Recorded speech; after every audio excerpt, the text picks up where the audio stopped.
Transcending history and the world, a tale of soul and swords, eternally retold.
Transcending history and the world, a tale of soul and swords, eternally retold.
Transcending history and the world, a tale of soul and swords, eternally retold.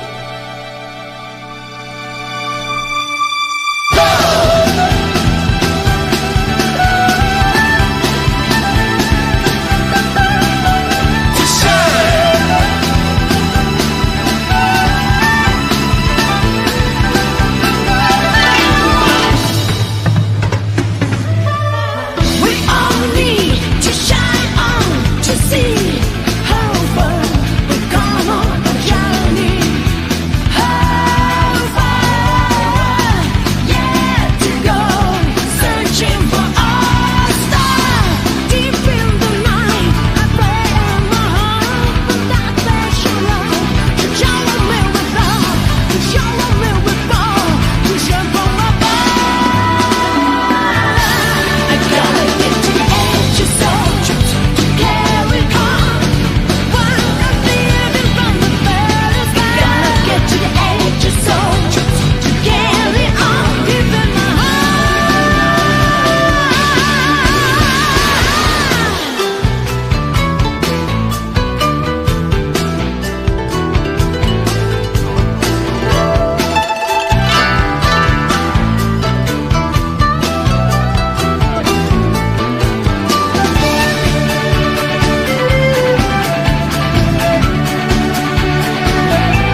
Transcending history and the world, a tale of soul and swords, eternally retold.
Transcending history and the world, a tale of soul and swords, eternally retold.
Transcending history and the world, a tale of soul and swords, eternally retold.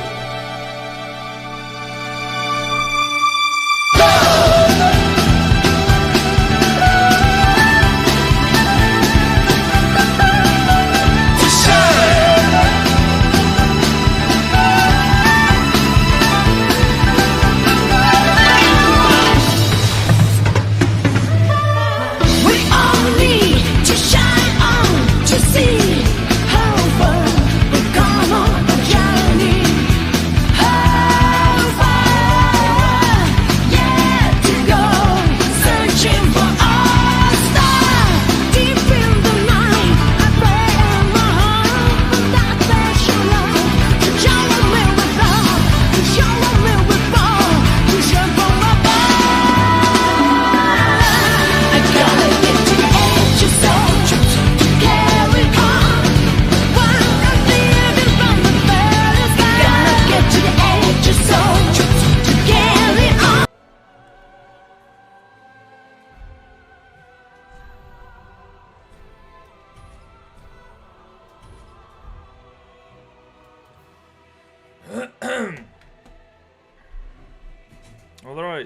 Can you guys hear me?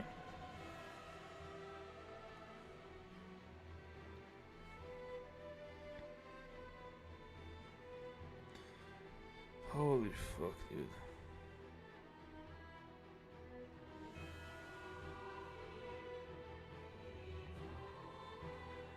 Nice. Oh my god. Okay, let me read some shit. Well, actually, let's go to the character creation and I'll hear your thoughts. Why is the music still fucking loud, dude?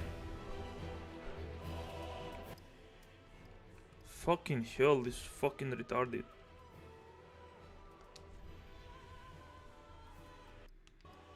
This is so stupid. Is it loud to you too, guys?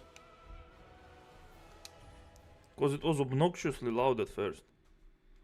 Yes, indeed. What is this voice?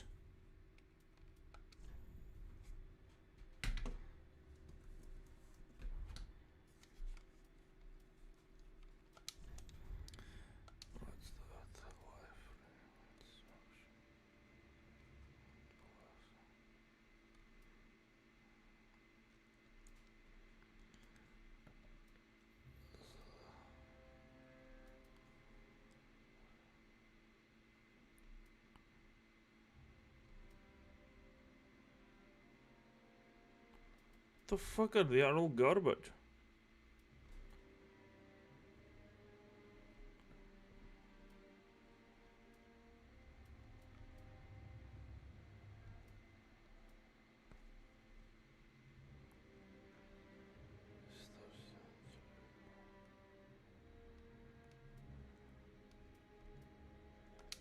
Obviously.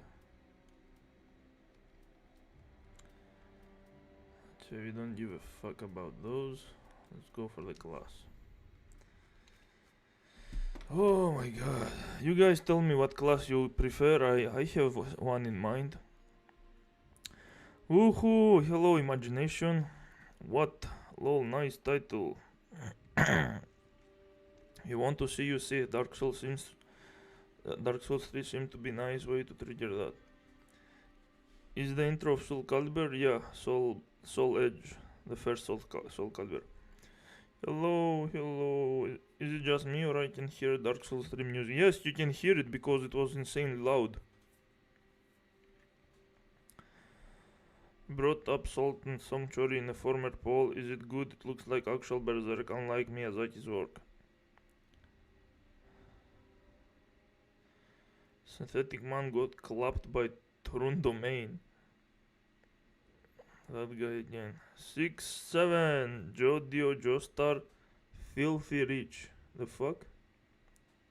Wait, how are you spamming? I have a fucking limiter. 6-7. 41. 67. How far you got to Dark Souls 3 last time? Last time you played? I was 10 or 15 hours in. Somewhere around 10 to 15 hours. I don't remember how far. The game was super boring. Somewhere around 4th or 5th boss. Or something like that.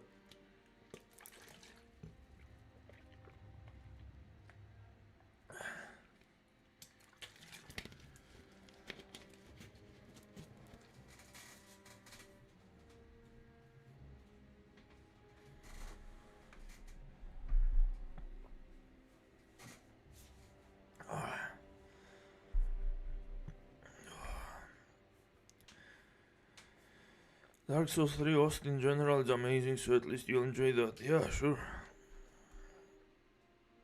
6-7. Absolute Cinema. Yes, indeed. Hahaha. It's called Lothric. Miyuki Bestial. What the fuck are you guys talking about? Pick Sovereign Soul. What the fuck is Sovereign Soul?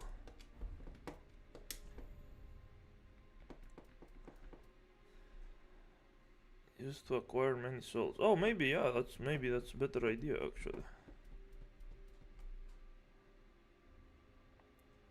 Maybe that will give me a level or some shit. I don't know how many souls. Whatever. It's experience.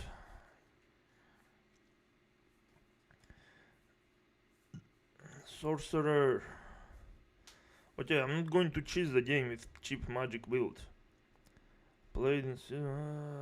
Thankful Dark Souls 3 is the shortest one. Yeah. I mean, Thymesia was tolerable because of how short it is. And because it allows you to respec at any time. Dark Souls 3 on the other hand, I don't fucking think so. Yeah, let's see what classes we have. I don't want a fucking tanky shithead. I don't want a dexterity build either, a full dexterity. Warrior. That's a strength build. Same with knight. I like how they want to pretend there is an actual tank in this game. Gentle restorative miracle.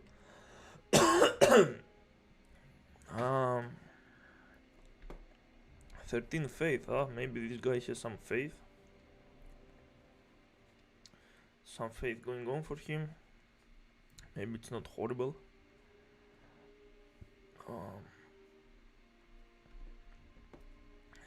Thief. Huh. No, he has a bow, but why the fuck backstabs? They are going to pretend this game has actually backstab mechanics. Hilarious.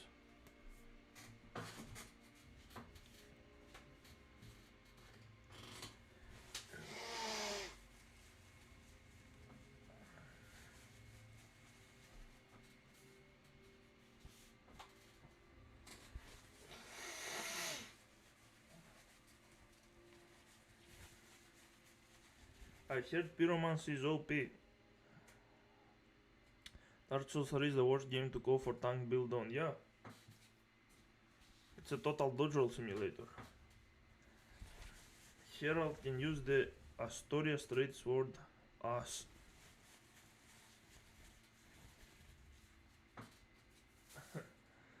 I only play this game in strength builds. I mean, that sounds boring, but you do you.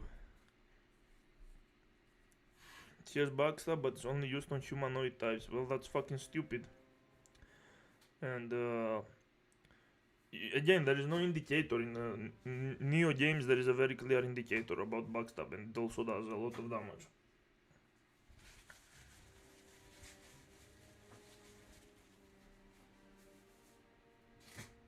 It does damage too here too, but these games are boring no matter what build. To be honest, I know. I mean, if I'm being honest, I want to go either Herald because he has faith, or I mean, this guy is just another fucking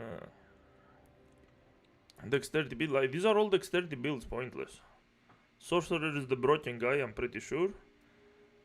Either Pyromancer or Herald because they have faith. I want to have a build that can play both melee and range. In case this bullshit happens. Clearly, like, a sorcerer cannot play melee, but he doesn't need to either, so he's broken. Faith and intelligence. Oh, that's a lot. Why does he need so much intelligence?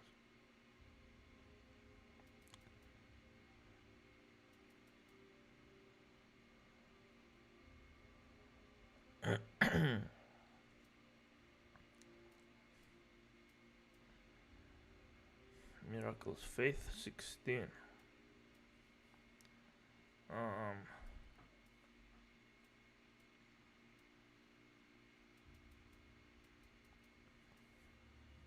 Cleric also seems fun, but I'm pretty sure healing miracles are fucking worthless in this game. They are slow and worthless. Just another potion that you can use out of combat, which is useless.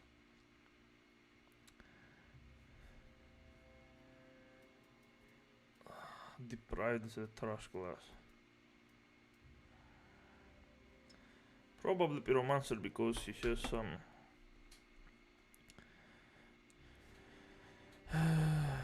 Dark Souls 3 is fun service. The game, everything revolves around. Do you remember this or this or this? Well, that's odd. The only cool thing, Assassin has the most parry frames and can neutralize fall damage which is broken. It lets you skip massive parts. Wait, what? Oh, he has some kind of spell? Well, that's funny.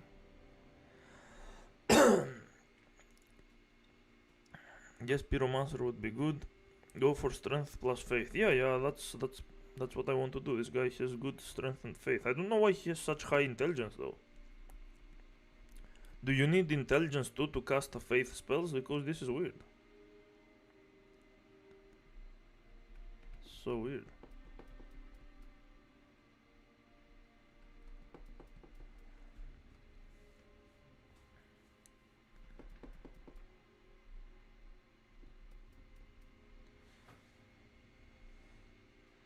Go cleric, pyromancer, or healer. Yeah, that's what I'm trying to assess now. One of those three.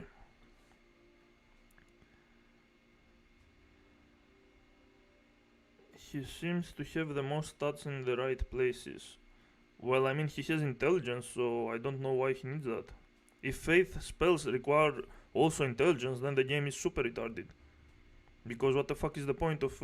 what's the difference between a mage and the healer?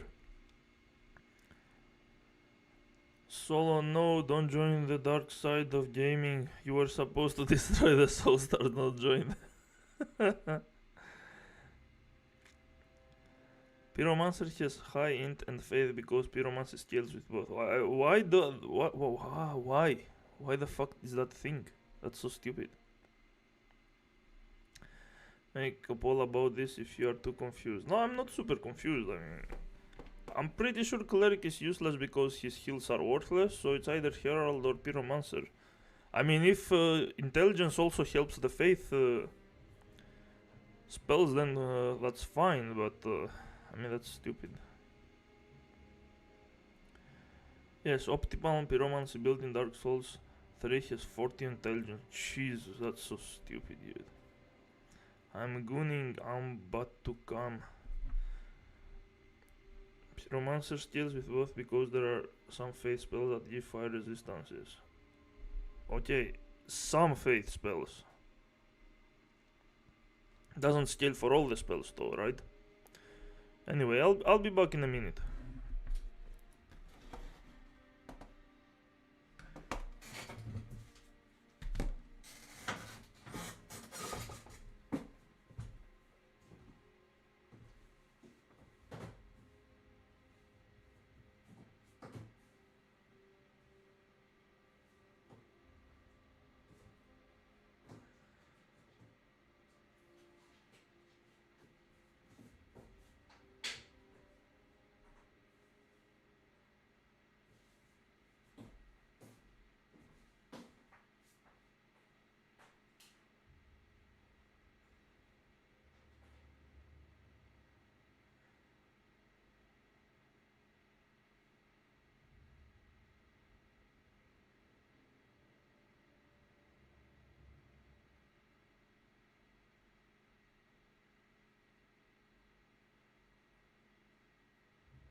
Alright, I'm back. Intelligence doesn't help the faith spells aside from pyromancies and sorceries. Except dark spells and certain catalysts. Wait, what's the difference between faith spells and pyromancies? Sorceries are the intelligence and faith spells are the faith. Pyromancy isn't part of the faith? Like, is pyromancy a different kind of spell? This character creation skill is dark colored because they know the soul stars live in their base. They want to use dark spells or crystal charm, then go pyromancer. I don't know what these things are. Listen, I played as a knight in my first playthrough. And I had trouble hitting some enemies because the game is fucking stupid. His face looks really weird though, honestly.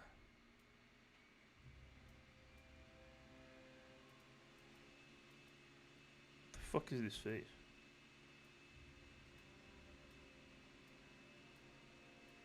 Why does he look ugly at all fucking times, dude? Jesus, that's so stupid. Okay, whatever, let's go with this one. Yeah.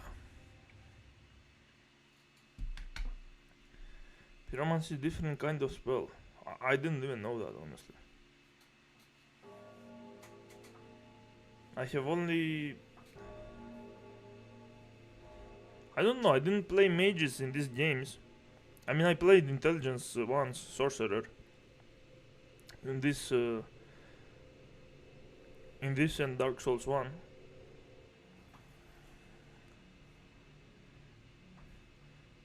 Making it far enough to see how much easier it is.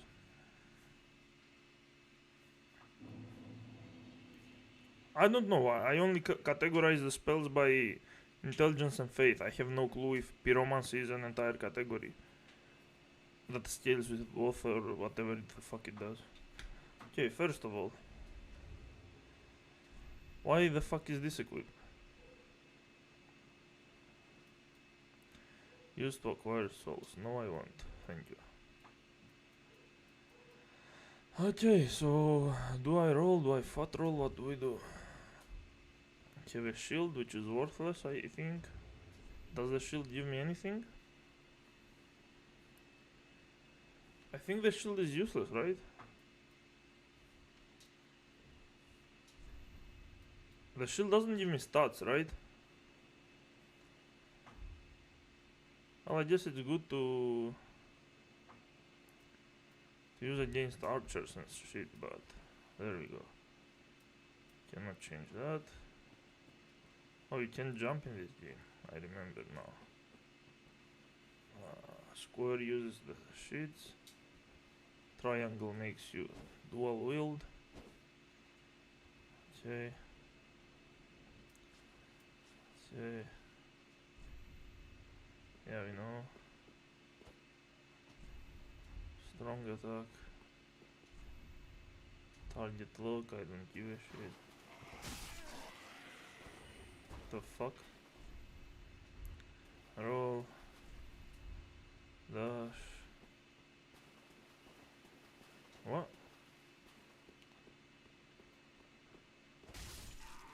One shot. Wait, I just got the 4th flask? Wait, what? What's in there? You can parry. Well, I mean, you can dodge roll. Why would you parry? Let's go. Wait, actually, I don't know if you can with this one. Dude, you pick the sovereign elder soul just to drop it? Wait, what do you mean drop it? It's in the inventory, dude. I'm not going to use it right now. It just gives me souls. Can only parry 4 to 5 bosses. Yeah, amazing game. Clearly a useful mechanic. Soul of a deserted corpse. What's that?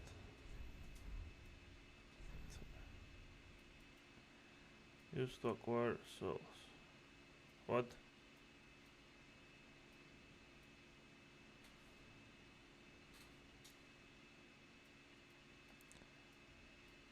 It doesn't even say how much souls it gives. Like, it's so cancer, dude. Imagine being so worthless and lazy that you don't even describe what the items do.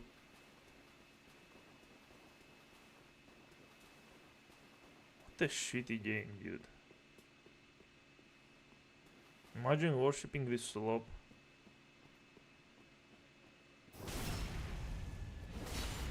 I didn't even want to do a backstab, I just want to do a normal attack.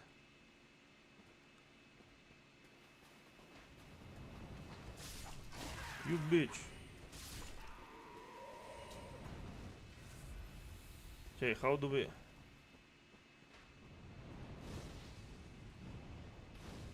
What? The fuck was that reach?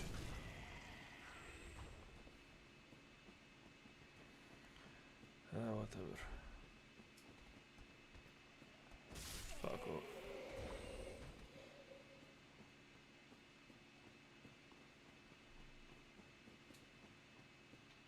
I remember there was some kind of mini boss, I think, right there. I'm not gonna bother with that right now. I remember I came back and killed it a bit later. And there is a bonfire somewhere here. Right? Yeah.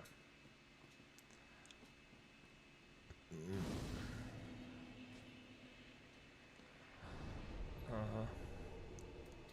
That's all I can do. Okay.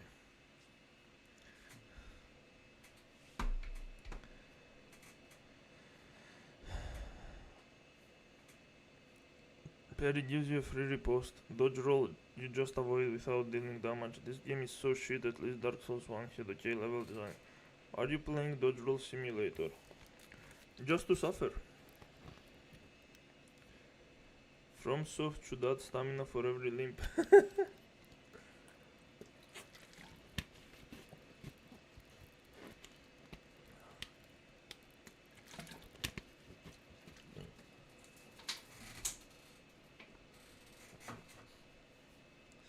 How do I customize my potions? I don't want to have a mana potion.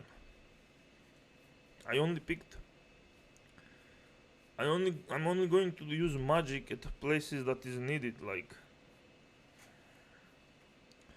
If it's an enemy I cannot reach or some shit like that, I don't care about fucking... How do you even jump in this game? I think you run, and then you press this. Wow. Most retarded jump button ever. Wow. And I failed. Yeah.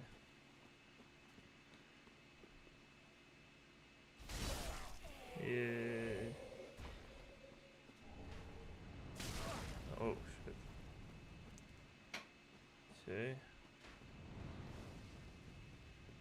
Shut your bitch ass up.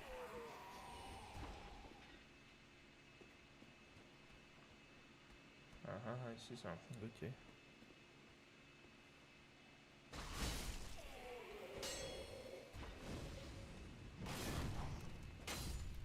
Why is this still a thing, dude? Why? How am I supposed to... Dude, how is this still a thing? I don't understand. Who thought this is a good idea?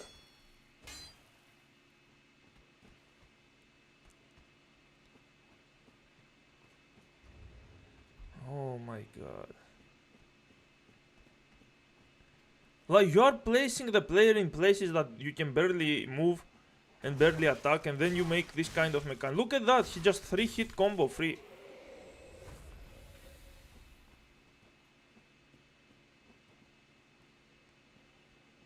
Three guys, are you kidding me, dude? The fuck are they doing?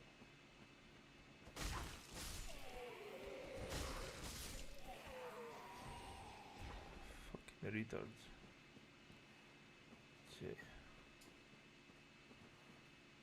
Okay, let's try taking it this time. Titanite shard, what's that?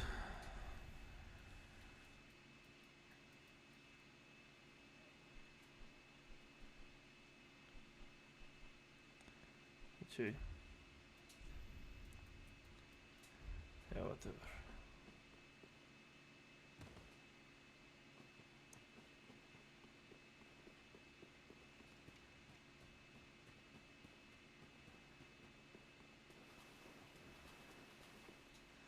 Yeah, it's the fucking tutorial boss.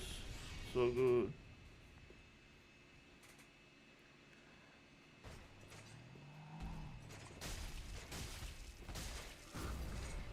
Same.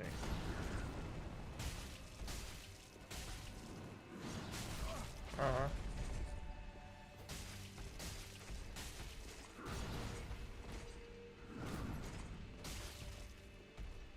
Oh, my stamina is over. Hey, bitch.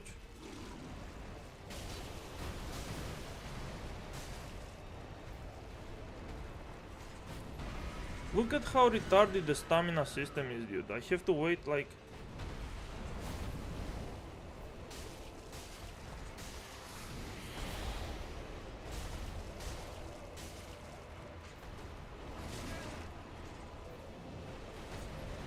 What is happening? What is this camera?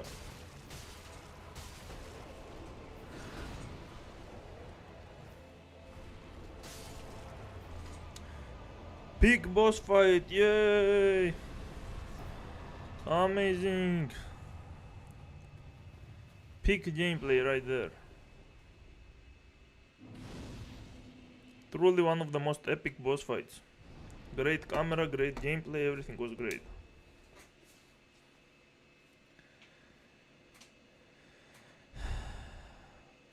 The first boss is kinda like Gwyn, pairing makes him a pushover. Literal cock simulator. Soulstar will tell you weapons getting stopped by a wall adds a layer of challenge. It would add a layer of depth if it worked for the enemies as well.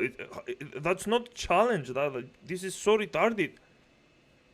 If it worked the same as the enemies, you would lead enemies with heavy weapons to small corridors, so you can deal with them easily.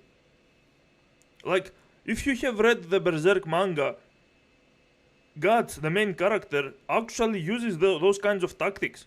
Or the enemies are using it to him, since he has a huge sword. These motherfuckers are pretending they are trying to make a fucking Berserk-based game and they are fucking failing at every fucking point. They managed to gather the biggest losers alive that are somehow pretending they are gods.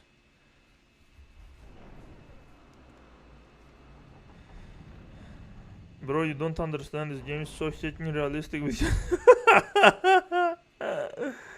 yeah. The enemies can see you and hit you through the thickest of walls, but it's realistic when you hit the walls. What are these broken swords? What's this? What the fuck is that? It's trash, what the fuck is the point? What's this? What does this shit do?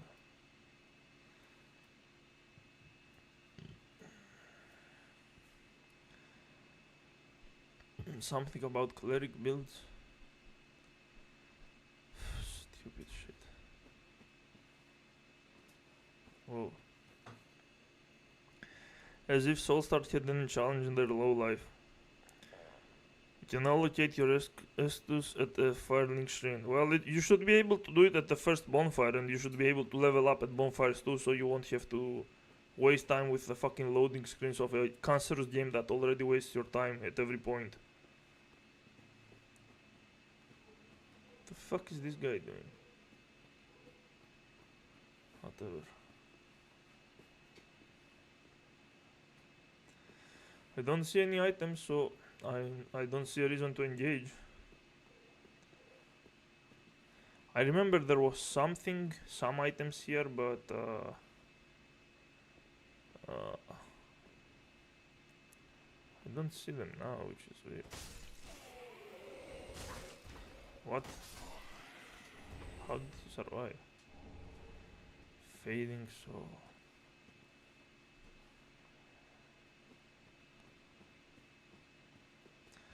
What was a fading soul?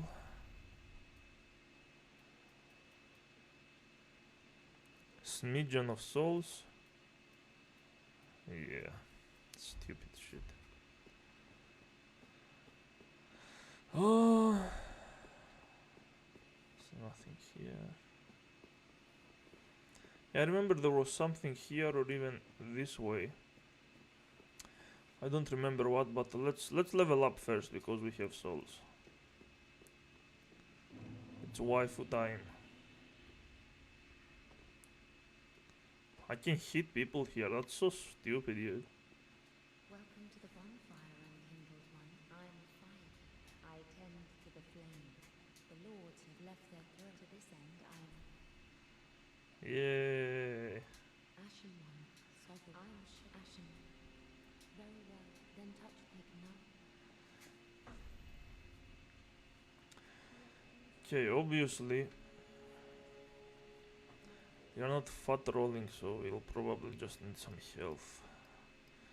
27 health, that's not bad. That's even more, that's 29. Holy shit. That's 32. That's 35. That's some good health, dude. Damn. Good, nice. Alright. Farewell, ash near the flame. Yeah.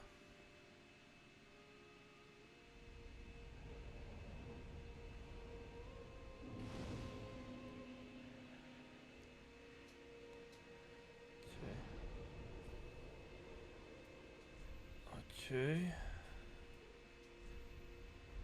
Okay. Oh, okay.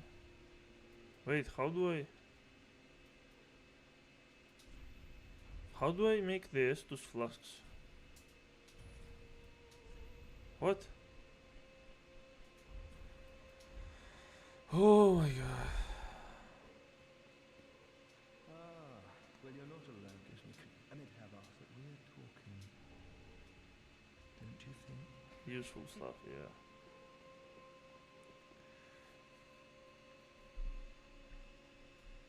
Oh my god.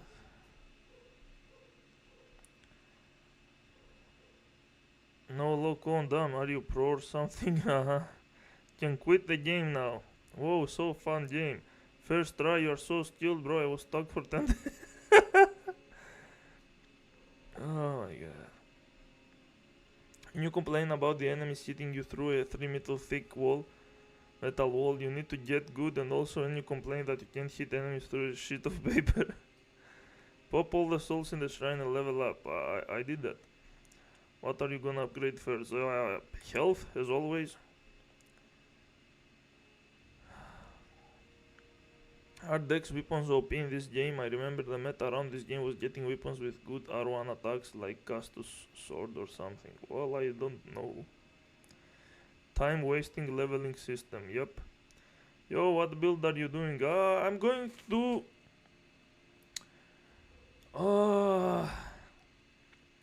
I want a melee build with some ranged attacks so I can deal with ranged enemies. I don't know, I haven't played much of this game, it's only like 10 to 15 hours. And degenerate and lifeless basement dweller souls fan here who will defend their game no matter what. I need build suggestions. Go to the blacksmith. Use every shit you can soul and don't do basement dweller self-imposed challenge type shit stuff. Well, if I do that though, that means I'm bad and I'm trash and I will never get laid and I need to get good and I didn't beat the game and I'm just terrible and I deserve to die in real life and I will never see the light. I will never go to heaven. I will never get any glory, no honor. That's how the world works, dude. Well, If you don't dodge roll your way to victory, then it's over. Reinforce weapon, infuse weapon. Infuse with what? What does that mean? Reinforce? You can't. Repair. Oh, there is repair? What? Oh, there we go. That's the. There you go. Okay, yeah. Reinforce? No, okay. Okay, shut up.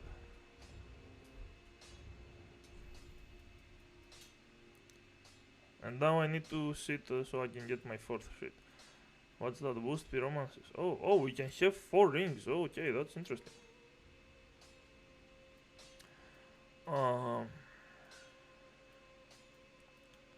What is this?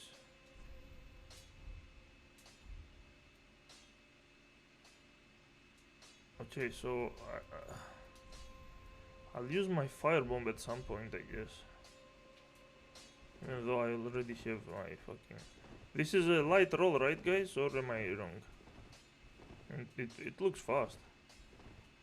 Let's see if we can make it faster. No, that's the same roll.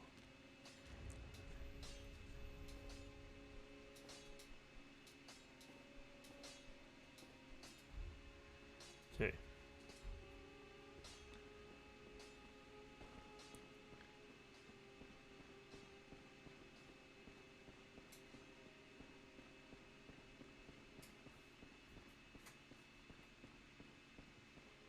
The fuck is this? Maybe some NPCs later on that we'll find in our adventure.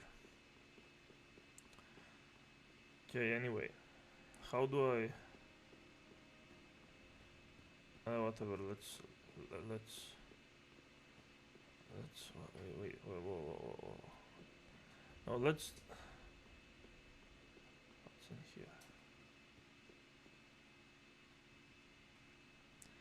Yeah, that's the place that hidden thing. Okay, I'll go a little bit outside.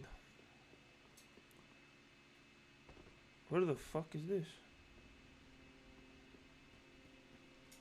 What the fuck is going on? Where did they come from? That's the throne.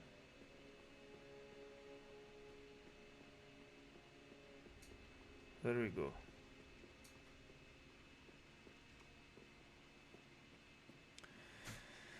Oh my god.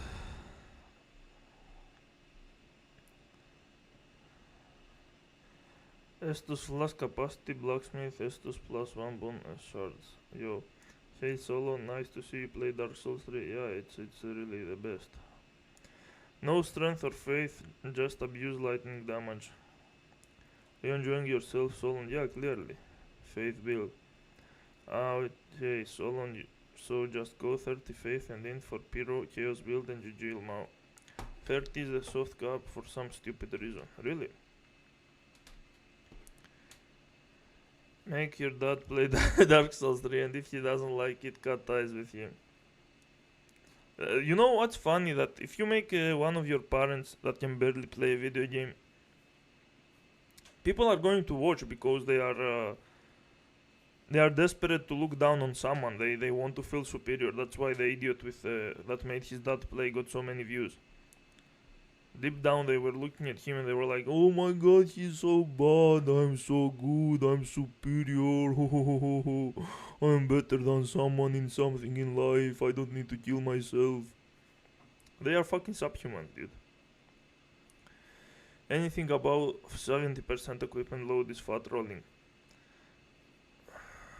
PvP builds usually go 30 for chaos build. Ah yes, the good old flame hand on the left and axe on the right pyromancy build. I don't even know, dude, how the pyromancy build works. Most melee abuse and degen infinite regen with pyromancy. Infinite regen? Fight the katana guy. Oh yeah, he said melee, so 30-30. Fight the katana guy. What the fuck is a katana guy?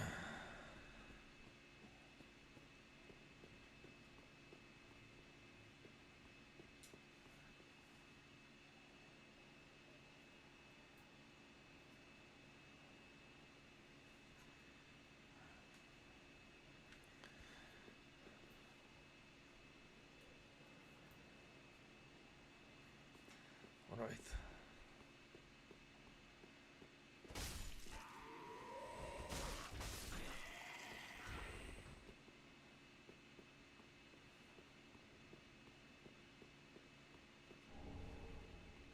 Ember?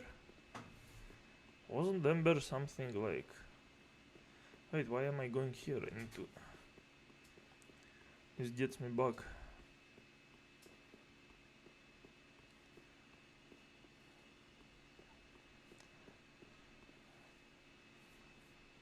Hello? Oh, why is his sword so huge?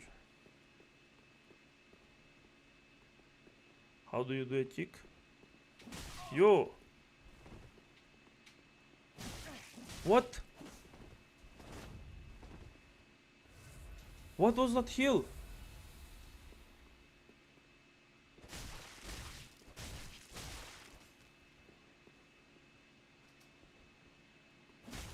Really? He just interrupts me. Dude, what is this stupid ass camera, dude? Jesus. Oh, I don't have anything else? Well, it's over for me. Amazing. Why is he taking no damage? What the fuck is this?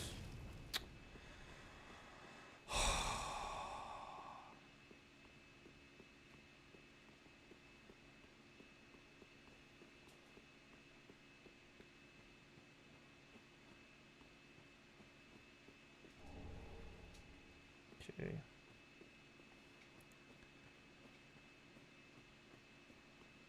Oh, relax, bitch. What was an ember? I think it was something like...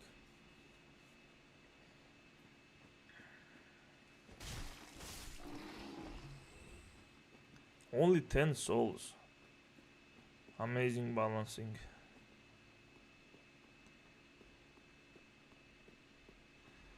Yeah, whatever. Who gives a fuck? I lost health from that. What the fuck? Okay. Burn and then bow shine. What the fuck does that mean? Wait. What is the ember? Boost health until the... Yeah, okay. It's like the things in Elden Ring that boost your... whatever the fuck that was. Okay, let's go to this place. That's the first area.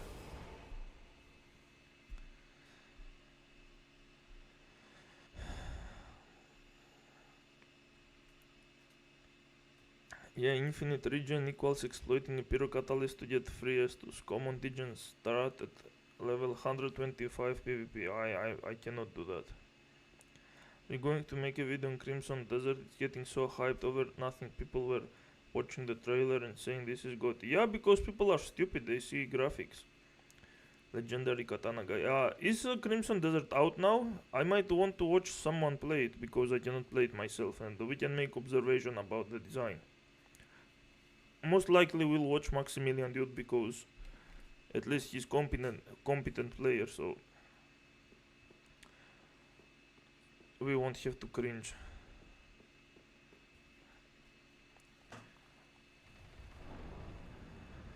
Is there an option to level up at the bonfire, or do I have to talk to the firekeeper every time? I feel like I'm missing something. You level up through firekeeper, yes. I haven't played Dark Souls 3, but probably firekeeper only. It's coming out tomorrow. Okay, maybe we'll do a Crimson Desert evaluation video tomorrow or some shit. I was planning to play Persona 5 tomorrow, but I guess it's okay.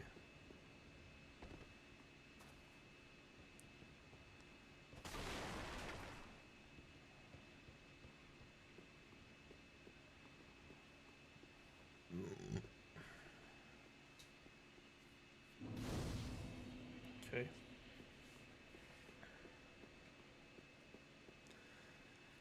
Yeah, okay.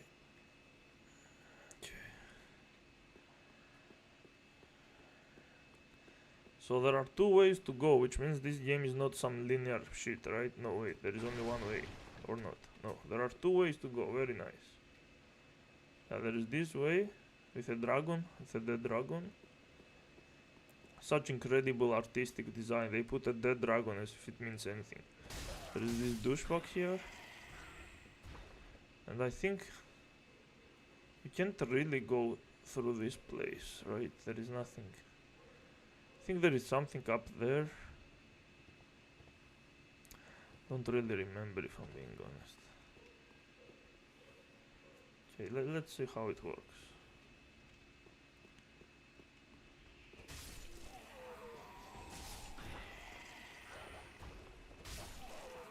Wait, how am I going to deal with the dogs without a shield though?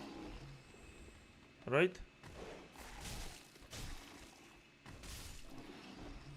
Well, obviously it won't be that easy every time, but cannot dodge roll the dogs if I remember correctly. Oh my god. Look at how many times he attacks. Yeah. And he's also faster. How the fuck did that hit? The fuck? Why is not healing much? Dude! How is this game so slow? What the fuck?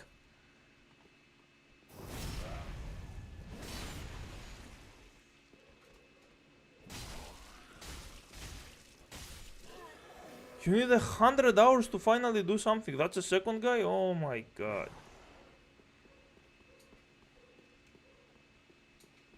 Where's the bonfire? Wow, we can't use it. Very nice. Uh-huh. Yay. Yay. Garbage reach, garbage movement, slow, junky trash. Yeah. Masterpiece.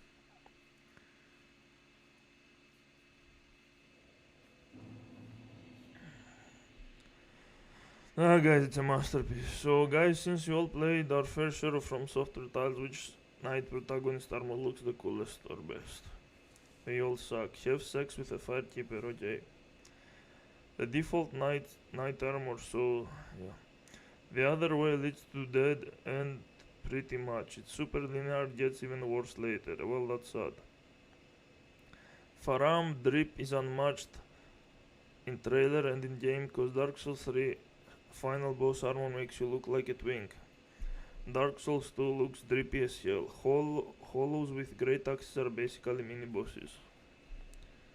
I mean, that's cute and all, but like I can't even reach. Like there is no stamina. What is this trash? Yes, this is the most tedious garbage ever, dude.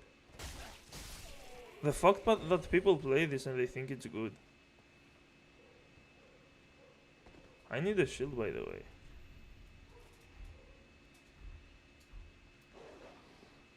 Because these dogs are fucking dog shit. Okay. Yay. Get fucked. Uh-huh. Get button mashed, bitch. Oh. Not my intention, but whatever. Look at how garbage the enemy AI is. Look at that. Look at this shit. Uh-huh. Stupid ass game, dude.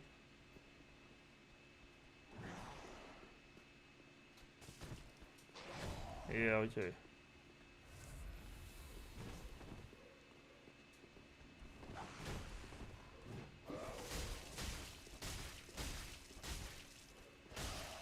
Yay, I don't have stamina to button mash. Where are you attacking, dude? Uh-huh. Amazing. That was faster than my attack. What the fuck? This game is tripping some huge balls, dude.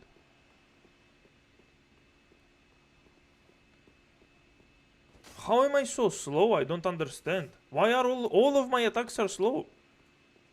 What is this? How am I supposed to hit anyone that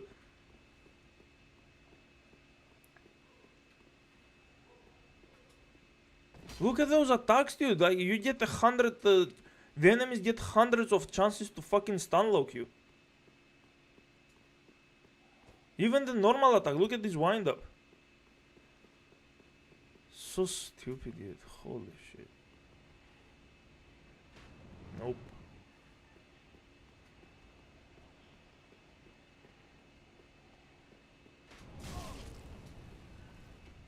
No.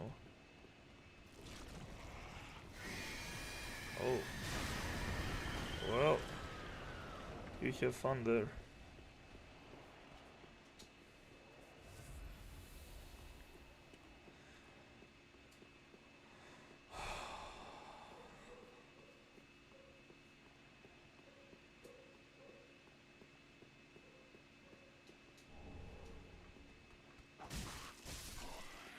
Some enemies are also slow with their attacks, but what do you do with the fast ones?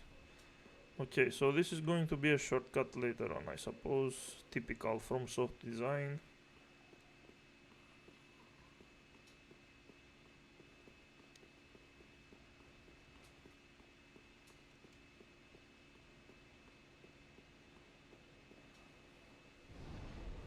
I'll be honest, I don't like the fucking Pyromancer, but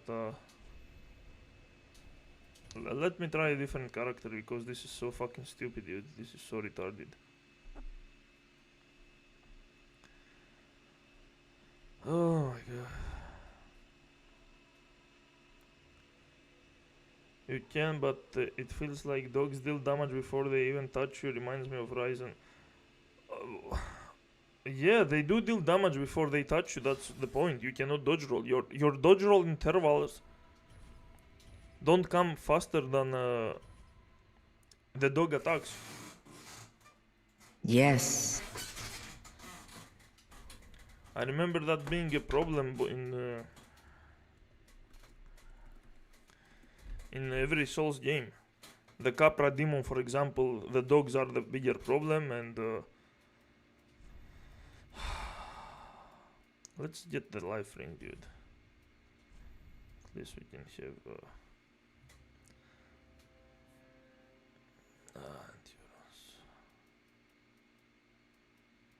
endurance. Let's try a warrior. Yeah, whatever it is.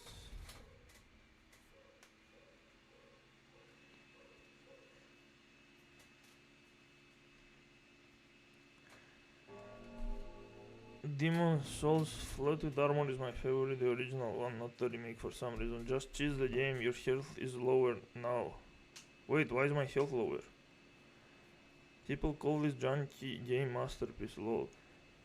Souls-like games are not fun, they are tedious and tiring. People are afraid to criticize because they don't want to be called out on their skill issue even though there is no skill demo. Yeah, that's the funniest part of them all. Like, you are afraid of the dumbest motherfuckers in the world trying to call you out for something that there isn't there. What skill am I missing? Like, when will the soul start finally tell me what is the skill that I'm missing in these games? Because I've never heard in my life. They keep making vague statements like pattern recognition and the reaction speed and all that shit. Like, what do you mean, motherfucker? I can prove at every point that I have perfect pattern recognition and the reaction speed and everything. These things don't translate to this fucking game. They have nothing to do with it.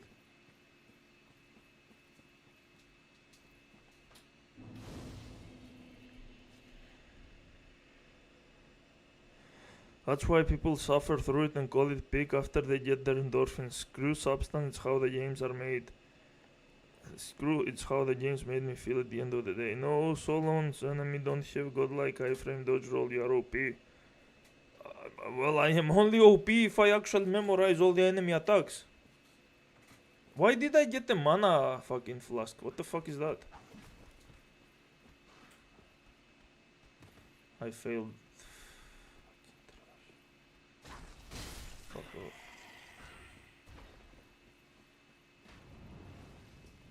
Fuck no, bitch.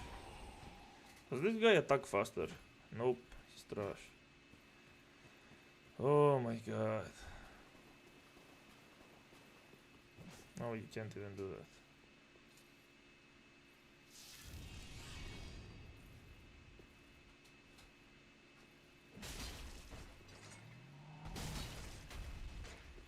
That still drained my stamina. Uh-huh. What the fuck?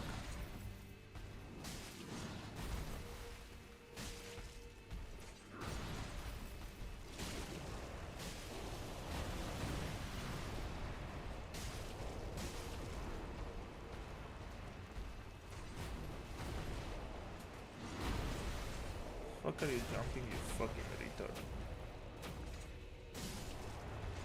The fact that people are stuck in this boss fight for hours or days. Like, imagine how worthless someone needs to be in life to be stuck in a boss that can't even hit you properly. I don't know, I don't think this is a better class in any way. It's the same garbage, honestly. I'll continue with my fucking Pyromancer. It's the same, all the animations are fucking slow, dude. Look at that, like. Oh my god, it's trash, absolute worthless. garbage game, dude. Oh.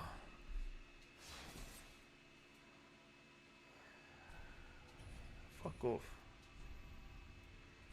Yes. Every time I boot up this game, I can usually play for 10 minutes. After killing first boss, I get bored and close it. Biggest joke of people are Elden Ring changed my life. How, bro? By making you waste hundreds of hours and suffer through the journey? Go Knight, lol, it's legit the only character that can go into any build later. I mean, my problem is that the attacks are slow. It's not like the Knight is going to help with that. I think. Yeah, my dodge roll is still pretty nice, by the way. I guess 30% is good, whatever. Okay, so we don't go that way, and we might go this way, I guess, probably. Who do we fight? This bitch? Okay. I remember you can kill all these losers, but... Wait, what happened? Oh, he brought some health. Really helped you there, didn't it? This guy... Like, how is this not a button masher? Like, I'm not doing anything. Literally button mashing. And then I will just rolling and mashing again. Yay. Yeah, that's the parry.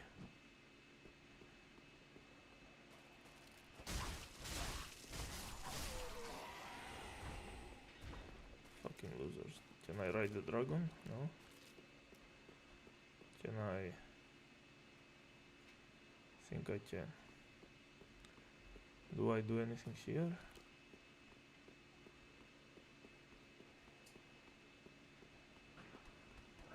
How the fuck did he know I'm going to... What the fuck is wrong with this guy? Look at how many times he hit me. He came out of nowhere, ready to hit me. How is this not bullshit? That was an entire flask wasted.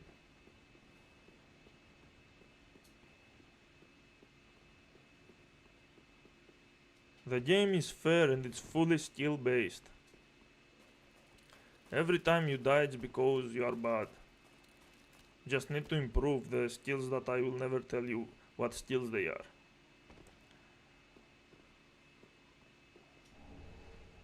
What's that? It's a lightning. Wow, that's so cool. That's so useful, dude. If only you were getting your items back every time you were dying.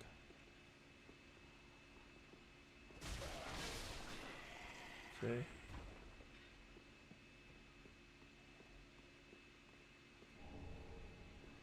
Uh-huh. Whoa. Hey.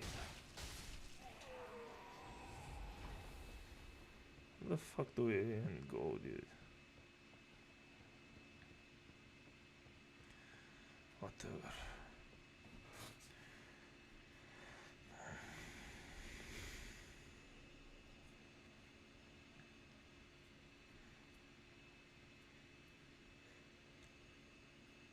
My dude, pick the tanky character or mage. Why?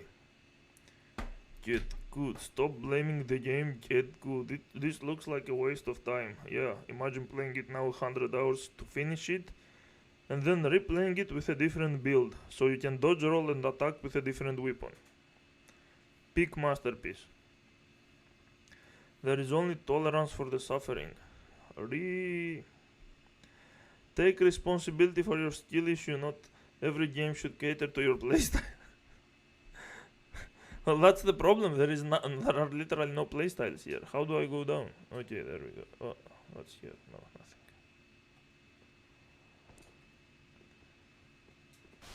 nothing. Yeah, you can break barrels. That means the game is good. It's amazing. Deserted what? What kind of soul is that? Okay. Oh shit, this place. I remember dying a lot in this place. Come on. Amazing. Yeah, my kick takes 100 fucking hours. Okay, bitch. Come here right now. There you go. There you go. What? How did that not work?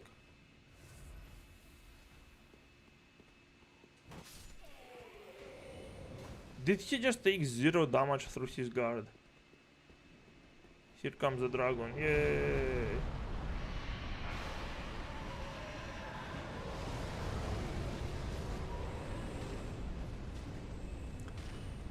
Yay! Okay, dragon. I need you right here. Okay. There you go, thank you. Very cool. Amazing dragon. Okay, we get it. What the fuck, dude? Relax. Okay, now do it up here. Come on. Hello? Thank you, very cool.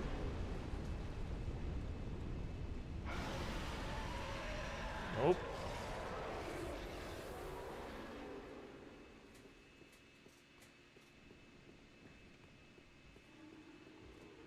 Can I open this? No? Oh shit. Wait, what? The fuck is happening? Hello? Hello?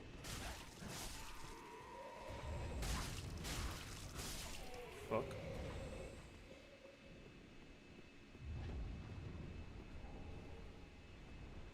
Okay. Keep crying in a corner. There is a bonfire right up here, right? I believe. Yeah. What? Oh my god, are you serious? What the fuck was that? Get the fuck away from me. Oh.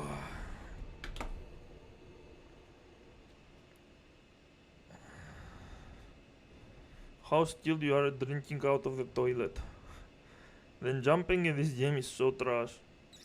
It is, yeah. Elden running is the least likely one to change anyone's life. It's straight shilling and trend hopping. Will the weapon two-hand it is better? Maybe it is, yeah. The character swings like how a novice swings, sluggish and telegraphed. Yeah, I don't understand why there is no actual like I mean it's probably because they want to make the PvP a thing. Because let's be honest, if the attacks were faster, you would be not able to dodge in a PvP game. But again, oh my god, #1 Souls player. Solon plays Souls-like in his free time. Well, I mean, I did have to play them when I was making the videos, so it's not like that's entirely incorrect. Very well. Then top taken. How much? 44 health, are you kidding me? That's insane. Now I need, let's say 1300. That's a lot of health. And now we need to go back. Yay. Don't you guys love when a game is making you watch entire fucking loading screens and animations every time you want to level up? Look at this shit. Pure retardation. Skill issue. Wake up the wyvern. What? What do you mean? Fully dance revolution based. Boss fights feel like a dance. Yeah, that's hilarious when they say that. I don't even know what games these losers have played to say something so immeasurably retarded, honestly. There isn't a single boss that feels like a dance.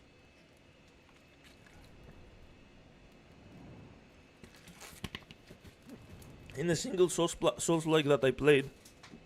Because again, the trial and error, brute forcing is the opposite of dance or rhythm or anything that has skill. It's literally the opposite of skill. Like, how fucking stupid do you have to be to not understand that brute forcing is the exact opposite of skill? Like,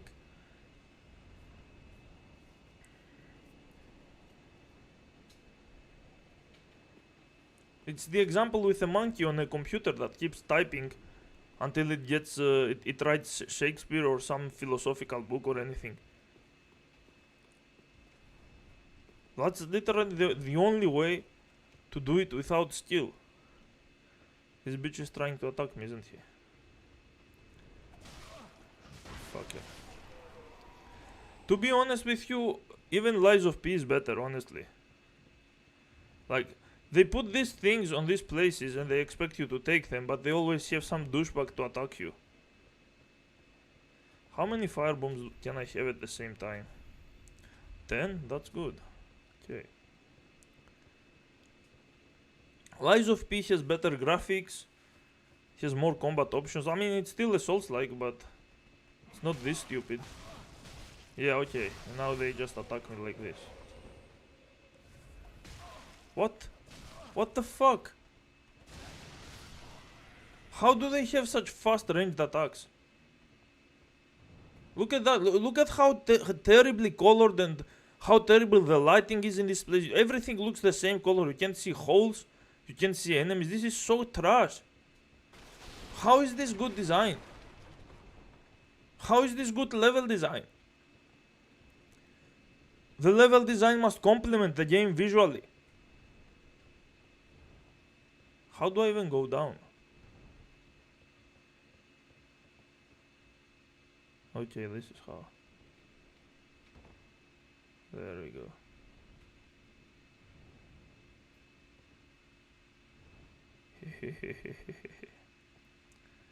I'm so sneaky.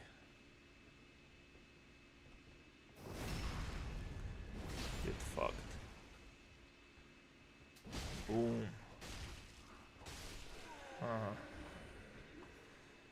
There you go.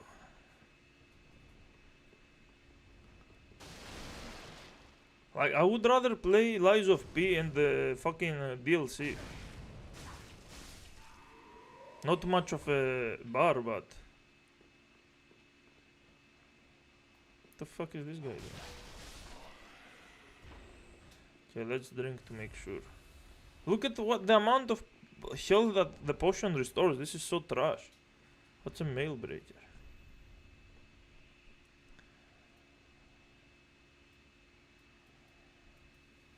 Wait. How do I see? How do I? Okay. Okay, dexterity, I see. 110 plus 11. The 110 plus 44, okay.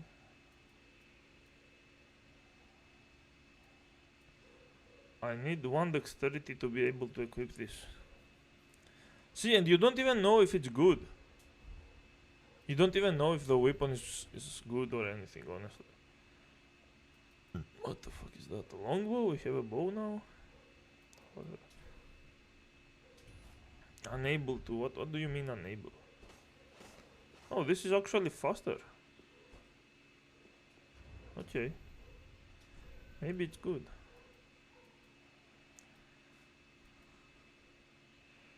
We'll see. We'll see. Dark Souls 3 kicks are like floppy penises. Also, the character kicks randomly, you don't get to choose. What? And you're complaining, that means you're so good at the game. Why aren't you playing with a dance pad? Kicks aren't random though. Kicks forward and R1. Yeah, kicks is... Wait, no. There you go, that's a kick. There you go. That's pretty retarded and gay. Bro, spreading misinformation on the internet, but the controls for the kick are pretty wonky and inconsistent at times. It might as well be random. Hey guys, hey Flan. The only misinformation I would spread is about your parents being related. What the fuck is happening? Charcoal Pine Bundle. Of course, high IQ roast right there. You seem upset. Souls fans don't play games usually. Souls fans only play Souls games. Yep. 67! Yay! Yeah, brute forcing equals using stealth build in real life. No, even if you have a lot of strength in real life, you still need skill. You don't just move your hands and expect things to magically happen. What the fuck is happening here? Hello? Whatever.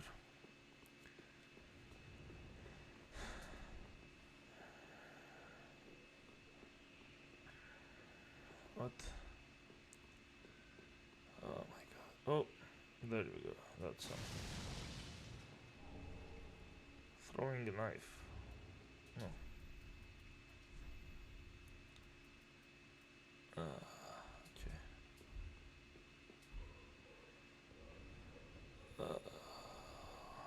Is that it? Do we go here? Locked.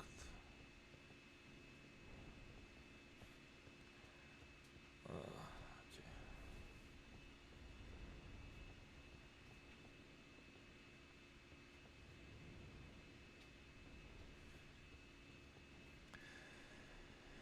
Says something completely. Lies of P does not have the berserk aesthetics.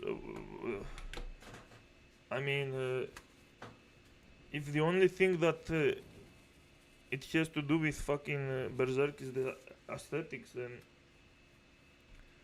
the fuck is the point? This game's trash.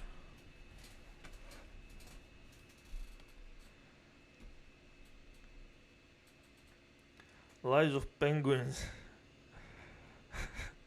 Stealth mechanics, so many options. Based axe chat. Someone gives Andy a pity laugh, desperately needs. Trust me bro, Estus later on is ridiculous, especially in PvP.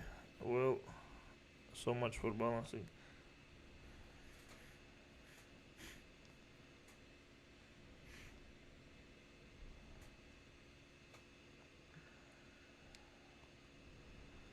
Just find Carthus curved sword, it was pretty cancerous in PvP. I don't know what the fuck that is. The FromSoft never learned to fix. Why is camera lock reset still one button and vomit inducing? Why don't you do blunt weapon? Oh, okay, sure, I can do that. Shields are useless here. Well, I mean, I can stop arrows and dogs.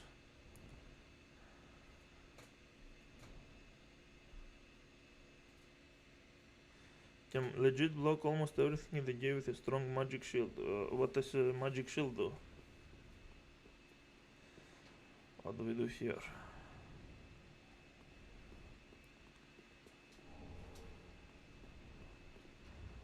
Oh shit, where the fuck did it come from?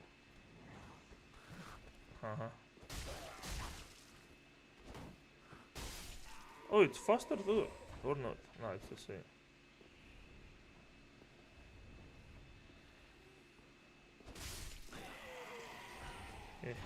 Oh. What the fuck do you think you're doing?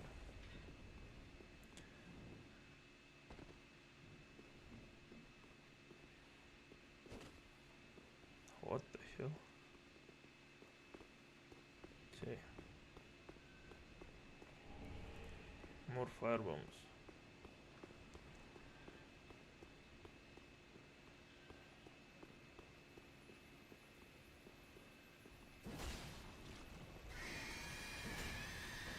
What the hell is that?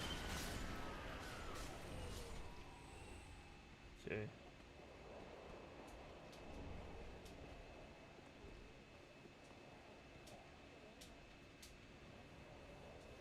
Another one of those, yeah, I'm not dealing with that shit. Oh! Shit, bitch. Motherfucker. Really? You're going to... Uh-huh.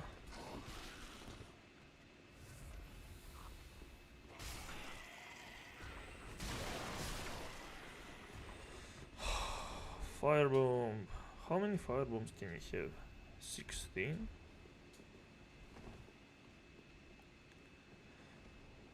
Oh, yeah.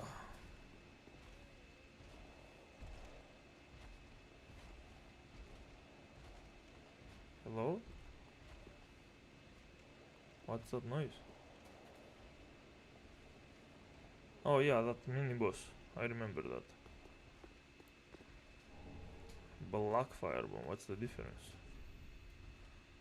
Exploding liquid, A and C. It's the same shit, dude. How do we get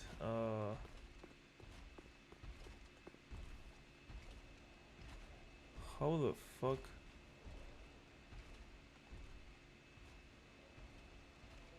Dude, the camera is fucking worthless. Oh, that's probably different place. Whatever, I'll try to go normally.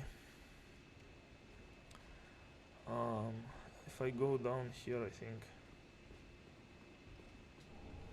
standard mode, right? These things don't come back to life, right? Oh. Whoa. Bitch.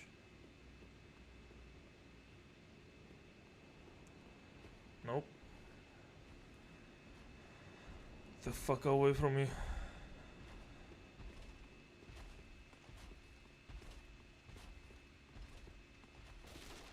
I'll deal with this douche a bit later.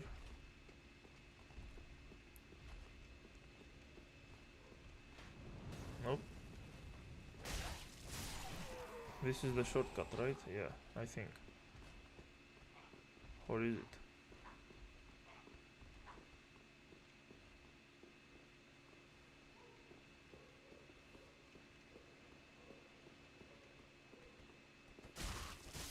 Oh shit. Whoa, whoa, whoa, whoa. Okay, that's so fucking retarded. Okay.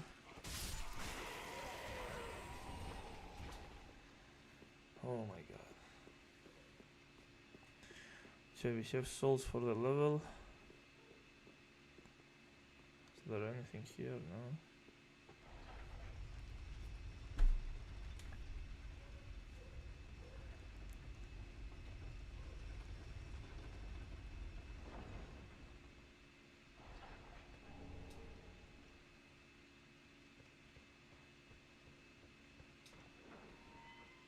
Oh shit.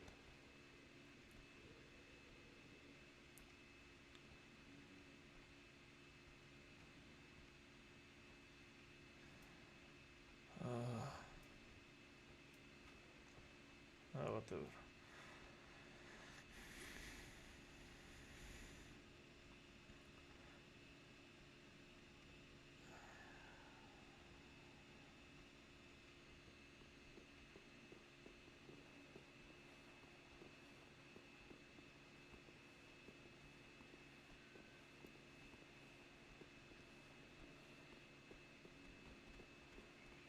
What the fuck? Look at this shit.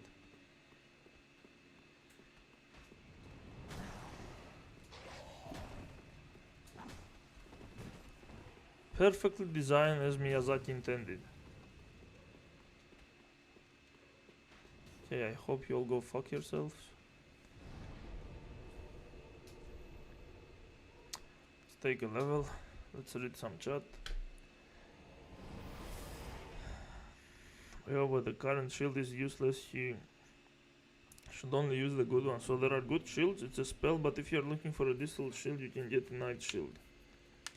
Okay, I see. Black firebomb just does more damage. Okay. Yay, long gas elevator, so immersive.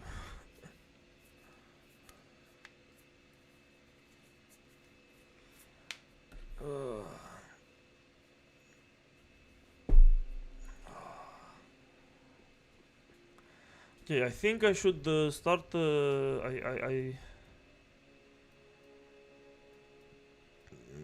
Yeah, I need to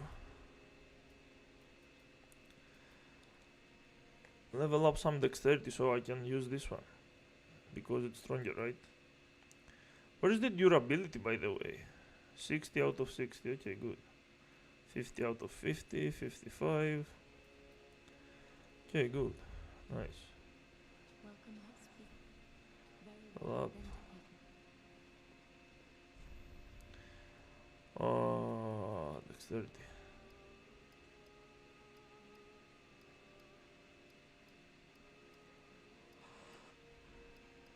Yeah, let's do this. Now we need 1500. Well, I shall not need the flame. Okay. There you go. What?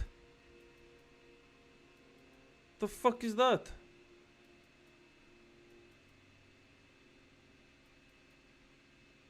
Oh, this is super retarded. I thought it was going to be. It said plus. Oh my god. What was the point of that then? What a stupid game. You can't even see how much damage plus you are going to get you. It just shows the minus. Like, it says 89 minus 35. But it doesn't tell you how much you will be getting. The total amount once you have the stats to wear it. I thought it was going to be plus 44. And now it shows plus 12 because I thought the minus becomes just a plus. Imagine designing a game so immeasurably retarded that you need to level up just to see if you can, if the weapon is good for you.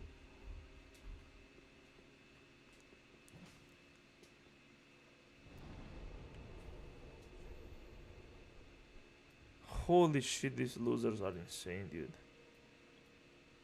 Yeah, I'll go here.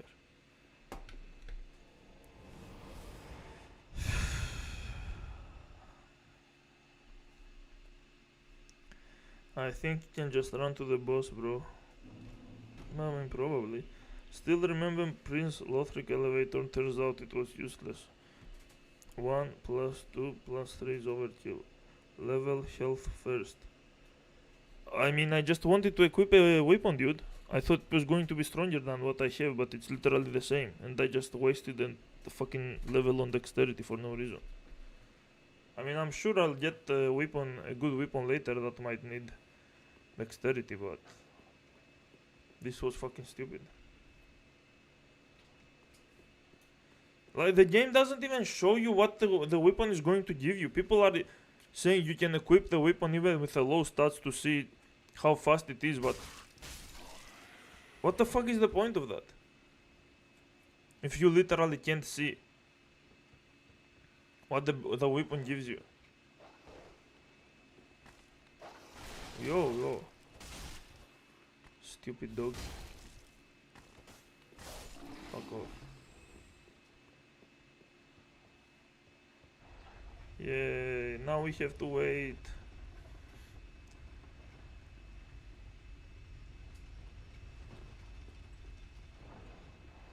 Now actually have to make it go up to make sure.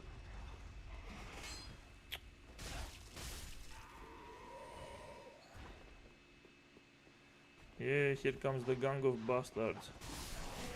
Uh-huh. Oh my god.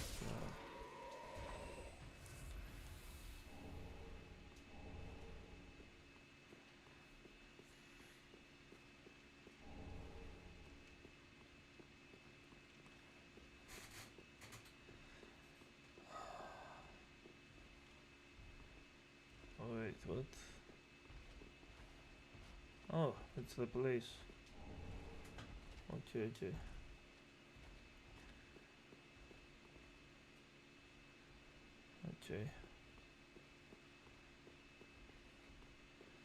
Well, what happens if I fail? Ring of Sacrifice?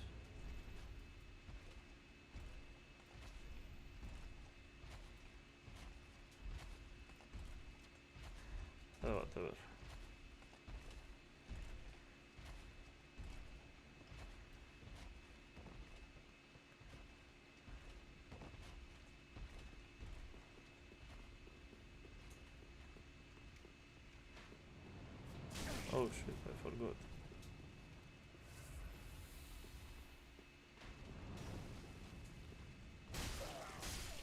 Fucking bitch.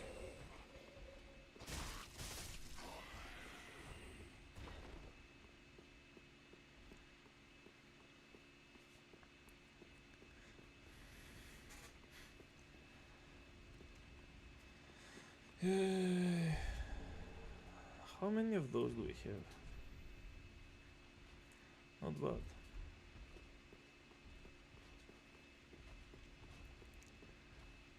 Do we fall here?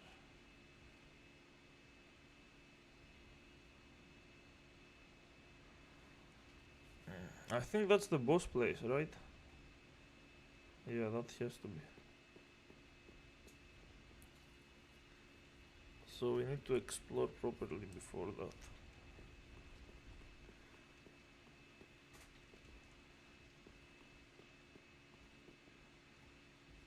Anything else? No?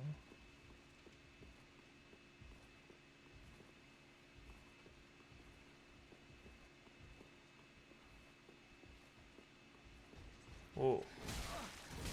Yo, relax, bitch. Uh-huh. Yeah, because the game is not tedious enough. They need to have shields to block you. How is he so fast?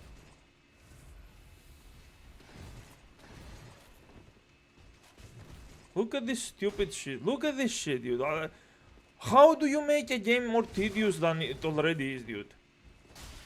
Why would you give shield? Look at this shit. He doesn't give a fuck about my attacks. Just super armors through them. What? Oh, I have no potions. Okay, okay, I see.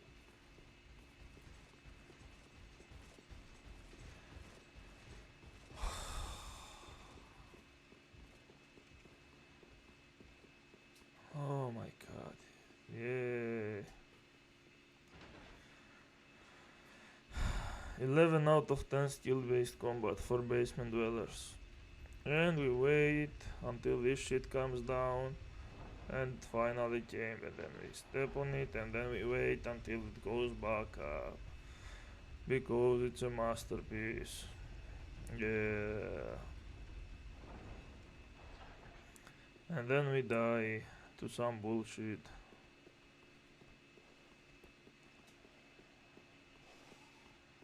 Come on.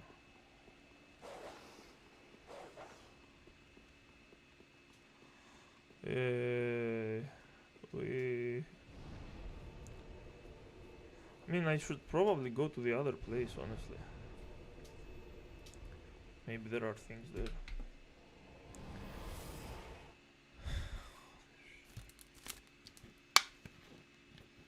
What are your thoughts about the SAR brothers that are working on that Souls-like? Which one?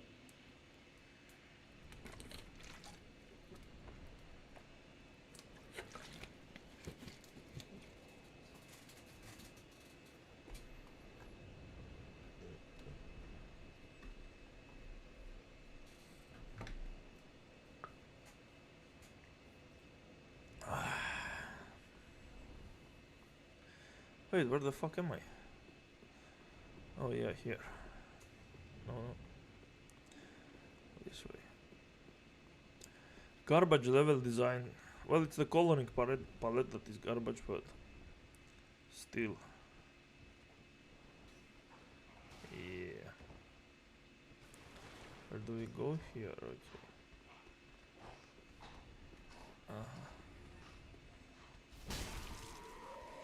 Okay. Hello, boys.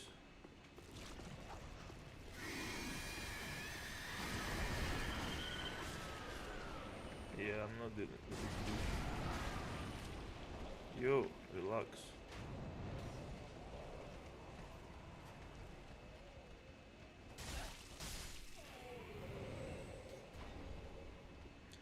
Bye bye.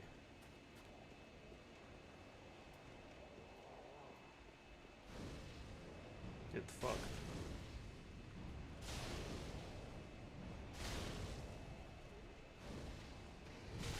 Bitch, shut the fuck up. Is magic the reason they put magic? Yeah, I remember you, you fucking piece of shit.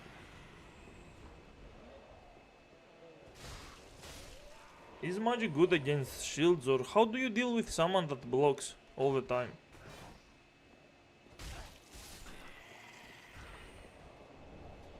Like, you're supposed to kick to break their guard, but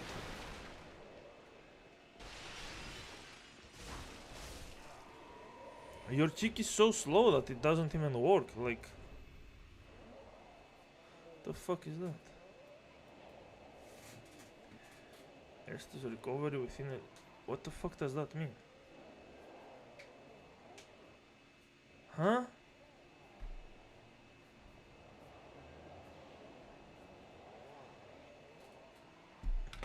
Are you fucking stupid? What the fuck do you mean prevent Estus recovery? I'm the only one that can recover.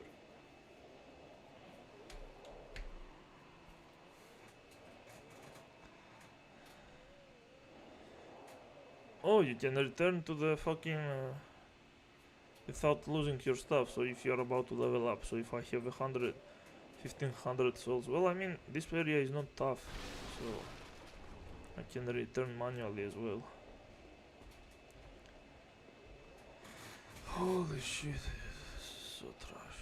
Let's see. Hello? Oh, what is happening here?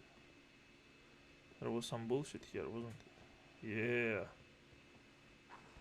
Suck a fucking dick, loser.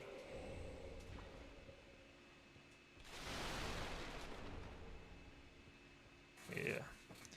I've died to these things in my first playthrough and I remember them a little bit. I mean, technically I did 2 playthroughs because I also tried the sorcerer. And well, I mean, he just stays back and spams spells. You play a resource management game. You don't even need any health potions. Whoa, whoa, whoa, whoa, what the fuck? I don't want to go down there. Or do I?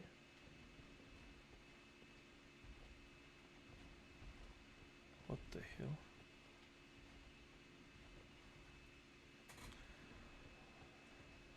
Dude, if the coloring was good at least, like, how is Code Vein better when it comes to both the coloring? They have pretty much similar level design. Code Vein has equal level design to FromSoft with better coloring and story and characters and combat and everything. That's embarrassing.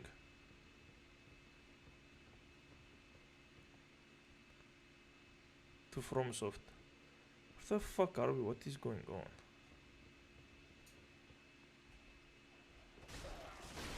Fuck up.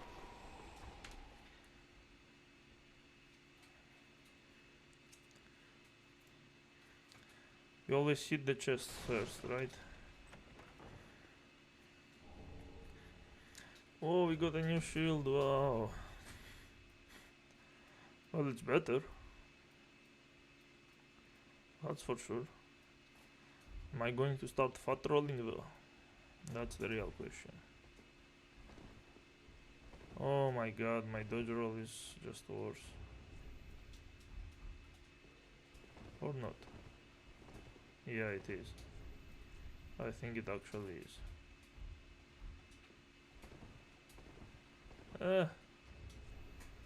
Maybe not, I don't know.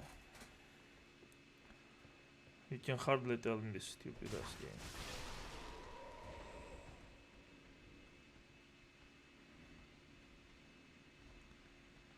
How do you... Wait, what was there? What was up there?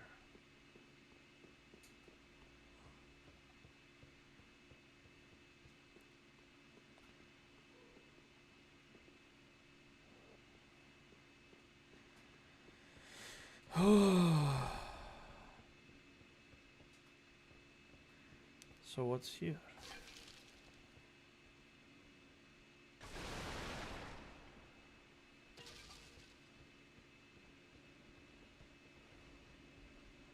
Nothing?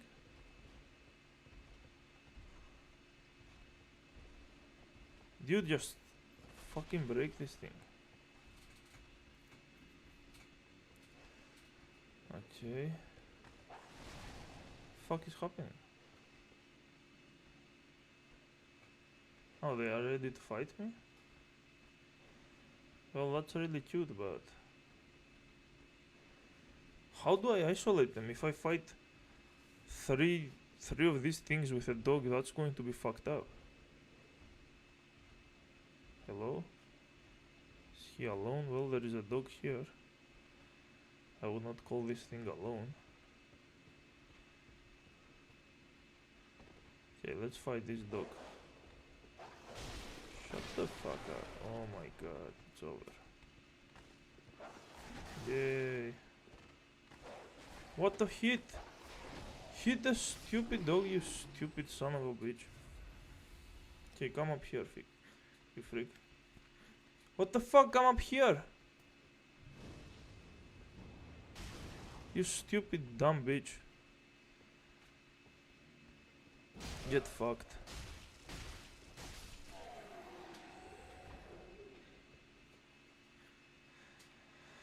Okay, we reduced their numbers, I guess.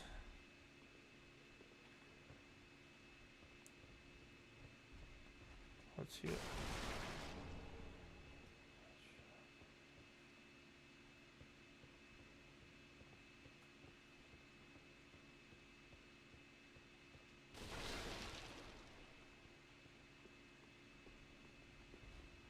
Hello? The fat guy.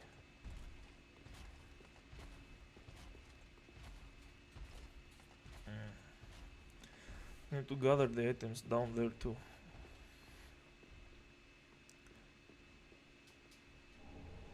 Estus shard? Wait, isn't that to increase my Estus? Come here, bitch. Yeah, come up here. Come on. Boom. I don't even have stamina to kill them, dude. So stupid. Look at this shit. They have range, they have damage, I have nothing. Oh, I get his weapon, wow. Yeah, of course it requires 100 fucking things.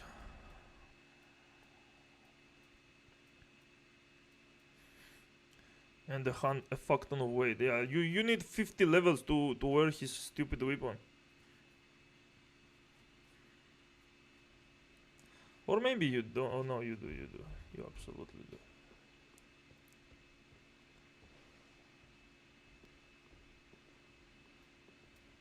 Hey, bitch. Yeah, that's right. Really? You can just do that. Uh-huh.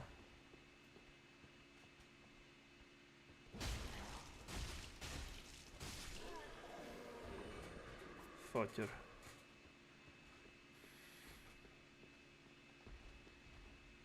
Dog, yeah. Okay. Sell key? Oh. Okay.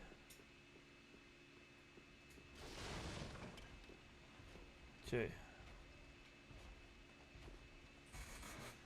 How do I do with this bitch now?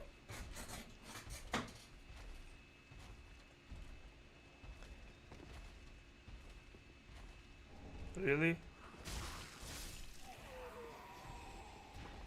There are other enemies too here. They take this.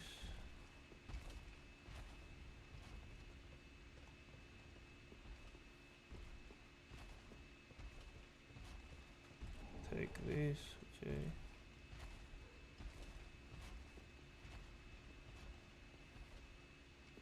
That's it? That's all he has? What the fuck? Oh, okay. That's all? For real? Well, I guess it is. Oh, fucking shit, yeah. Bitch. Whoa! Get the fuck away from me.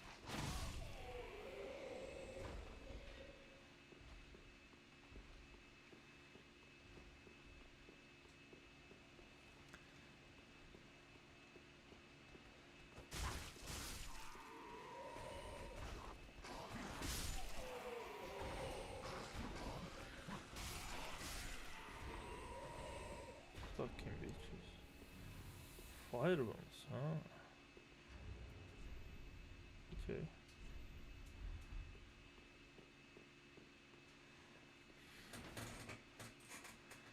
Okay, let's read some fucking comments.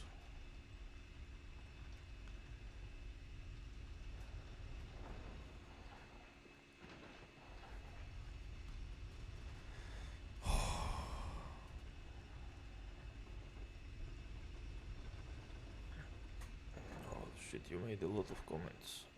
Oh no. Look at the delay attack, dude. Fucking sloppy as me. Oh my god. Yeah, of course, you're out of nowhere. How can you jump through the fucking... what the fuck was that?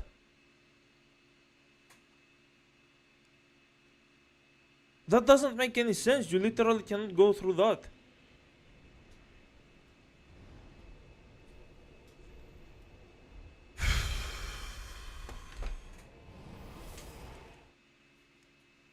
He did an entire jump attack through a thing that you can... like, forget about attacking you through walls. They can straight up phase through them. They don't give a fuck.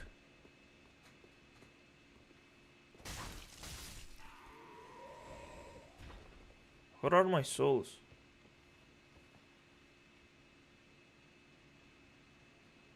What happened to my souls? I died here. Hello?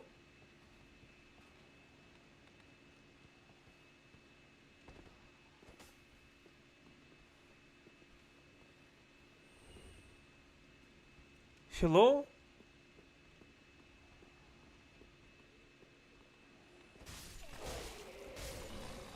I died right here. What the fuck happened to my souls?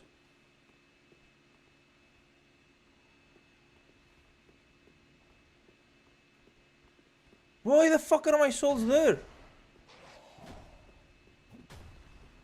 Dude, what kind of drugs is this game taking? How are my souls down there? I have... the blood is also there. Like, what the fuck are you talking about, dude? That's not where I died. I was literally here. And he jumped through this thing. That you can't even... oh, maybe he got past like that. And regardless, it's still fucking stupid. Don't want to fight you, I don't need your shit, Wahid. Piece of garbage.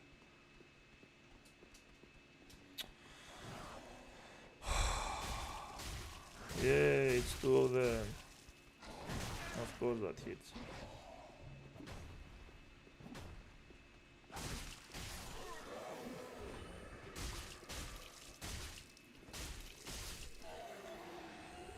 Yeah.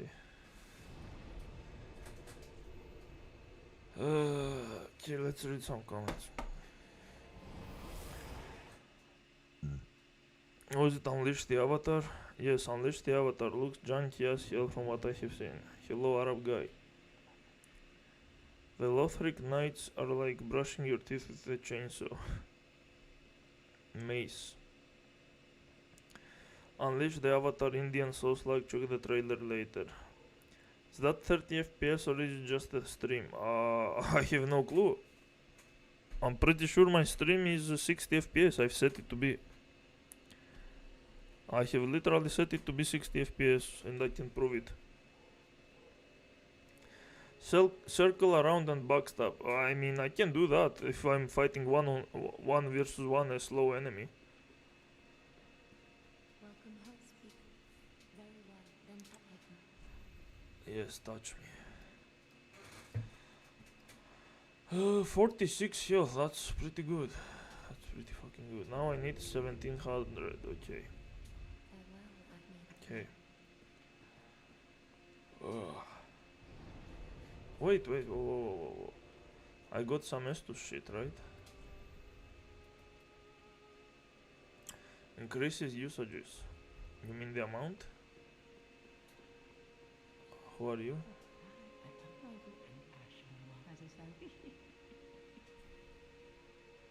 Oh, you just sell stuff? Oh.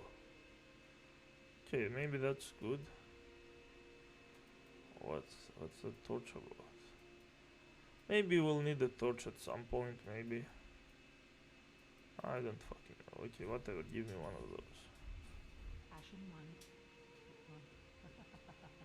Shut up. You wear it same way. You use it in Elden Ring, okay. Tis good what needs smithing this day.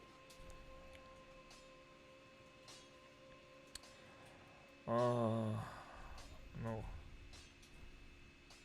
Use to reinforce. Increased number of uses. Okay, this is good. I don't want Can heal 5 times now, yay. Amazing. Okay, let's see what's the cell key about. I think Miyazaki puts the magic for himself. The kick is slow, but it's hell OP. Well, yeah, Miyazaki doesn't play by the same rules that he is supposed to set for other players. So he will not play the game like the author. Code Vein is superior, absolutely. Solon, do you think NVIDIA AI frame generator DLS matter to the graphics card? I mean, I have no clue, if I'm being honest.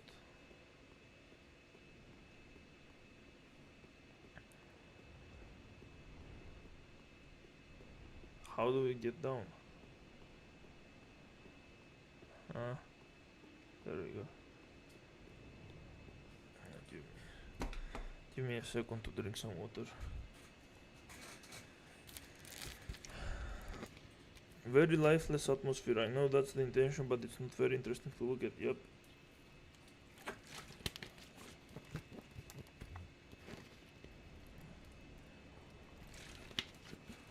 Dark Souls 3 is the worst game in the trilogy.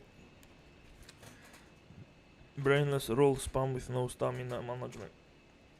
The assets have color, but they intentionally desaturated everything to make it look grey. Dark Souls 3 is even worse. It's better. Believe it's the frame rates for the graphics. Maybe the graphics card need more gigabyte of RAM to run those assets to run the performance better. Demon Souls is probably the best of the From Software games. I'm not counting Sekiro. Dark Souls 2 is better than Dark Souls 1 and maybe 3. I like the dreamlike atmosphere of Demon Souls. It is better than 3. And 3 is better than 1 because come on. Well, I do have 6 GB of RAM and GPU. I can run bit better more, but the PC keeps stuttering. My PC. Dragon's Dogma had way better combat and it's very flawed game. Yes, even Dragon's Dogma is better than this trash, dude. This is not a combat game. It's a combat based game that has trash combat. But it's a masterpiece for some reason.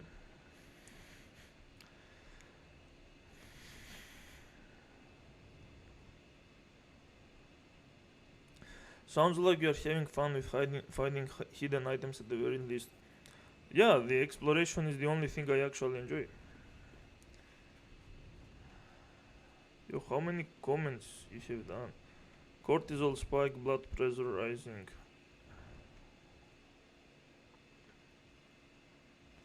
Solon is getting filtered. Dude, how can you get filtered by a trial and error game? There is nothing to filter you. Makes no sense. Oh shit.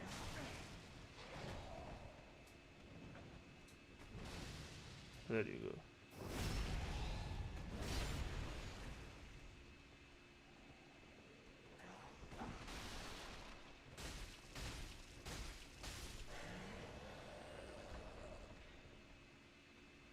Is this for this one? locked. Nope. Why the fuck did you come down? What the fuck? How is he so fast? I'm literally... What the fuck is that? You can't even dodge roll through that.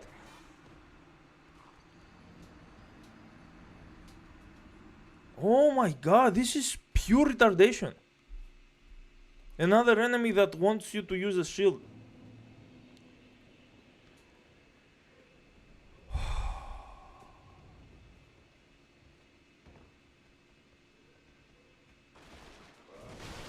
Fuck off.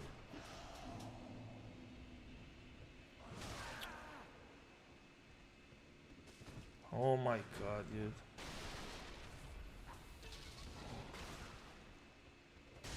That didn't work, okay.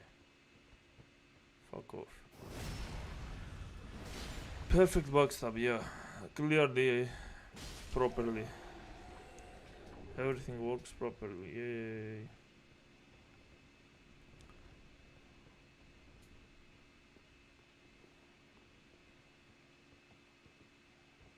Hello?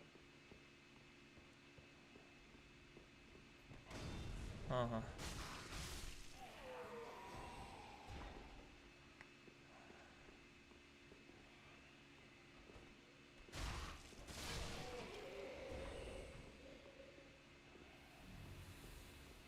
What? Fuck.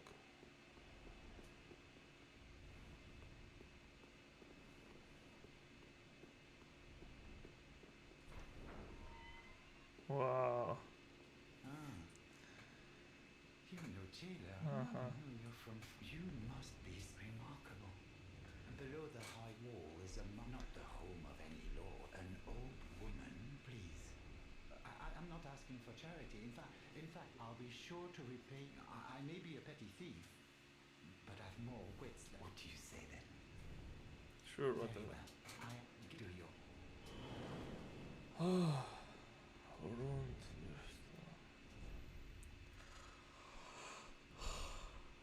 What kind of ring is that? Low. Increase damage absorption and health is low.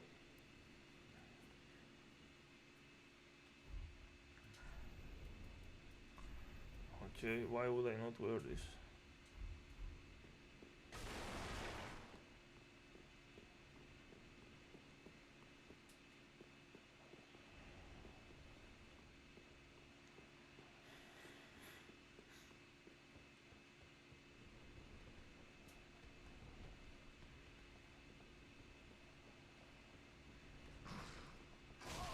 Yo. Completely normal behavior, yeah.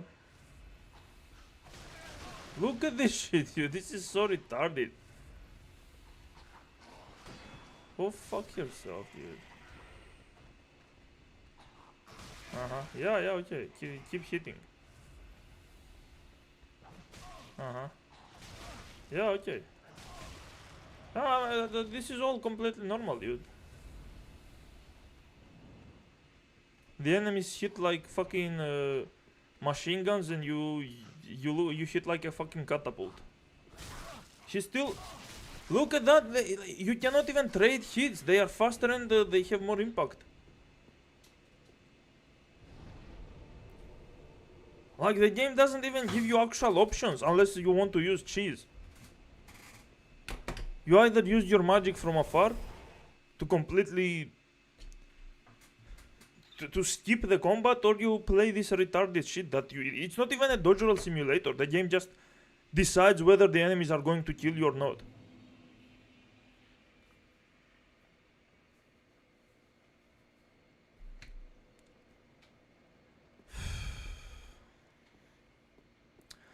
Well, actually, I also want to kill the fat guy.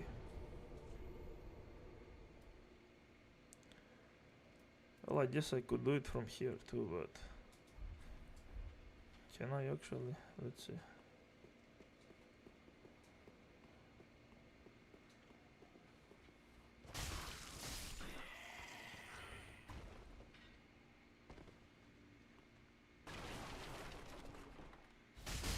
Get fucked. He barely loses health, dude.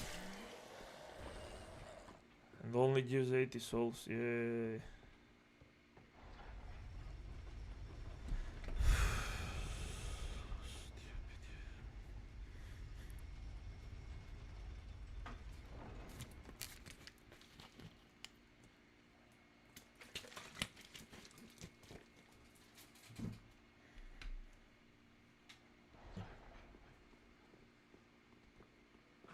Yeah, have fun with your bullshit. I'm not here to entertain anything.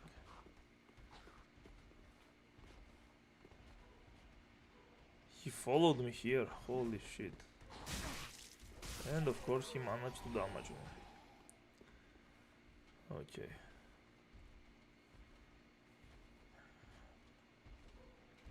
So, can I use a plunge attack on this guy? I think not, right?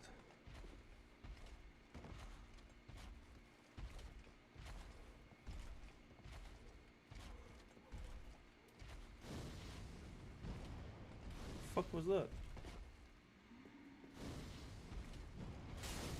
How did I lose so much health already? Whoa. No, you stupid fuck. What the fuck is happening? Okay, I wanted the shield. Now I just want to heal, and now we can fight.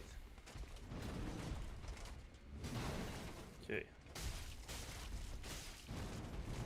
The fuck is that? How do you dodge roll through that? What kind of retarded attacks do they put on the enemies, dude?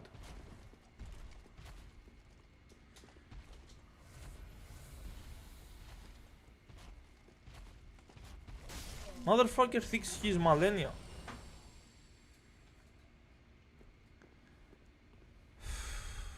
Now I have no Estus. Yay.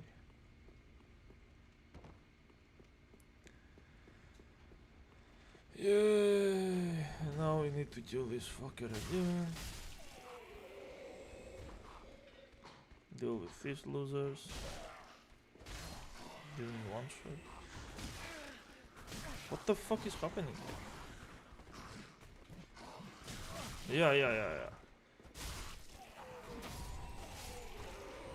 Makes perfect sense.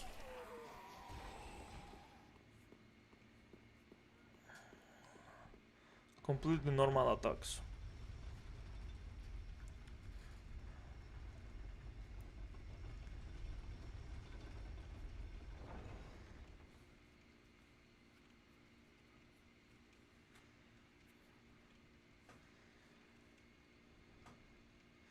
Didn't know Miyazaki cheeses. Bro is just a troll then. Yeah, he's a massive douchebag. He's lying. He's a total hypocrite. He will say the point of these games is the difficulty through trial and error, and the retards like Greg Greenstone will believe him. But if you see him play, he completely contradicts his entire fucking philosophy, because he was full of shit to begin with. He cannot be correct for the main reason that the game allows you to use magic. If many people were to use magic, they would never experience the so-called difficulty through trial and error, and his entire philosophy would be exposed instantly as bullshit. But obviously, he said that that's the point, the difficulty through trial and error, after people played and said it's a difficult game.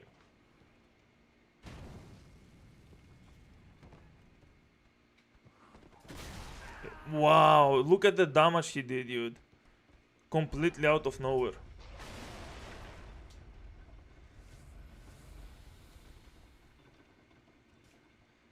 I just lost my ride and he's not even dead because I didn't get any souls and I need to wait until he comes back. Masterpiece, yay. Where the fuck did he go? Yeah.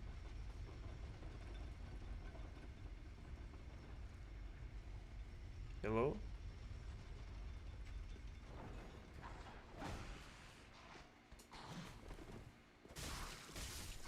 Yeah. Look at this stupid shit.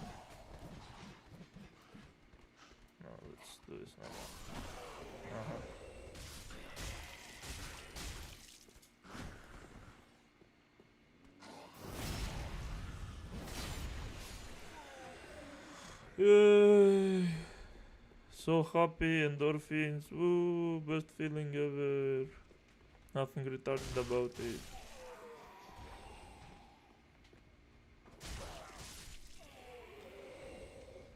Yeah.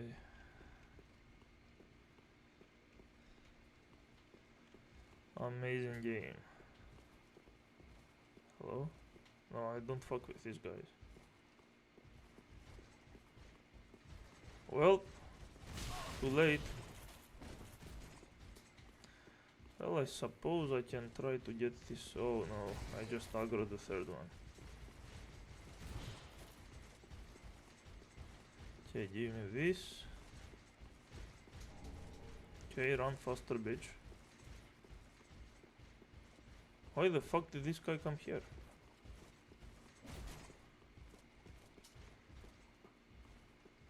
I think there was a mini boss there. They can come here though, right? Yeah. That's what they fucking get. I am Emma, allow me to see. You will not find that they have you to their shepherd. Uh-huh. What the fuck is that? This, it is the, if you fear trespass, then Etch and the old Concord will beckon no. What? Just to create no.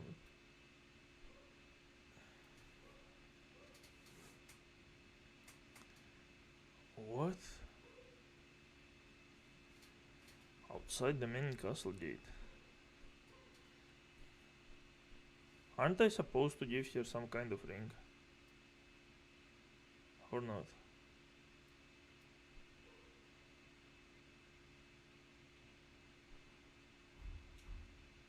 Unkindled one, go through the great gate of beware, the vile one.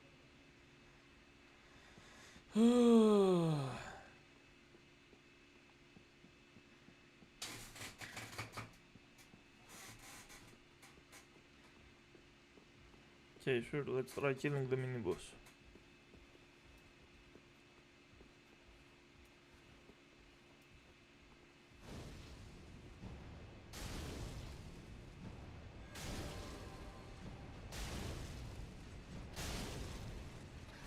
Okay.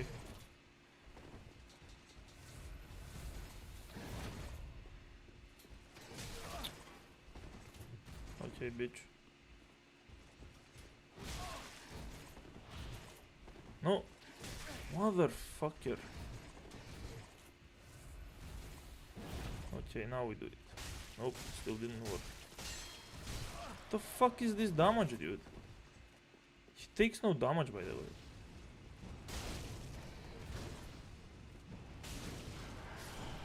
Fucking piece of shit. 1200? Okay, that wasn't bad. Well, now I'm fucked though.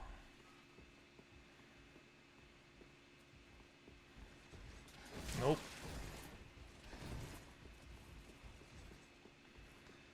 Bye bye, losers. Wait, how did the fat guy revive? The mini bosses come back in this game?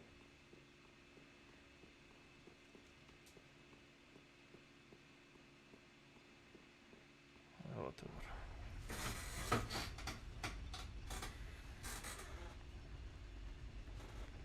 Miyazaki's favorite streamer is Sebi. I read my message so I can go poop, please, Solon. I need you to know I love Bloodborne. Haha, skill issue, yeah. Skill based game.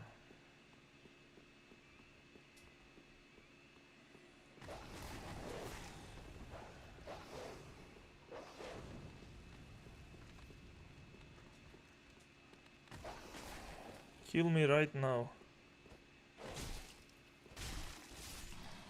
Or die.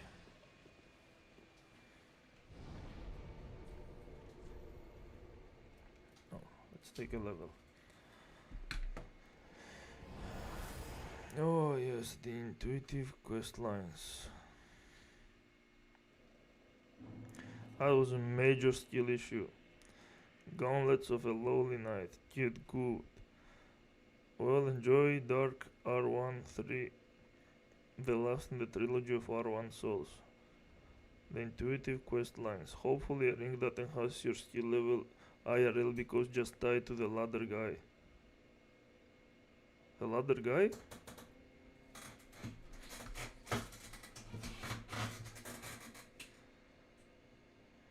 Who the fuck is the ladder guy? Hello? Welcome, husband. Very well, then take him.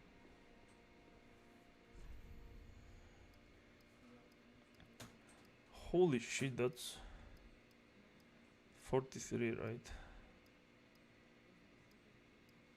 Yeah, that's good.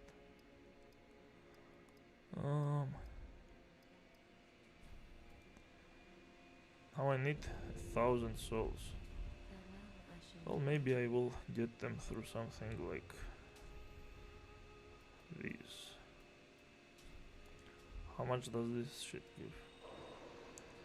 50.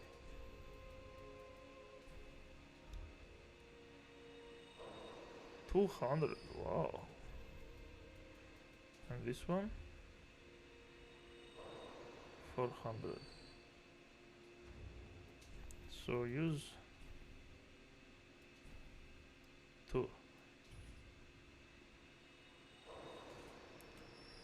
Okay, give me the level. Very well, then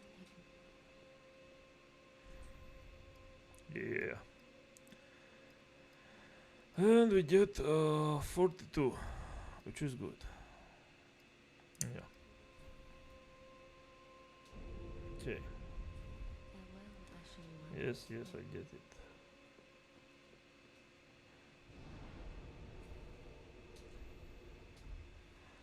Okay. About to die to the ladder guy again. Who the fuck is the ladder guy? The skill issue is omnipotent. Use parry, get good scrub. Sebi did better than you. Yeah, Sebi, the guy who forgot you can drink potions on a horse. You are trash. It's called walk to the side or back or wait for him to swing. Just lost a fan. You are worse than Sebi, lol peace. Sebi has more skill. Parry is hard to time compared to rolls, no. I don't know, I'm just kidding here. Sebi stole your Final Fantasy 7 girl. Can't wait to see this shit. Fell off, great start for me. Le methodical gameplay. Sebi wouldn't have taken damage, yeah, he's too good. Game's combat is unfun if you prefer to run past enemies. What? Oh, yeah. If you prefer to not engage with the combat, it's because obviously the combat has problems.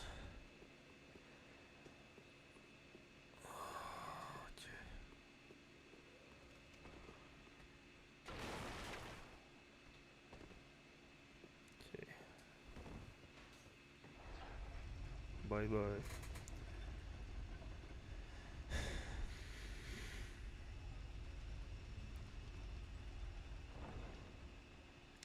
A game does not insult your indulgence. Solon jealous of Sebi's superior gaming skill. Alright, we run past everything. Insane runbacks, by the way, for no fucking reason. Yay. Go suck a dick. You all go suck a dick. And the boss fight should be right there. Right? Yeah. Okay. Yay. It's endorphins time.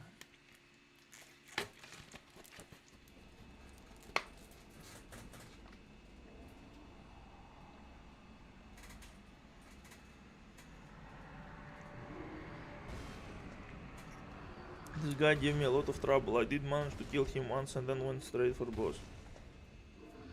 Tying to literally the weakest, easiest enemies in the entire trilogy. Get good kids here. Just keep trash mobs and go into dodge roll boss fight, yeah. Okay. Okay, how do we deal with this guy? Without getting fucked. Oh, he took quite a lot of damage from this. Hey, you can't attack me like that.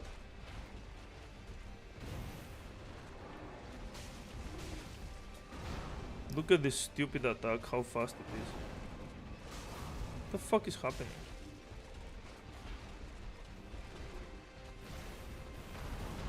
Hello? Look at how fast he moves.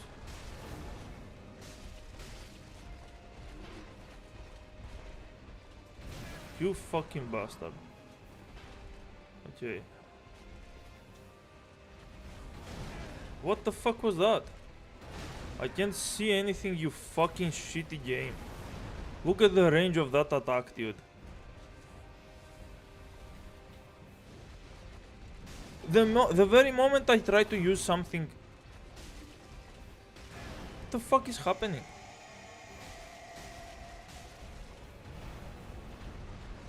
Yo. Yo.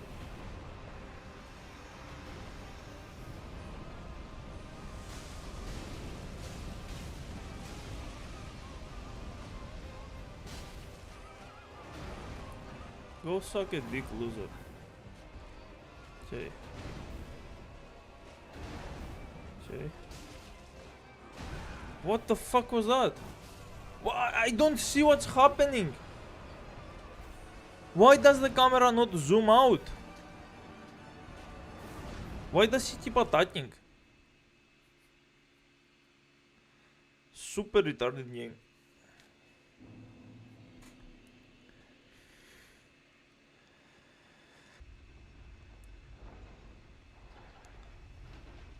Trash camera kills you and they expect you to waste this much time. Like, imagine having such low respect for your own time. How did I lose health? The fuck just happened?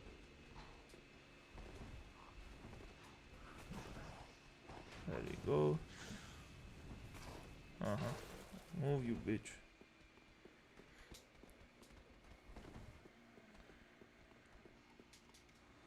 Yeah. Okay. What are you gonna do? Really? I pressed the fucking button, bitch. What the? What the fuck is happening? I cannot even move properly.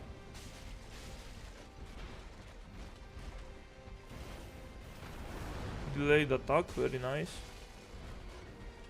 What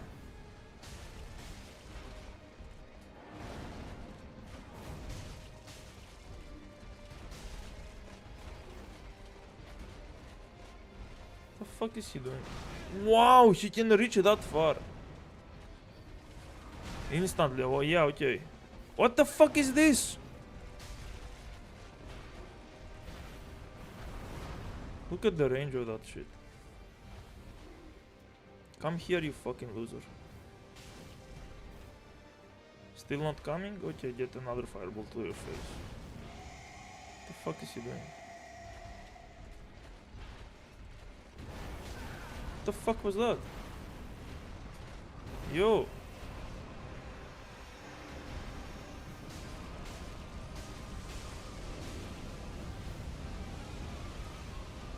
Hit, you fucking bitch. Okay.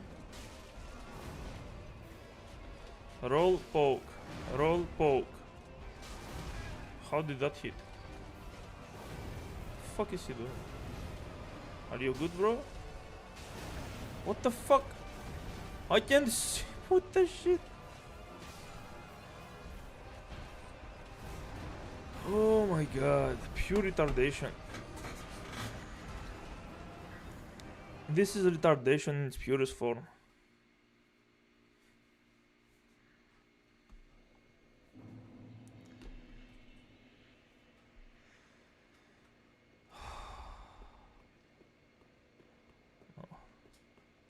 Which move?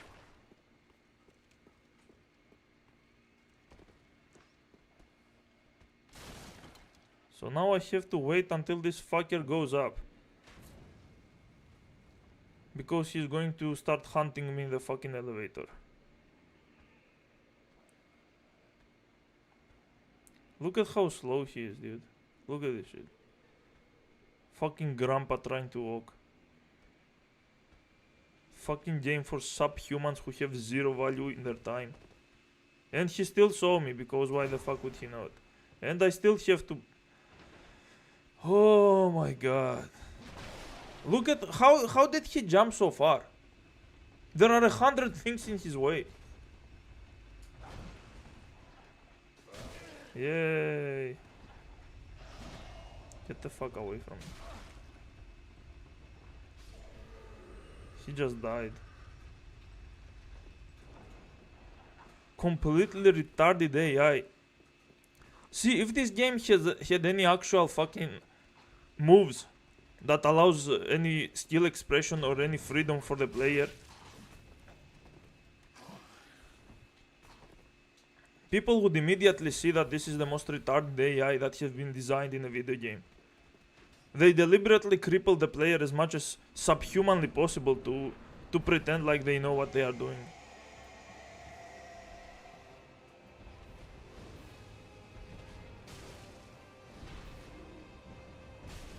Are you going to come or are you going to stay, fucker? There you go. Okay.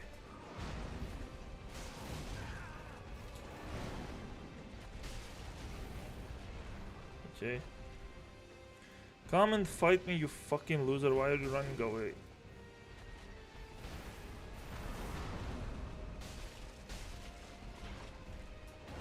Okay.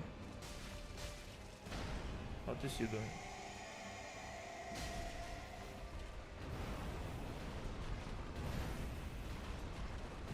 What the?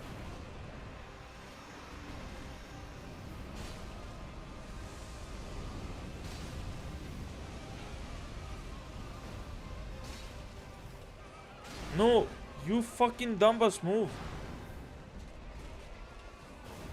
What the fuck is going on? What the fuck is happening? What the hell? What is this camera do?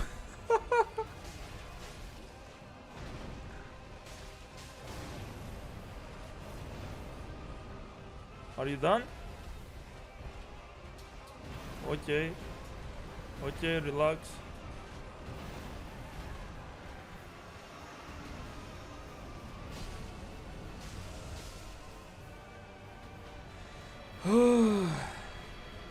Amazing boss fight. Ooh, endorphins. I feel like the best shit ever. Oh, I'm the skillest man alive. Yeah, I'm gonna get so much pussy now. Yeah. Ooh. Holy shit, that was so cool. Most epic boss fight in gaming. I didn't even have any souls.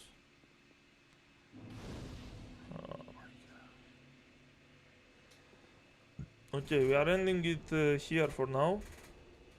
Let's see what you guys did with a poll. 2 hours. I already played 2 hours and I got two huge tumors on my fucking head. Yeah, amazing. Good job, Miyazaki. You really outdid yourself here.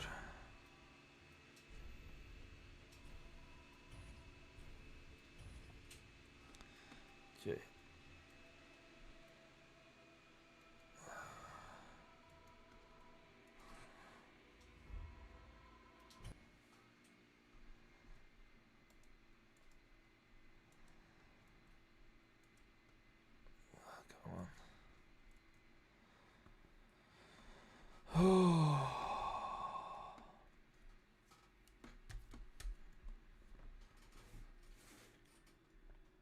Okay.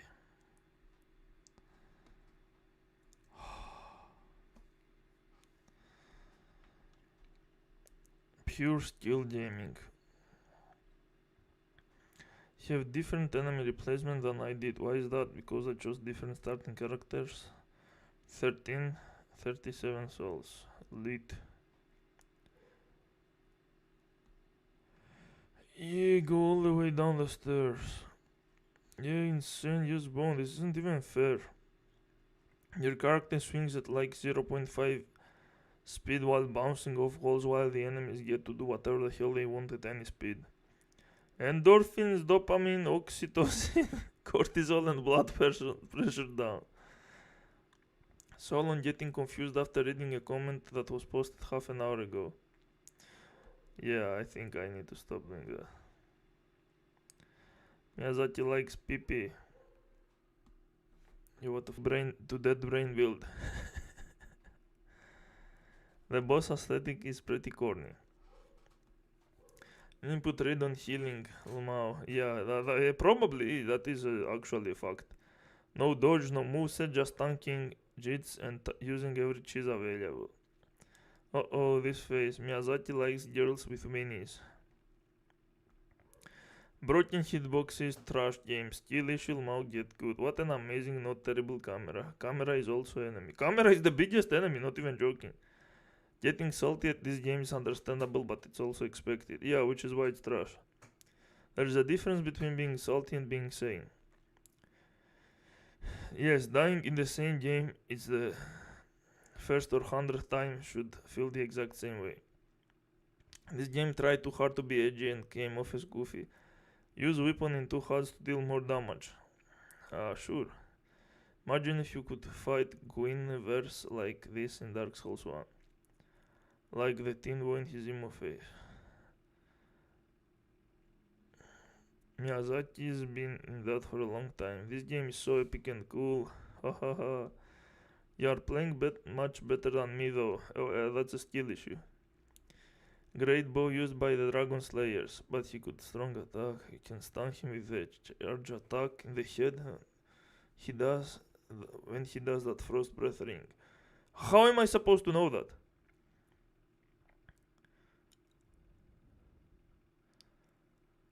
What do you mean you can stun him with a charge attack in the head when he does the frost breath ring? Obviously, when he breathes the frost from his mouth, you want to stay away from his mouth. You just need to be an unga bunga motherfucker that just whatever the fuck just presses random buttons to figure that one out. Like it's the first instinct that when he breathes the ice, you want to go to a side that he cannot reach with his breath. Why the fuck is that a thing? How can you stun him with a charge attack in the head? How does that make sense? Why does the game not show any kind of indication for that? Pure retardation, dude. Every single mechanic is pure retardation. Like, when they were making this game, they were thinking, like, let's think how we can make this game as counterintuitive as subhumanly possible. Let's try to hide every single mechanic in a way that no one can figure out unless they are completely retarded and are bashing their heads on a wall for fucking hours. Use long sword instead of axe. Why? The fuck is the difference?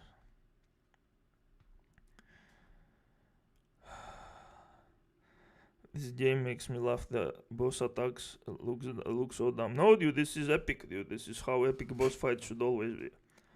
Word of the hitbox valley. You are locked on, so roll movements is limited. Can't believe this shit had so much hype back in 2016, aged like milk. You became better, man. Better at what? To think you actually pulled a soul star and ironically saying get good in your stream. No, it wasn't unironically. Don't worry. I know these games are trash, it doesn't matter how you play. Watch the same roll animation for 25 hour simulator.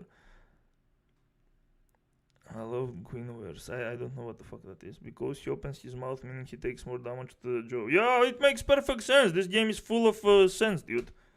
He opens his mouth, he takes more damage to his jaw. I'm sure that works for every enemy, right? They didn't do that for that specific enemy when he breathes his eyes or something.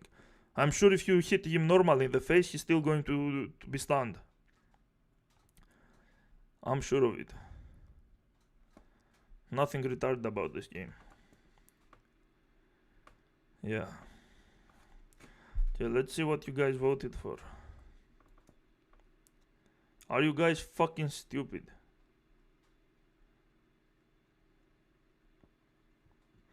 Okay, I'm going to watch Sebi Webb's Elden Ring playthrough for therapy. See, this is why people watch other players play Souls games, because this is like getting gang raped for an entire year in prison, and then you become so immeasurably miserable that the only way you can forget about your misery is watching other people get gang raped for 10 years. So you can cope with it. You can think of, oh, okay, it happens to other people too, so it's cool. Like, you can tell these losers are totally miserable and are suffering. That's why they need to watch that kind of cancer.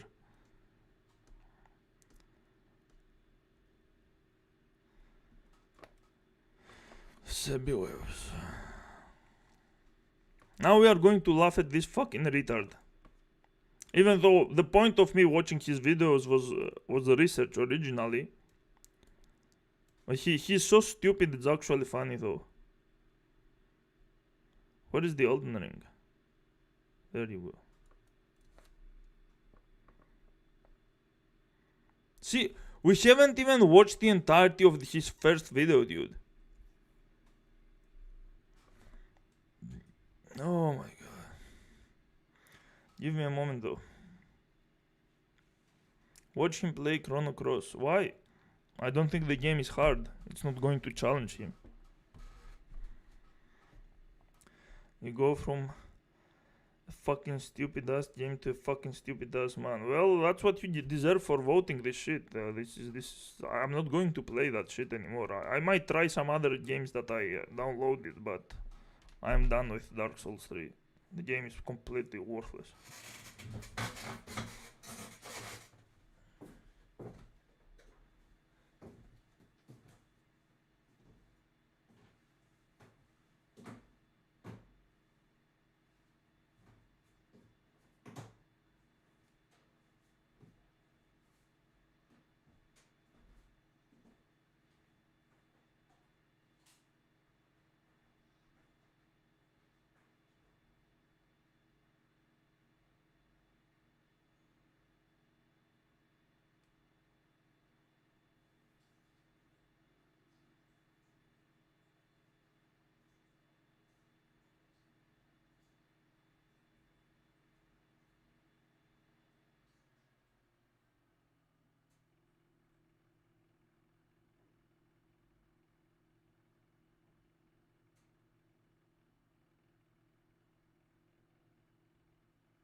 Okay, before we watch the dumbest man alive, we are going to. I want to show you what a good camera looks like.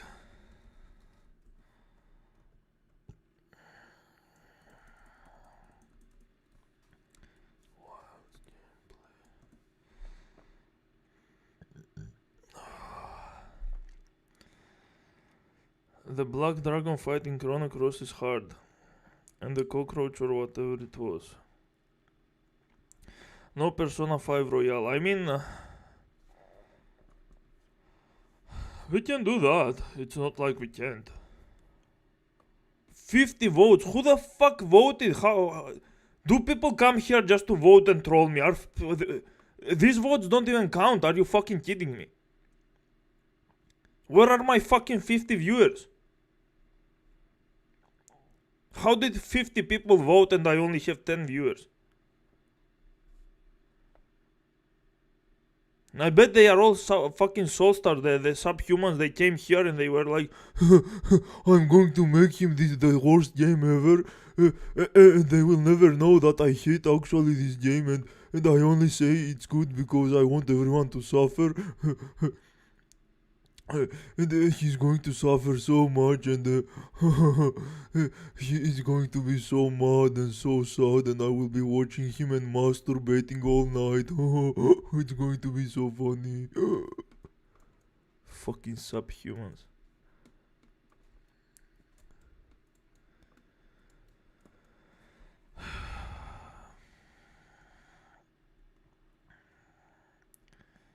Yay, we are done with roll slope, endorphins rushing. Hope never dies. Sebi's face, yeah. Getting soul start fatigue. Mario for NES is more difficult than Souls games. Yeah, because there is nothing difficult there. It's pure tediousness. We haven't seen Sebi's plays, but parents probably clean it anyway. Yup. Good camera like Nikon or something. Nikon? What's Nikon?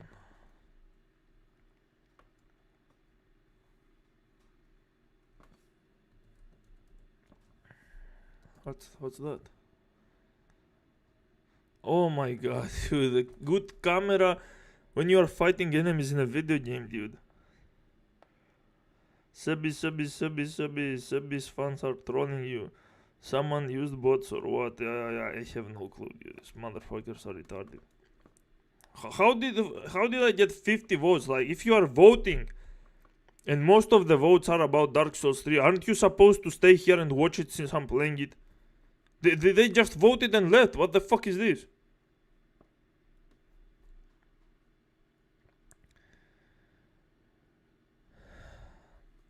$800 of your subs are Sebi's bot accounts. Yeah, realistically, YouTube sends notifications to like 50 people of my entire fucking subs, of all of my fucking audience.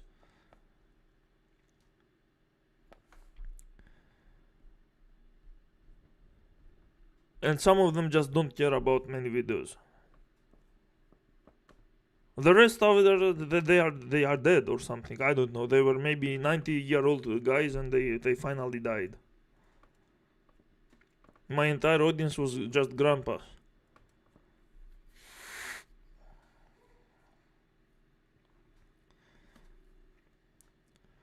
You have 61 subs, or maybe 67.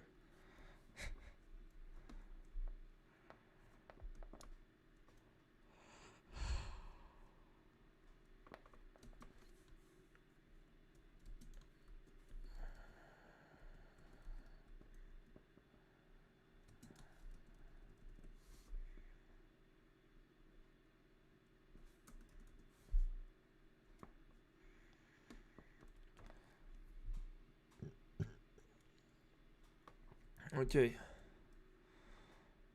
Let's see. Well, not this one. This is huge. Okay, let's watch this one. Maybe this is good. Well.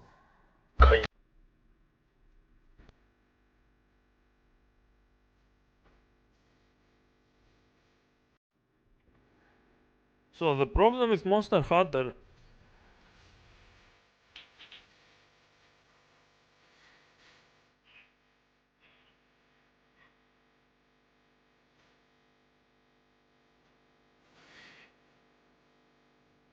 just one shot it.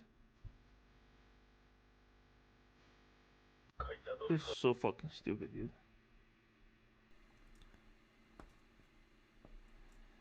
Look at this.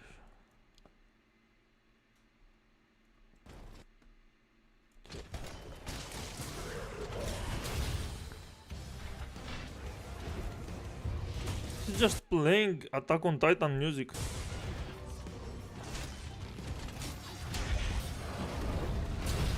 Okay, as you can see, the camera is not good in Monster Hunter games either.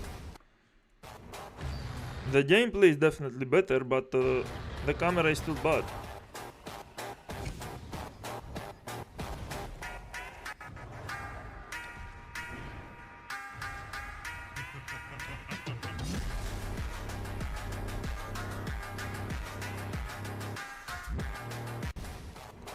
Okay, these are stupid videos, dude.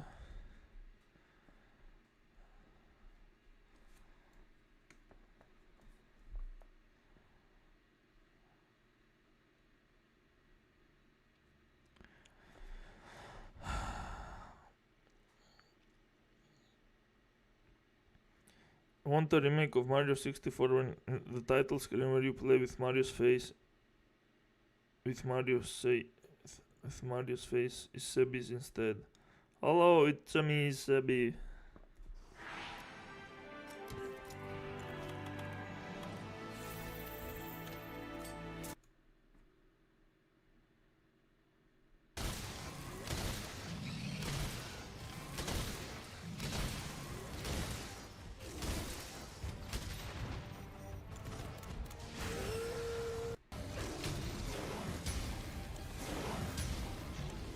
So as you can see, the camera is not very good. Like, even when you are playing a range build.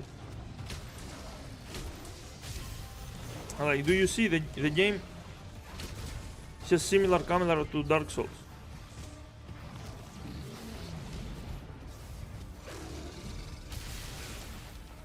It's stupid. And it has similar junks. The enemies can phase through trees and stuff. Oh, this is what a good game camera looks like.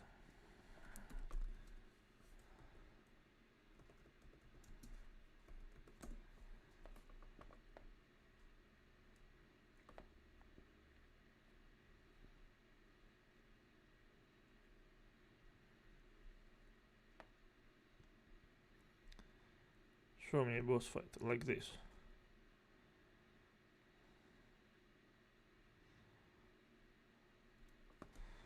Okay, that's not gonna be enough.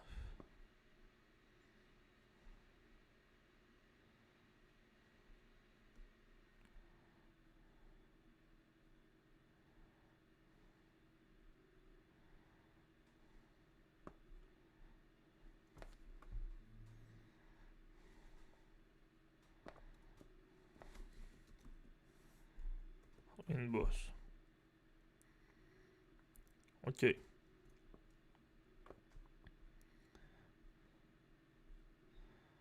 Look at this.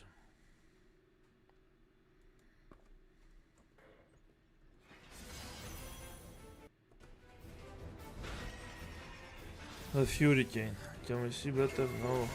Fucking hell, dude.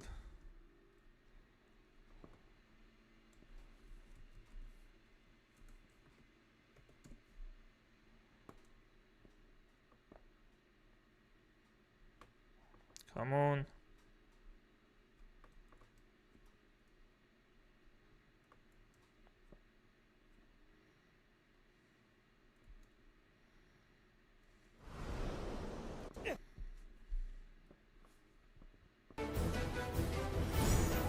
Okay.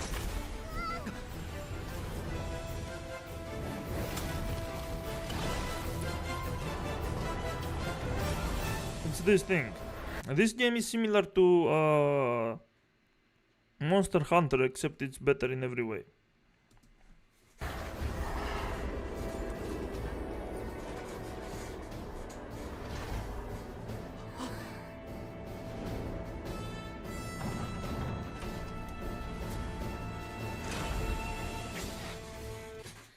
What did you finally get? Brain tumors? Yes, that's exactly what I got.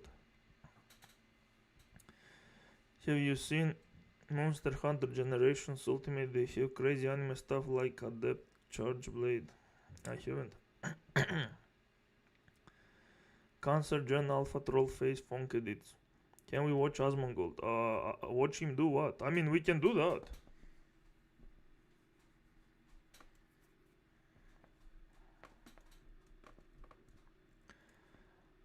A little bit.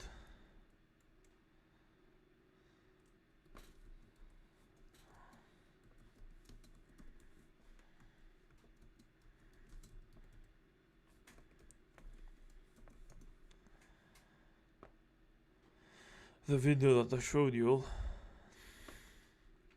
Okay, watch this fight though.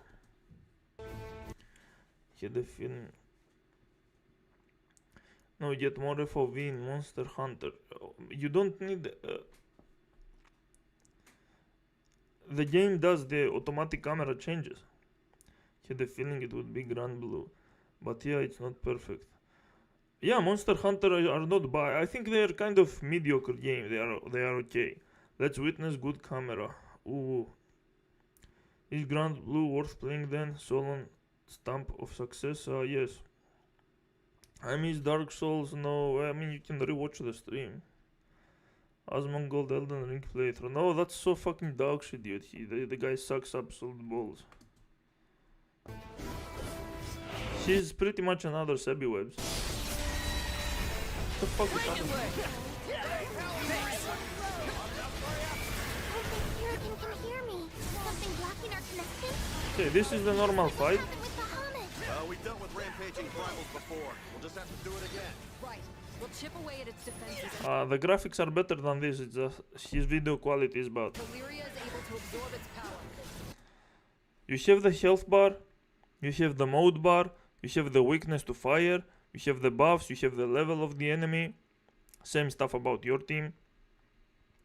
You have the link gauge.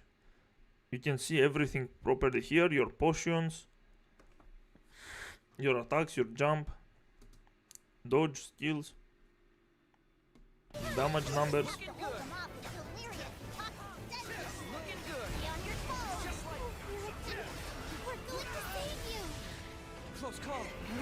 Your super attack beneath your fucking health bar, your buffs, everything makes perfect sense visually. Let's see if the camera also is consistent with the game's quality.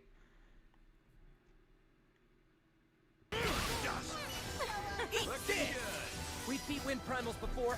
We can do it again. Don't move. Looking good. Got it in my sights. Let's back off. Watch its behavior for now. All these rough winds. Now the boss is going for an overdrive mode. Kind of reminds you of Tiamat, doesn't it? Tiamat's anger was always motherly somehow. Hurricane's gale It does these kinds of attacks. Holy shit, this guy's quality is trash. Jesus, dude. Why is everyone sucking so much shit when it comes to quality? Jesus. How is my quality better than all of these losers, dude? I don't even have anything.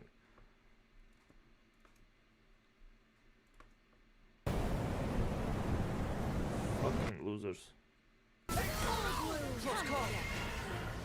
There we go. Let's do this. That's better. Don't play too hard now. Play it on, guys.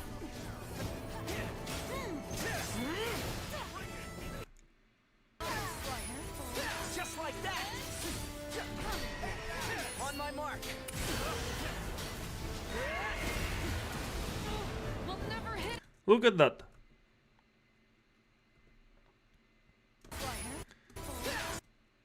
Just like that. On my mark. Look at. Did you just see how the camera zoomed out right now? The moment the boss started leaving out of the area. We'll never hit it at this rate. Now you can see the attacks of the entire area clearly. I think I can help.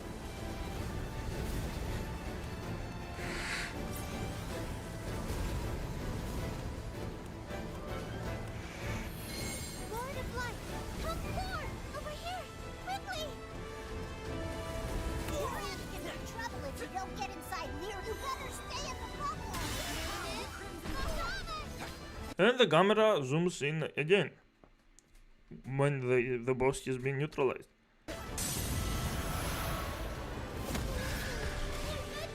Hey, nice, Lyria. Glad he's fighting on our side this time. Focus. Lyrian's power is starting to grow. And the game zooms out. Now it goes for a face change, transfiguration. Hold up. Did the demon pony just transform? It is a primal beast, after all. Were you expecting something different? You can tell primal beasts were weapons created by Astral. Their powers are capable of twofold destruction. But after the war, they abandoned their fear in the sky. Some took to the land. Looking good. Some were duped. Still others found a home alongside Sky Dwellers and helped advance All the enemy attacks, all the areas of buff or heal from your allies are visible. great civilizations. Like Hurricane. Primal of Look at that, you can perfectly see the circles of attack. vitality. And let him feel the power. How callous it is to twist this creative soul into The red parts, the red areas are the areas that the enemy is going to damage you. an instrument of destruction. Payback's on its way. The game clearly shows you. There you go, a tornado just happened to that area.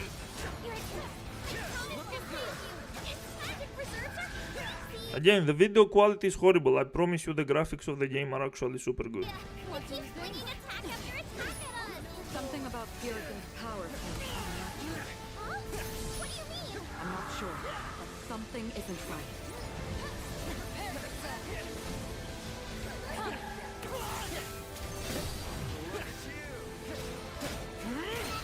Perfectly telegraphed attacks, perfectly shown areas of enemy attacks, shows of your allies' heals and buffs, everything. Now's our chance. Let's finish. I never had any visual problems with these games in its entirety. Like, I never fought an enemy and I was like, this was bad. There were bad because of other bullshit, because some enemies can insta-kill you, but and you need to grind, but other than that, there is nothing. Like, the main story has no problems. If you go for the end game challenges, you will find some problems for sure. And not camera issues though. Visually the game is still perfect. Okay, let's see what you're going here.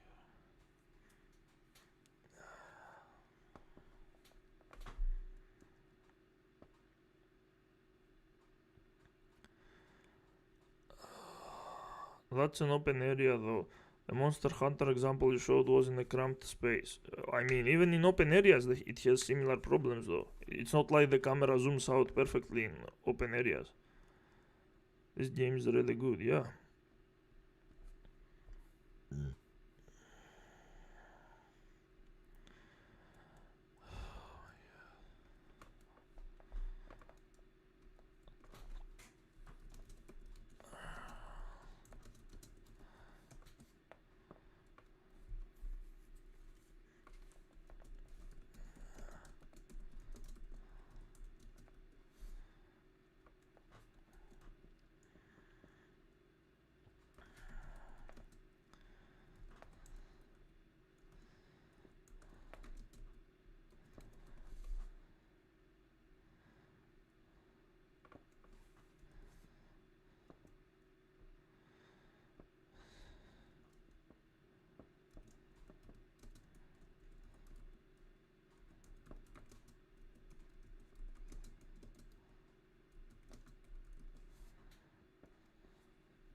Okay.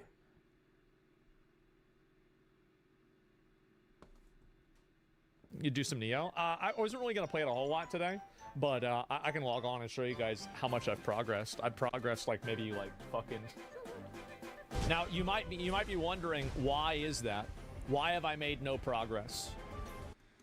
Because I was so cooked I played for maybe like an hour.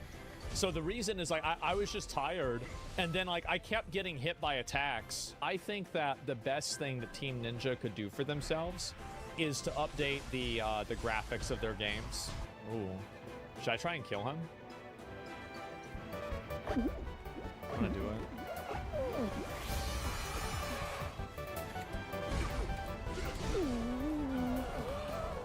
Yeah. This game's hard. I'm gonna be honest, like, this is a hard game. Just because they can hit you hard doesn't mean shit, dude. You're not even using mechanics, you're playing it like a Souls-like. It's a hard game, man. Yeah, they're meant to be hard, but there is nothing extraordinary about this part. Like, this game, like, my best way to describe this game is that it's a game for Super Nintendo that came out in 2026. Like, it's extremely punishing. It's really hard. It's not extremely punishing, though. The punishment is fair.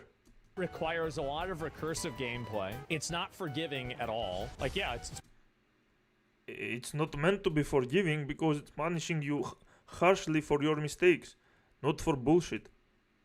Basically a Super Nintendo game. This is a high level area. I don't know. It's not. I'm getting like level 7. So does this guy know that Super Nintendo games were hard? I thought difficulty was a thing since Dark Souls came out. Items.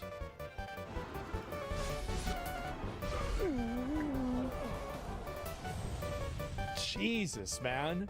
It's so fast. Yeah, it's just hard, man. Yeah, because you're not supposed to dodge all the attacks by trial and error, you fucking retard.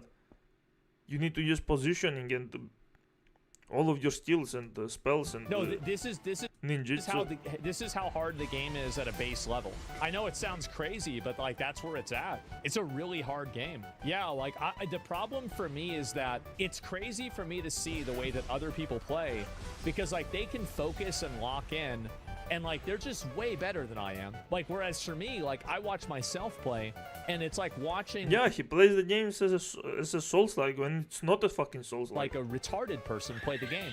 Exactly. There you go. He admits it. I watch myself play, and it's like watching like a retarded person play the game. It is. The guy literally admits he's retarded. What the fuck? What more does he need to do? He lives like an absolute subhuman, like actual subhuman filth. Dirtiest streamer in the fucking world. He admits he's retarded. He's fucking rotten inside and outside. Like, how do you have? How do you watch this guy with a respect? This is a total lolcow. I refuse to believe there is someone so much worse than him that actually worships him. Like, you've got to be a subhuman among subhumans to worship this guy. He literally admits he's retarded and one of the dirtiest streamers alive, if not the dirtiest. He was never good at any video game. He has been playing World of Warcraft his whole life and he's still trash at it. He never said anything intelligent in his whole life. How is this a human being? There is nothing going on with this guy. He's like a dirtier version of Penguin Zero.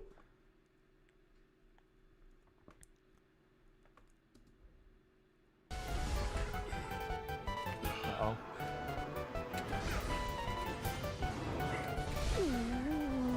Yeah, it's just I feel like I'm actually like I'm like hitting the wall with like playing games. Like the problem for me is that like it's that my reaction time and like my thinking is so slow. Well, you literally just said you are retarded with different words again. You have been fucking destroyed both mentally and physically. It's over. You are already dead. You are an 80-year-old in the body of a dirty fucking 30-year-old. Not even. I think even his body is essentially an 80-year-old's body, because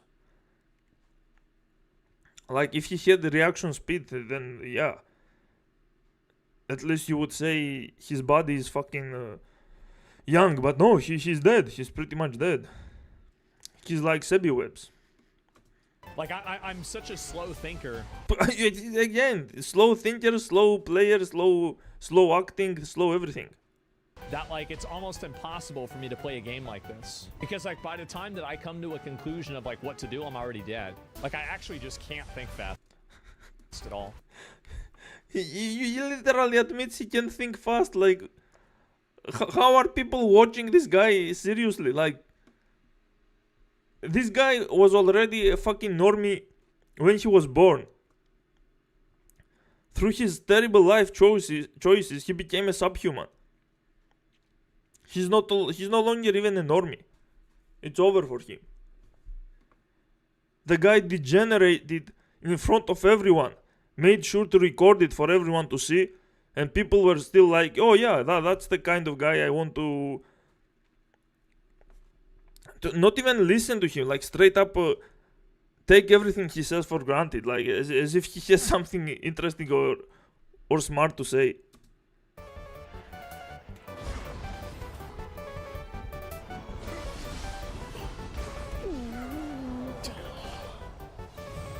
Just too fast, man. Like I honestly I feel like I might have to play another game. Like I think I pretty much hit the wall. Like I don't really see a world where like I can beat this. I'll give it like 1 or 2 more tries, okay? Okay.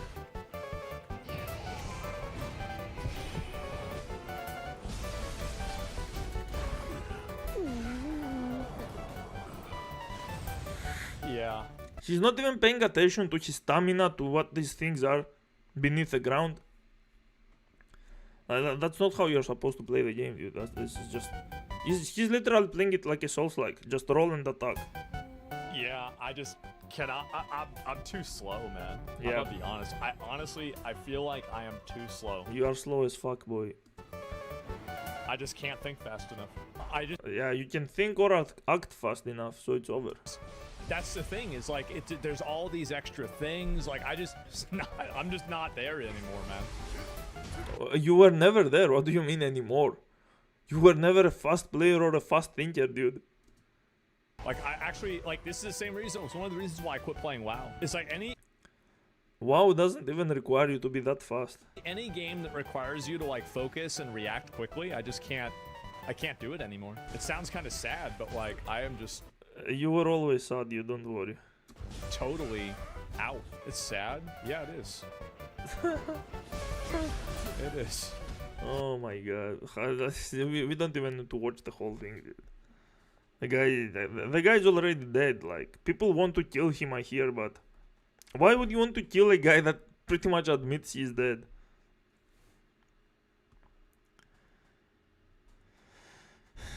Oh my god. No more cancer, please. This Zahwal guy told me in comment section, even though he exposed Asmongold and defeated Neo 3, that he considers Neo 2 trash. Wait, why? I even like the first Neo. Wait, why though? I got a heart.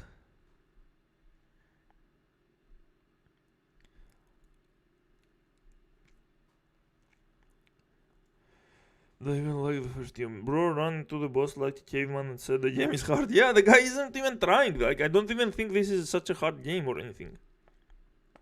It is meant to be hard because it's Neo, but it's nothing really. There is nothing special going on. The easiest Neo ever. Yeah, it's actually easier than the first and the second game. It is not that punishing. What the fuck? What is this dumbass even saying? God, he's retarded. Yeah, it's not. It's only punishing you for playing like shit, which is completely normal. Compared to Neo 2, it was very easy. Yeah. It's harder because it has more mechanical depth. Yeah, but you don't really... The game doesn't require you to play that well. Like, you can use a lot of stuff, but you don't really have to. It has more stuff than Neo 1 and Neo 2, but it's not like the game wants you to play like a fucking madman. Maybe because he's probably retarded. It's not probably, he admitted 100 times. He said he's slow in the brain. He cannot think fast. He's a slow thinker. That's what the word retarded means.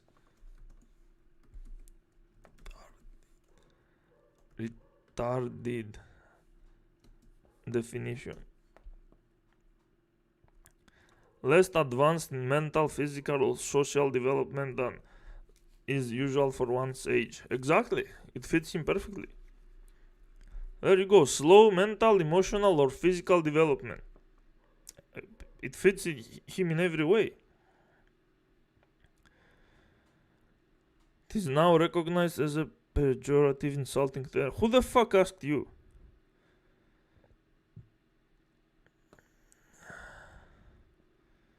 Why is the fucking AI of Google fucking trying to teach me morals? I can use the word in any way I want. Go fuck yourself. It technically means slowed or delayed, which is exactly what he admits he is.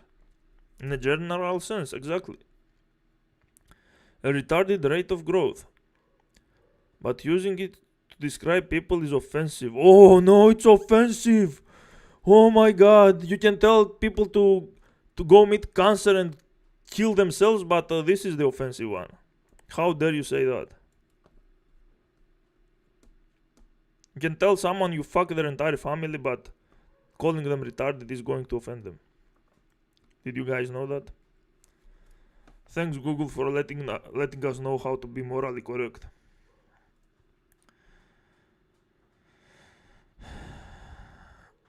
It added parry for the samurai and you can parry everything. I mean, you don't have to do that. I hated Neo 2. What is Che Guevara doing here? Neo 2 is very punishing, especially the key part. But it's awesome too, all Neo games are. Playing games in the afterlife. Sub cockroach. He says because it has 1 or 2 shots, it's a cheap difficulty. Earlier in this video you just watched, he says SOP is his favorite apparently. SOP? What the fuck is SOP?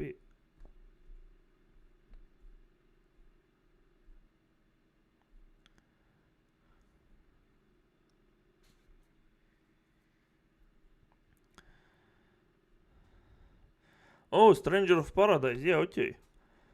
Okay, so he likes Soul. Wait, but okay, he likes Souls likes.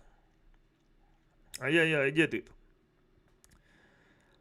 Enemies can two-shot you, but again, you have many options to work around. You have mechanics, you have stuff, like...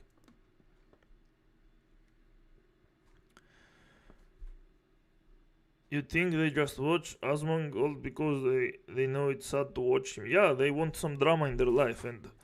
What better drama than watching a 30-year-old man meeting his end really soon?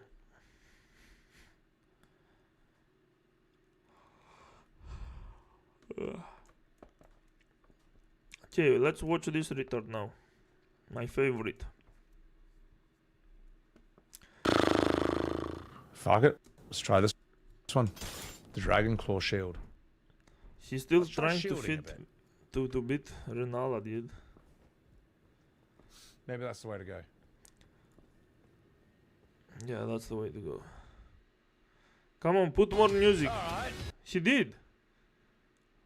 Yeah, we are getting copyrighted. Awesome, yeah. I can shield you now. Uh-huh. Alright. You are so fucking cool. You are going to die again, aren't you? No, I gotta do one last thing. What?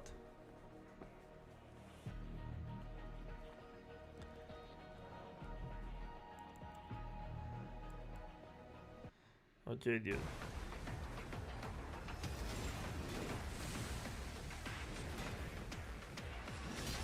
Does he win? Nope. The entire stream Come on, he's Jelly, trying come on, Jelly, to take be the heat off me. holy fuck, go, this girl. guy's worthless.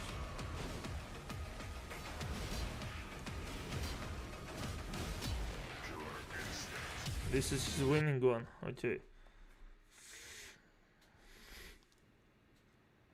The fuck is this build? Which means I have to fight With Ultra Instinct.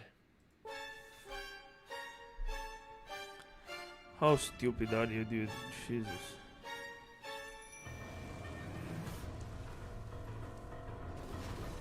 Look at how serious he is.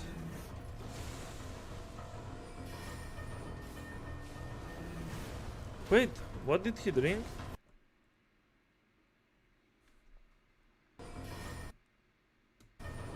What the fuck is he doing? Oh, it was the fucking the flask, the elixir.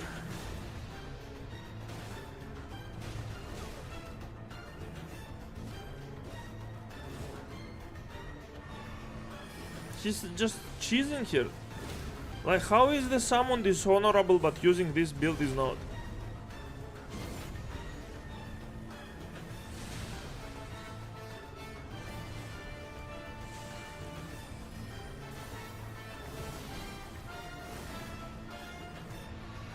He's not even trying to memorize the attacks, like... Yeah, just use the shield. Because that's not broken or anything.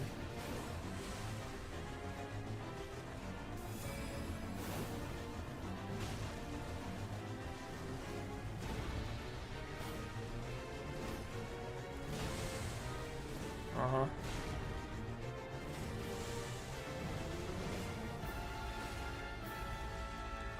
You guys are seeing this, right?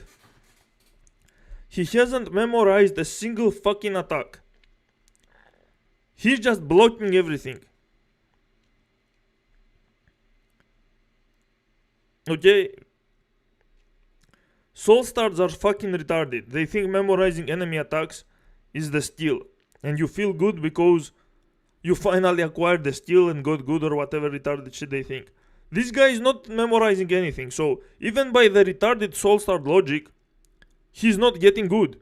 He's not getting skilled. Even by their own logic, he's wrong.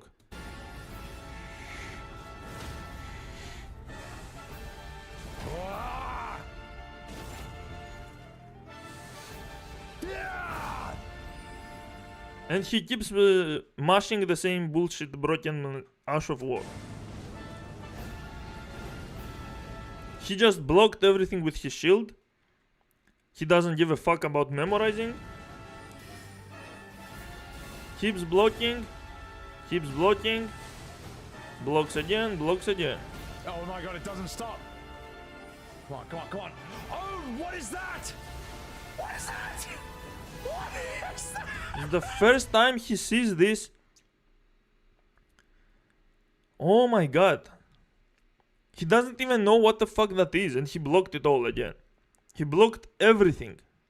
Didn't dodge a single attack. Jelly! Jelly! Why are you crying? You have the most broken build. You literally don't take damage. I will kill you for killing Jelly!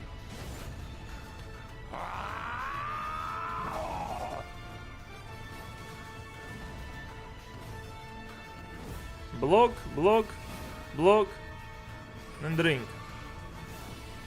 Block, block, block, block. Block.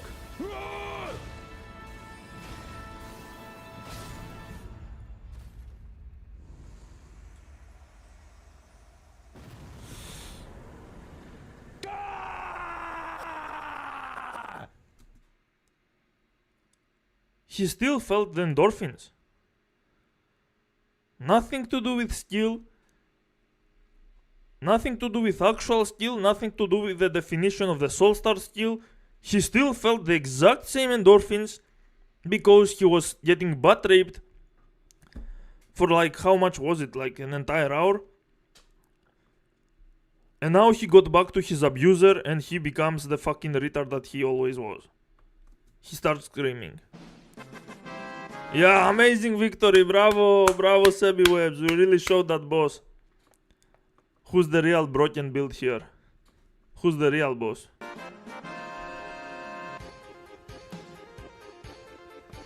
Clearly, the satisfaction they feel after beating the boss is because they have gotten good.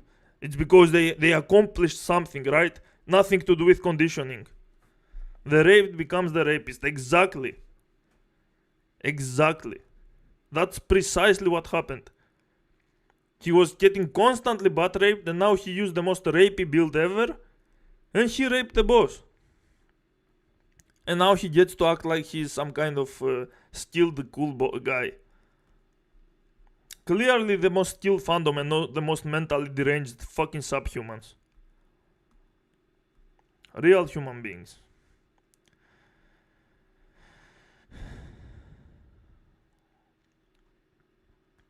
I always find people who are into Souls-like telling me Neo is the Souls-like and Stranger of Paradise isn't, when it's the other way around.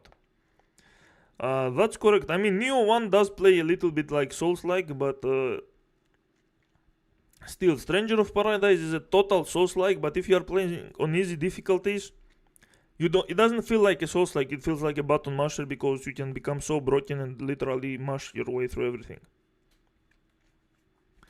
Found the most productive, efficient, and overpowered method of beating this boss. It's called going outside. He used summons against Radan. Yeah. He's a real human being, dude. It makes sense. With this build too. Aha, the summon is 10 times more honorable than this build, and he summoned the jellyfish anyway. It's more honorable to use Mimic Tear at this point. Is this what he considers much better action RPG than FF7 Rebirth? Yes, he does consider this a much better action RPG because that's exactly what he wants. He wants the game to be as braided as subhumanly possible. That's what they all want. That's what they always wanted. They are too insecure to admit that they are casuals, but they always wanted the most casual games. They are like game journalists, 100 times more retarded, and no one is paying them to play games. So they are way worse than any game journalist. They are the worst filth of the entire industry. Biggest losers on the planet, most insecure and fuckable incels. They will keep lying until the day they die that they are the most accomplished hardcore players, when it's the most obvious thing that they are the biggest retards that I have ever seen in any community. Fucking 10-year-old autistic fangirls of Justin Bieber were not this retarded.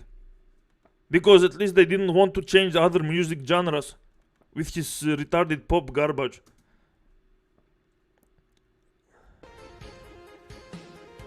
So happy. Look at how happy he is, dude. He literally didn't memorize a single fucking attack. He blocked everything. And he is still happy. Like, this is what I'm talking about. This is the brain of a fucking pet. You throw a fucking bone, you tell him to fetch, he brings it, you give him a head pat, and it's the happiest creature ever. There is no intelligence there. There is no thinking, nothing. He did the most brain-dead activity that is possible. Like, how does anyone see this fucking gameplay and thought there was something going on here? So fucking happy. Oh, I beat the boss. I beat the hard boss. Oh. Fucking subhuman. The timing. The timing. Yeah, fuck yeah. God, the timing. The timing. Shit. God. GG's, mate. Oh my. Look at. They are all throwing a party for a guy that was just blocking and mashing. How is this how is any of them a human being? A single one of them. I dare you to find me more retarded fandom than this. I dare you. You can find a cult that castrates themselves and it won't be as retarded as these losers. Because you castrate yourself once and then you move on with your life. These motherfuckers have invested their entire life in full copium. Always trying to fucking convince themselves that they have value. When they keep doing this shit. Like, these are naturally born slaves. They will never amount to anything.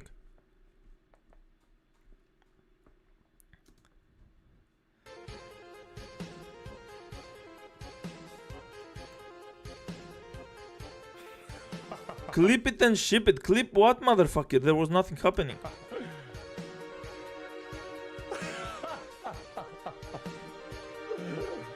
He's still happy about it. That is fucking unreal, mate. I cannot believe how well timed that was. That you couldn't choreograph this shit, mate. You couldn't choreograph it. Clip it and share, but oh, I'm saving that, mate. I'm saving So that. stupid. He thinks. Oh my god. He thinks timing his stupid movements with the song was something. I am very, very, very happy with how that turned out. We'll call that the Ultra Instinct. I don't know, Rolana. Subhumanity overload. Like, you don't even need to watch any other video. He has 7 entire fucking videos, and from the very first one, you can already tell there isn't an ounce of hope left. A single one. It's way beyond done. Way beyond done. There are people that watch his entire fucking channel, all of his playthroughs of every game, and they still think this guy is going to actually save the fucking... It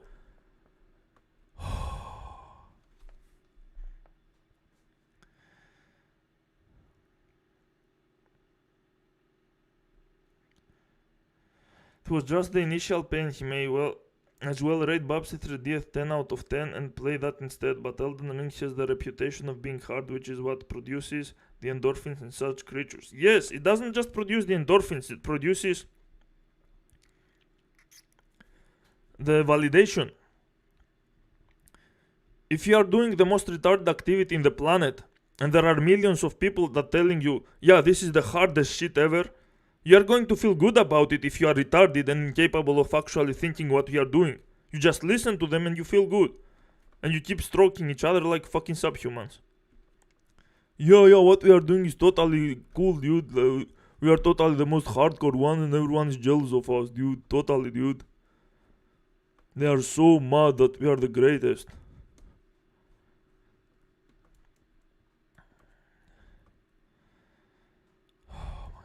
If you think that's cringe, look at this. This is the... Look at this video. Just look at this. Let's see what you're voting first.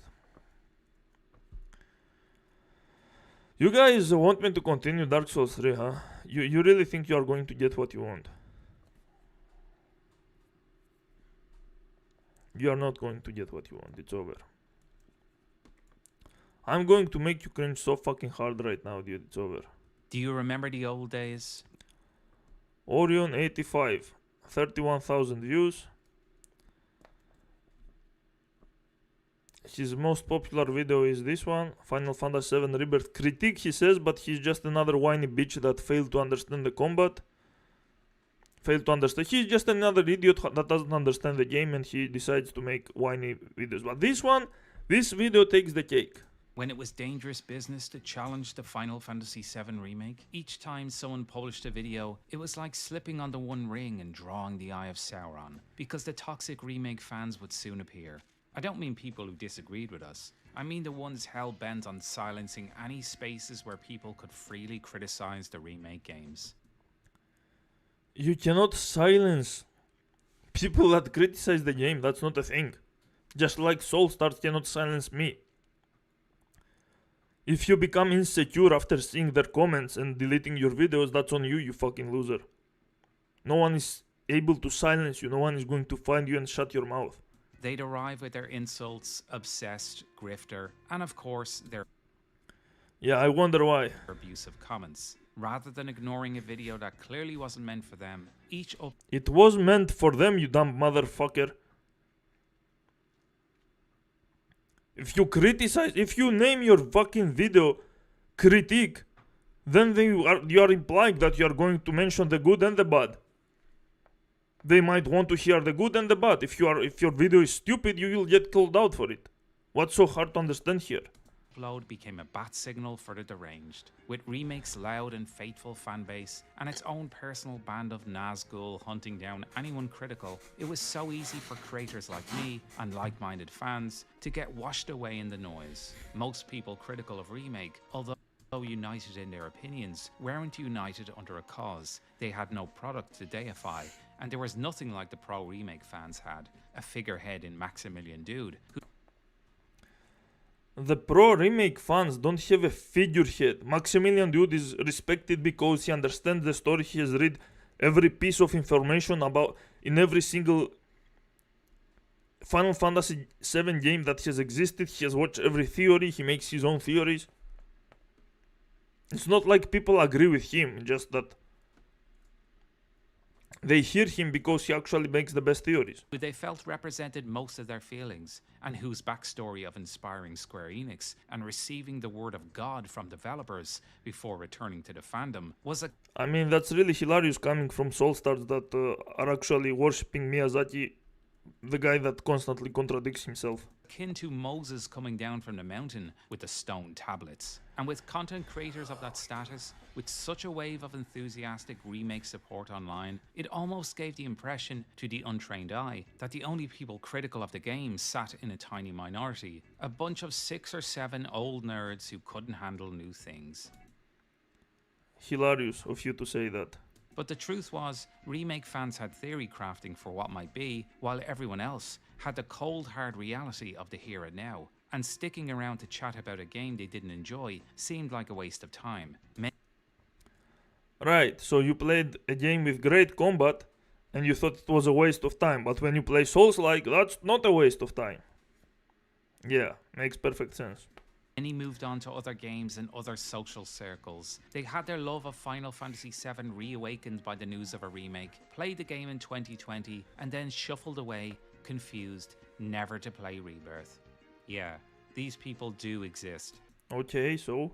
They walk among us, and you may be surprised how many there are, because it was only a percentage of us who stayed online to discuss it. We're the ones who hung around trying to figure out our feelings, to debate in comment sections, or to try to remind people what the original game had actually said. And then you had oddballs like me, who made videos about it for all of 5 years. I was a small fry nuisance for toxic remake fans, yet they drew some comfort from the fact that I sat in a dark corner of the internet where no plants ever grew. But what would happen when a voice emerged that quickly became too big to silence? How would remake fans respond?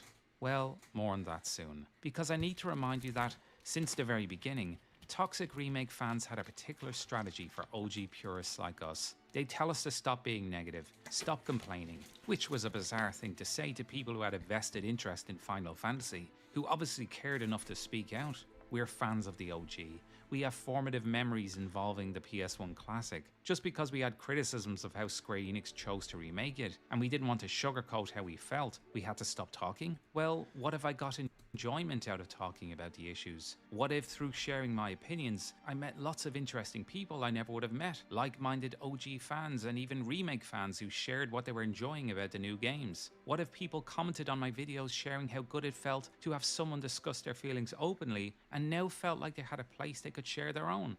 That's so amazing, dude. I'm so glad you find a community that understands you and doesn't try to shut you down and tries to actually engage with meaningful conversation. I'm sure they are all smart, right? There is no way you are going to worship a guy like the Final Fantasy VII fans worship Maximilian, dude, and the guy you worship is totally going to be not going to be the most retarded creature alive, right? Let's hope that that's not going to happen. Without getting blasted, but certain remake fans would rather all that go away. There is tons of things to criticize, by the way, in these games. Like, I agree with the fact that they deserve a lot of criticism, but the criticism of the story is the only real criticism, because the rest of the things are very small compared to the story. And again, you cannot criticize the story if you don't know where they are going with what they are doing. You can say this is not like the original, therefore it's bad. That's not criticism, that's being retarded.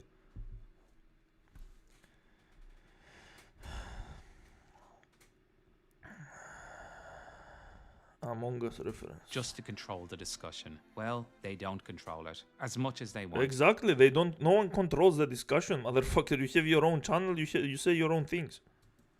When we insisted on sharing our opinions, they tell us we were obsessed. A hilarious... Yeah, I wonder why. I'm sure there isn't any guy obsessed with making Final Fantasy VII hate content that is completely retarded while he understands nothing about that game, right? There is no such a guy there. That guy could not possibly exist. And it's clearly not you either, even though you literally admitted that you have been making tons of videos about it, constantly criticizing it. Thing to say by people who equally endlessly comment on the game and seek out any video with Final Fantasy VII in the title, even critical ones. These people projected onto us. They told us we were bitter, that others were enjoying Remake.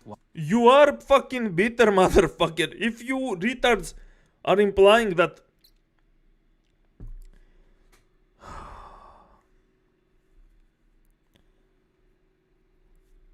You cannot say these things when you worship a soul start, okay? Soul starts constantly imply that you are bitter because you cannot enjoy Dark Souls. The problem is no one enjoys Dark Souls. I've never seen someone that actually enjoys the fight itself. Only what happens afterwards. Maybe there are some people, but regardless, the people who are implying you are jealous of soul starts because they enjoy the game are the most miserable ones. And no one is jealous of them. That's why they need to constantly convince themselves that people are jealous of them. It helps them cope with their misery. While we were suffering in disappointment. On the contrary, we were fine with you liking it. That had no bearing on us. We just wanted to voice our disappointment without someone getting mad at us. Because why do you care if people are getting mad at you, you fucking loser?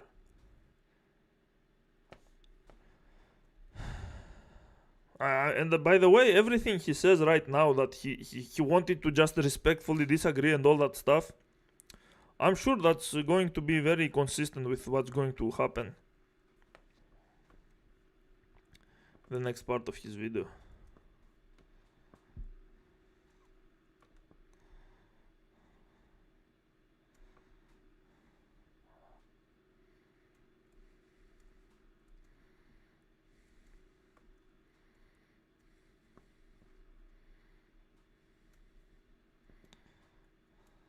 that's all that ever happened from day one. You're a purist, a fake fan. You didn't. You are a purist. If you want the game to be just like the original, you are clearly a purist. A fake fan doesn't mean anything. What the fuck is a fake fan or a real fan?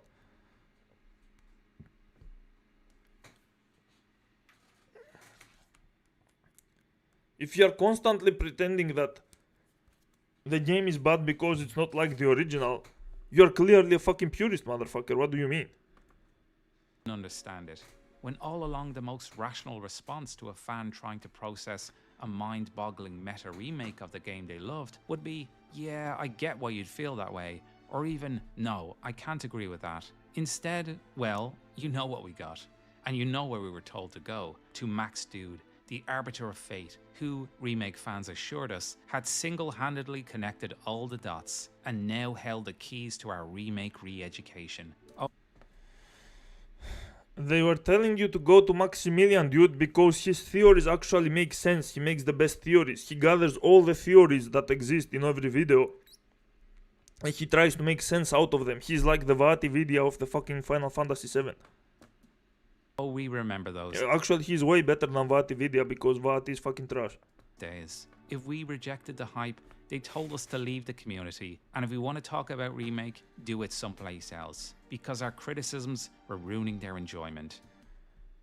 That's fucking stupid. Your criticism is not real, first of all, and it cannot ruin anyone's enjoyment. But then if we made social media posts or even videos about it to try connect with like-minded voices, they said we're rage baiting. I wonder why. I'm sure no such thing could possibly happen by you guys. I'm sure there won't be in your community the king of rage baiting and grifting. I'm sure this is going to be a very respectful video throughout the entirety of it. A grifter after money and clicks. A hilarious thing to say to genuine Final Fantasy fans of all people. Oh, you are the genuine ones. Yeah, Maximilian dude is the fake one, right? The guy who has invested hundreds of hours just to understand the lore. You are the genuine one, so that when your entire fucking argument is it's not like the original, therefore it's bad. They certainly can't say I'm not a Final Fantasy fan. I've got multiple videos praising the Golden Age. The Golden Age. Can't say I'm not a Final Fantasy fan. I've got multiple... 6 is good, 9, okay. 8 is not bad, 7 and 10. Okay, this is actually the Golden Age. That's fine, that's fair. videos praising the golden age, and at least I'm consistent with my disappointment with the modern games. A game of cell phones. Yeah, okay. You can have actual criticism of these games. I do too. I could be way harsher too, but there is no point. Because they are good games, after all. Which extends to 16, by the way. And each time I criticize the modern entries, I try to explain why the older games work and why I still love them so much. You may not agree. You loving the older games doesn't mean the modern ones are bad. That's not criticism, motherfucker. You cannot say it's not like the old ones, therefore it's bad.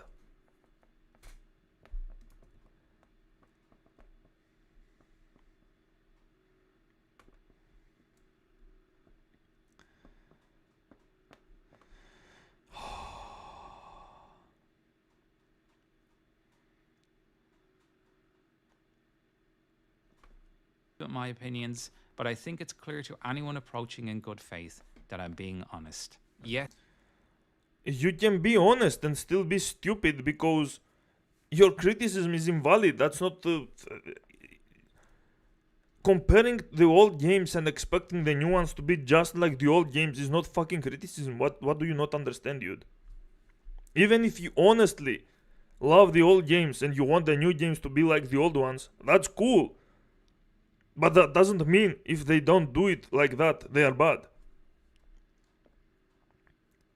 You are like a fucking 5-year-old who wants to have it your way, and you can't accept anything different. within the fandom, some had labeled me a toxic entity. But the well, if you are continuously making these videos, and you continuously asking for the games to be your way, then you are toxic pretty much. only so-called toxic content fans could find were the 2 videos where I called out the toxic remake and Square Enix fan. Right, so these guys are toxic, but the Soul Stars are cool, right? Yeah, these guys are toxic. Look at how he shows the Final Fantasy VII fans. This clearly doesn't apply to Soul Stars or anything, and it clearly would not apply to the biggest retard in the world. Some people pointed to those videos like I was tarring all fans who simply wanted to enjoy the games, when really those videos were a response to abuse I had received. They were videos about a specific mindset and the odious practices employed by some fans. Your practices are similar, you dumb motherfucker, that's the problem. There are stupid fans everywhere. Final Fantasy is a gigantic fucking franchise. Of course it's going to have shitty fans. You should expect that thing, that just like I expect in the retards of the Souls fandom. Practices that had led some channels to make a silent agreement never to cover remake, for fear of its fan base.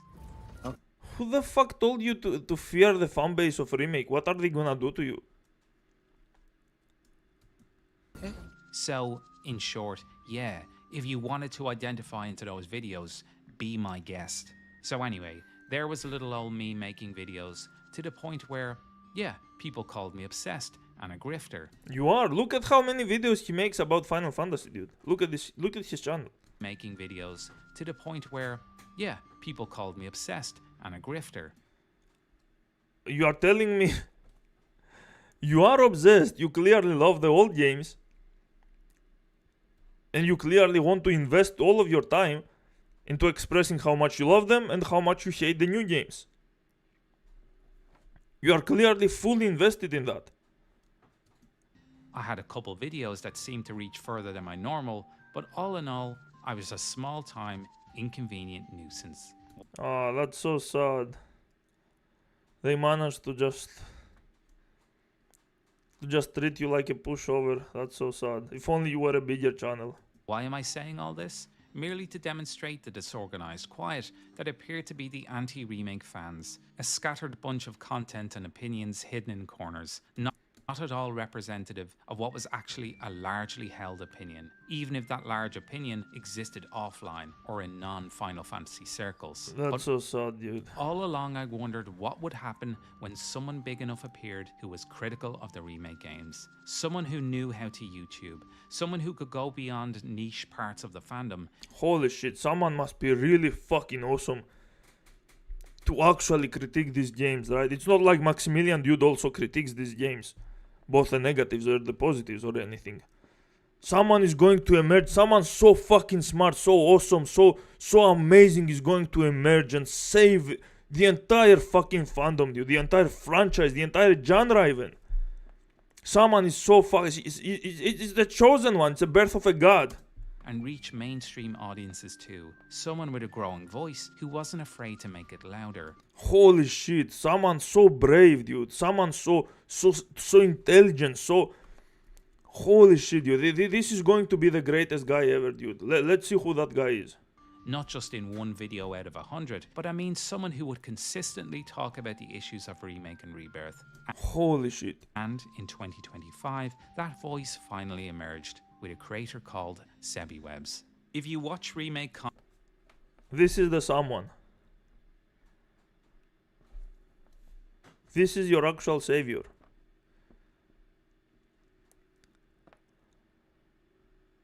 This is the someone you were waiting to save you and represent you. And I'm supposed to believe that you are a real human being.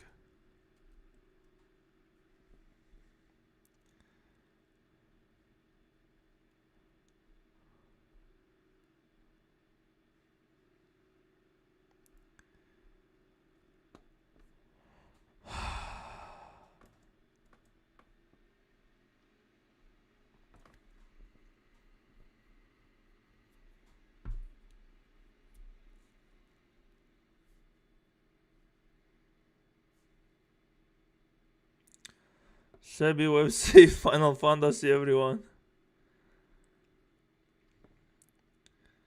No way, Sebi was actually the savior of Final Fantasy. No, that can't be. They hate him because he spoke that, yeah, the guy is just too smart, guys. That's why we hate him, let's be honest here. If only we were as great as he is. No, he's the chosen one and we are all... He's the main character and we are all trash in this world. This has to be a fever dream. I know, yikes. The original Dark Souls, I tried it once already and I even finished it, so don't worry.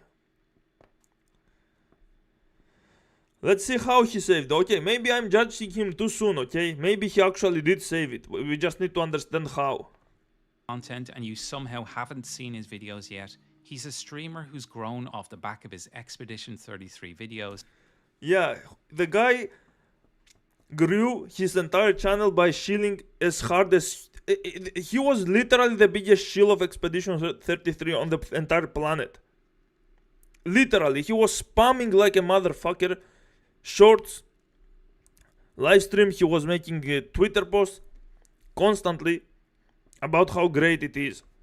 And he got lucky too, like obviously the YouTube algorithm needs to promote it to that point.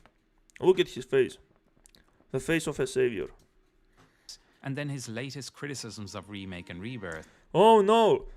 This used to be actual blood in the original. And they made it purple goo. It's over. How can we play this barely 1 minute section? And by the way, yes, the original had some really good atmosphere in this point. I think the atmosphere is kind of here, but if this was blood, it would be creepier. Like, this is a universally accepted fact. That this is not something Sebi Web said. Everyone had the same complaint. Why is there no blood in this game? And guess what? In Rebirth, there is actual blood. There are very bloody scenes in Rebirth. In fact, even the DLC of Remake has blood. Through many shorts and videos and shot-by-shot comparisons. Look at his face of disappointment. He's perfectly fine with playing Souls like a turbo subhuman, but this is the real problem. How dare they not make the actual blood? That ruins the entire game. Some criticized him of rage baiting, arguing that he's not a Final Fantasy fan. Oh my god, they criticized this guy of rage baiting. How could they? How could you criticize such a fucking genuine person of rage baiting? He would never rage bait, dude. Dude, how could they do this to him? This guy rage baiting? Are you kidding me? He would never, dude. He's so smart. Every single one of his videos are just peak quality, dude. 0% rage bait. His shorts are 0% rage bait. Everything about it. His Twitter posts are 0% rage bait. This guy is full of honesty and intelligence, dude. How could they say that? Do they not see the fucking halo on the top of his head? That this guy can do no wrong, dude. He would never do something like rage bait. Not that this would even matter to have an opinion on Remake or Rebirth's quality, but it took me 5 seconds of research to see that A, he's been consistent. Here he is back in 2024. Consistent with what? With rage baiting? Long before he blew up, reacting to the Rebirth scene. Okay. This is not a flash in the pan thing he suddenly jumped on in 2025. You can see he has a vested interest. You can see he cares. And cares for what? B, not that he ever needs to demonstrate it, but he's also a fan of other Final Fantasy games and JRPGs. Of course, that was never the problem. Yeah, he's incapable of playing any game, whether it's turn-based or action game. So saying he's fun when he has clearly admitted that he plays the games until he grinds to the point that the mechanics don't matter. He has failed to understand the music, the gameplay, the story, the characters, the scenes, the marketing. The real problem was, Sebi had joined the ranks of inconvenient nuisances. Oh, he was just an inconvenient nuisance. I wonder why. Why did they see him that way, dude? This guy is too smart. They should worship him. Talking about the remake games. But he soon became a new kind of problem, growing at an accelerated rate. As soon as he appeared on X, and for the first time in recorded history, we witnessed a prominent blue tick suddenly talking about the issues of Remake, rather than praising its virtue. The entire Remake fandom entered panic mode. And the entire Remake fandom entered panic mode. Oh my god. Before blocking you, I just want to say you are pathetic for this rage bait you are posting. How could you say that to Sebi Webs, dude? He would never be pathetic and he would never rage bait, dude. How can you say that to the savior? He's going to save the entire franchise, dude. You can't say that. Sebi received the usual reaction I talked about earlier, just on a much... My favorite thing is people show they haven't played FF7. I mean, he actually did play it, but he's actually stupid enough to not understand anything about it. So, you are wrong, but... the reality is even worse than you could imagine. Bigger scale. The remake fans couldn't. You are obviously a not 7 fan if you honestly have a problem with any of this. Handle it because then. I mean, to be brutally honest, he's not a FF7 fan. Like what he said about Earth's death was extremely disrespectful.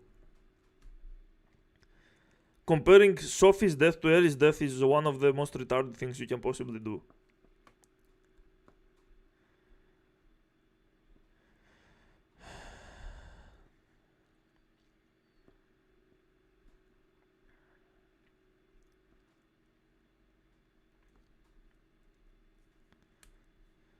More like Expedition Racist 3, cause the devs be discriminating dog. I'm too aware of the struggle to support this. They can't touch FF9, it's the last Nobuo Uematsu one. People are gonna freak. Will you play Crimson Desert? It looks like a masterpiece. No, but I will talk about it, I will watch someone play it, and I will analyze the mechanics of the game to see if it's actually worth anything. It sounds like he's describing him like a messiah. Well, yeah, he's the savior, dude. What do you not understand? Sebi Webs is the savior. He's an actual savior. You guys need to accept it at this point. He called him earlier a big voice. He called him a big voice earlier. Yeah, a big rage baiter, sure. But how big is he even? 5 points. Could you imagine this being the way you lead your life? By rage baiting online, that's a sad existence, man. Why? I mean, it makes him money. You saw his shorts are full of millions of views. Even his lowest shorts have hundreds of thousands views. Look at that. Which is better, FF6 or FF7? This is the guy that's going to tell you which game is better. The guy that doesn't understand scenes, like the Tidus laugh or stories or anything, really. You saw this guy's channel, you saw his playthroughs, and you decided, yeah, this is the guy, this is the one. I'm beginning to believe in him.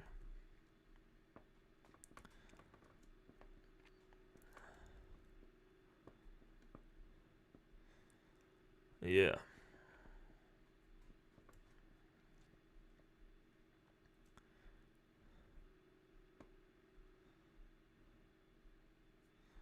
Yeah, I wonder why he keeps doing Expedition 33 and Final Fantasy content. It's not like it's the only kind of content even his own subscribers will watch or anything. I'm sure there's a lot of room for originality there. Narrative was changing. All those people who The narrative was changing. on the fence about the remake were suddenly entertained or enlightened enough to start falling on the Square Enix got it wrong side, or feeling brave enough at last to voice their true feelings. Or even mainstream gamers with little knowledge of the series were suddenly watching the content and laughing alongside Sebi. They were... Are you sure they were watching alongside him? Rebirth is forgettable, a man that literally cannot stop talking about it and making videos about it. Get ready for more. Yeah, you are proving them right, you fucking loser. What are you laughing at?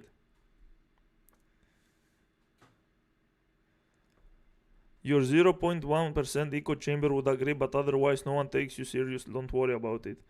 Rebirth sales show how seriously normal people take that butchery. He keeps bringing the sales. He keeps bringing the sales, dude. 5 million sales is bad for him. 7 million sales, the remake. I recently checked out. The remake hit 7 million sales until now. A Rebirth has 5 and I still haven't bought it. Because again, I need a better graphics card. And many of my friends also need a better graphics card, or they are going to wait until the entire trilogy is finished. She keeps trying to imply that the sales are low, therefore he is correct. And I like how this fucking retard, this Orion retard, showed this tweet when Sebi gets destroyed in these fucking tweets. As if he actually showed the... what is the point of these tweets? Am I supposed to take his side now? Get ready for more. For a guy that literally proved himself right. Like you literally obsessed because it's the only way you can make views. Laughing at Remake and Rebirth, and that was slowly twisting the souls of Remake fans and content creators. Obsessed, grifter, all of the usual nonsense. Wow, it's nonsense. He's not obsessed or a grifter. He's doing that because he's really trying to save the franchise, right? Because he's so smart. Now, Sebi seems fully equipped to take care of himself, but I have to be honest, watching toxic fans throw out the usual insults brought it all back to me, how they've treated you and I over the years. And it was the impetus for making this video, which I suppose you could call the final part in my Toxic Fans trilogy. Someone big needed to take all that on the chin to get to the truth of the matter. Oh my god, he's so brave. He's a real superhero, dude. He took it all to the chin to get to the truth of the matter, dude. It's over. He's the savior, dude. He's the chosen one. How could you guys make fun of him through the entire live streams? How could you guys do that? He's so fucking cool. He saved everyone.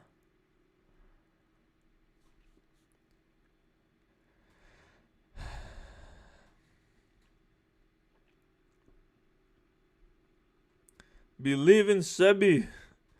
It's funny because I recall a clip of Maximilian dude calling his shitty behavior out.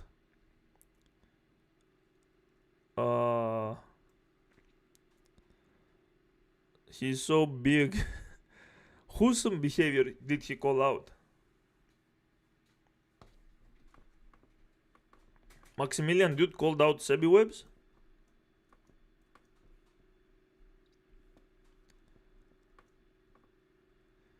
Really?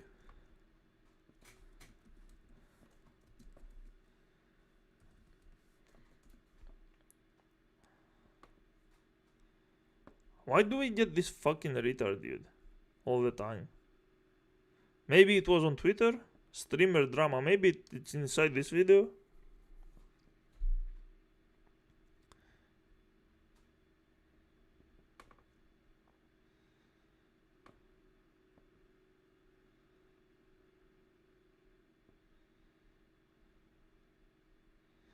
I mean, yeah, Maximilian dude is very...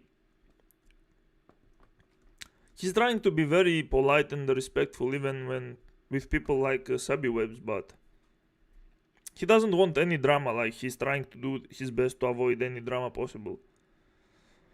I, on the other hand, don't give a fuck.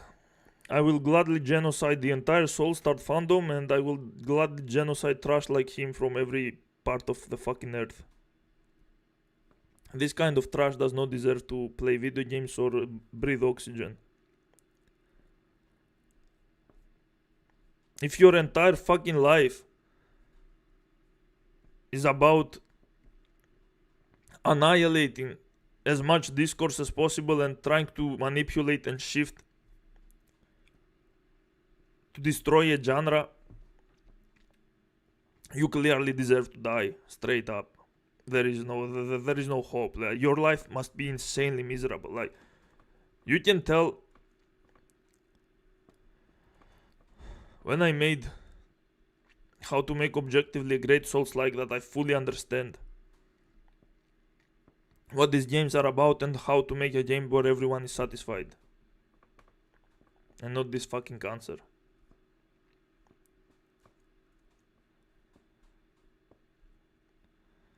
Kinda, say more subtly. It was a Reddit clip. Oh, okay. Maybe. To expose to mainstream audiences just how toxic some of these fans can be, I had long believed there was a silent mass of people without a voice, people that my weird little channel or other small creators could never reach, and all of a sudden... Loves E33, hates FFR as much as I do, instant follow. Exactly. These losers don't try to... They don't give a fuck about what criticism you have about one game or what you support about another. They care about how you feel for one game and how you feel for another. That's it. It's a hive mind. They're not trying to make any actual points. It's pure feelings. They hate Rebirth because they got completely filtered by the gameplay and the story, and they love E33 because it's a completely casual game. That's all that matters. Welcome to the cool club. Hilarious. Look at this. I haven't played these games, but I've seen a few videos of them. Is there still such childish behavior and childish dialogue? Yeah, it's like 99% of Rebirth. There you go. This is a lie. He's straight up manipulating people that haven't even played these games with his bullshit. He's an actual scumbag. This is actual slander, by the way. Like, this is an entire campaign of slander. Square Enix should sue this motherfucker to oblivion. No matter how rich your parents are, you cannot be saved by a lawsuit from fucking Square Enix. This is actual slander. Like, an entire campaign that he has been convincing people to avoid the game, and he dares to say that the sales are low. Like, if you are constantly campaigning to make people not play the game, it's obviously going to have a bit lower sales, motherfucker. I mean, the sales are still great. But he is doing everything in his power to keep the sales low. And he pretends that's the problem. Since the sales are low, he is correct. Even though he's trying to make the sales to be low. I never expected my FFR critiques to go this far. Yeah, I never expected that, guys. That's why I was spamming thousands of videos in my shorts. And I was going to X to make thousands of comments there as well.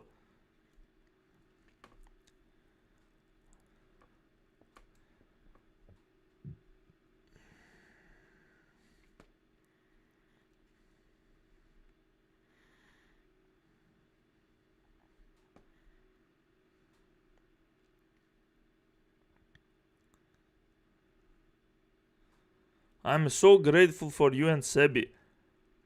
The viciousness of the Nomura bots made discussion of the many problems of the remake project nearly impossible. What Nomura bots? There are no one gives a fuck about Nomura. It's all about protecting their headcanon ship. What? FFOG wasn't about shipping. There isn't a single game that's about shipping. If you are shipping fucking characters, you get a fucking life. But Nomura is. What? I mean, there are shippers in the fandom. There are any fandom that has any media that has hot characters and some romance, there are going to be shippers.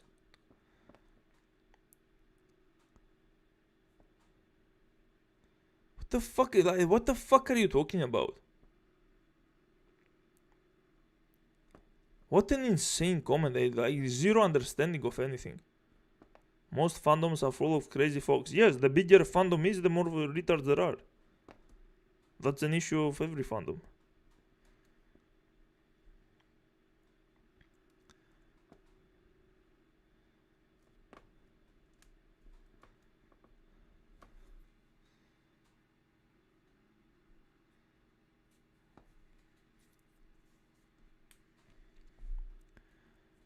Earned my sub with this. This guy saw this video about him worshipping Sebi webs and he decided to give him a sub.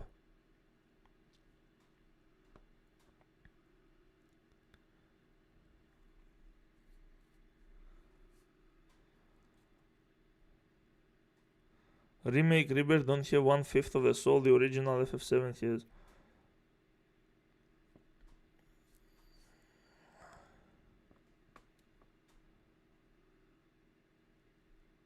Why I don't understand is why the remake is split into 3 parts besides being a cash grab. Right. The second part being a 120-hour game, just the normal mode, and the hard mode adding so much more stuff, makes it a cash grab. But the original being an 80-hour empty world game is perfectly fine. The game they could have made it into a one game by trimming the filler, right? So I guess the entire open world is filler. Clearly a guy that understands fleshing out. As a fan of Sebi Web. So this loser just grifted Sebi Web's fandom with this video. Amazing.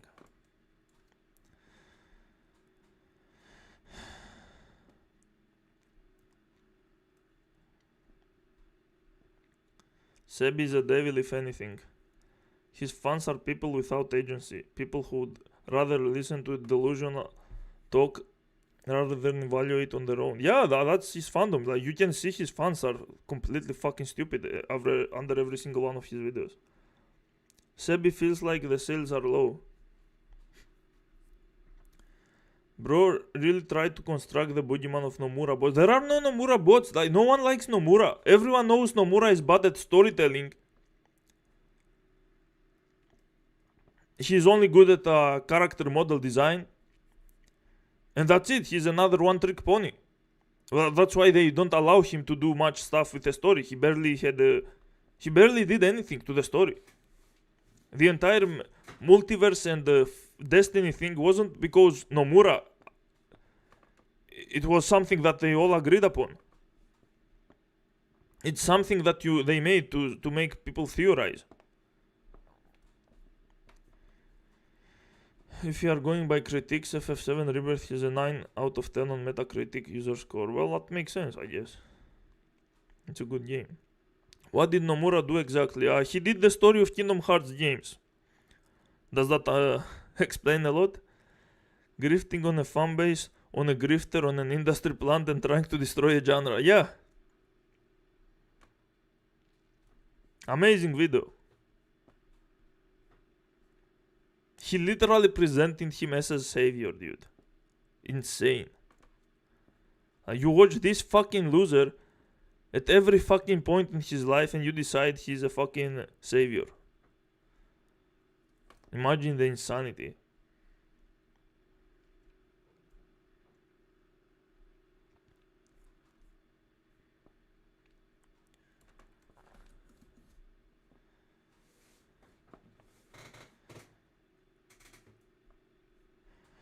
The streams 12 hours a day. Still has time to be on Twitter all day. I made them mad. I wonder why. Clearly not because you wanted to rage bait engagement or anything.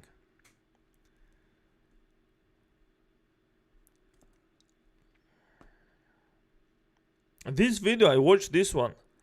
Why FF7 remake trilogy is artistically worse than the original. He cherry picks. He's like the final boss of cherry picking, and even his cherry picks are wrong. Like, he's so stupid, even his cherry picking is fucking wrong.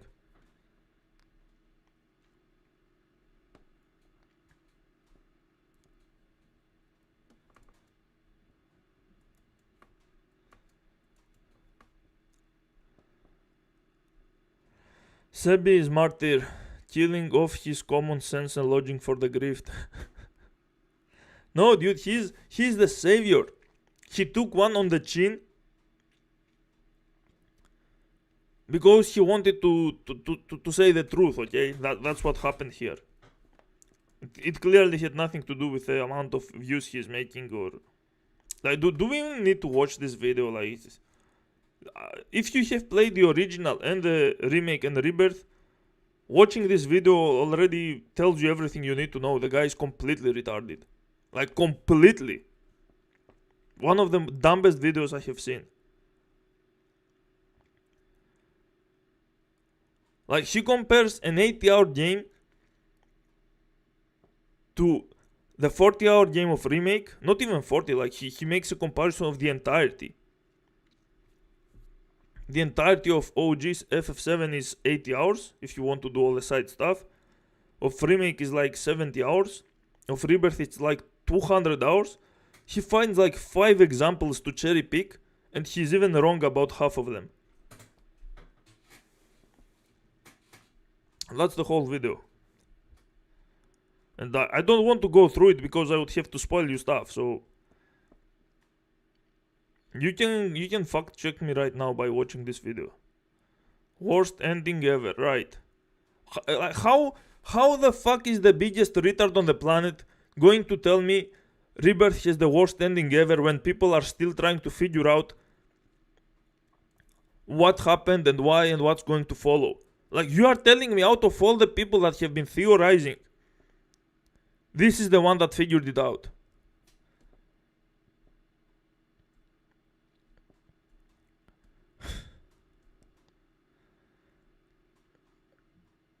How FF7 Rebirth ruined Aerith's death. Why does it matter? Her death is as important as Sophie from fucking Expedition 33 to you. Why are you pretending like it means shit to you, motherfucker?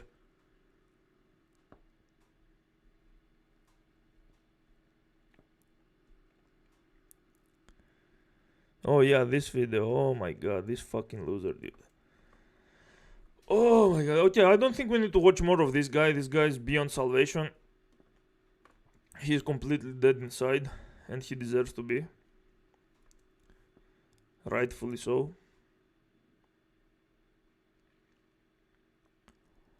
Alright.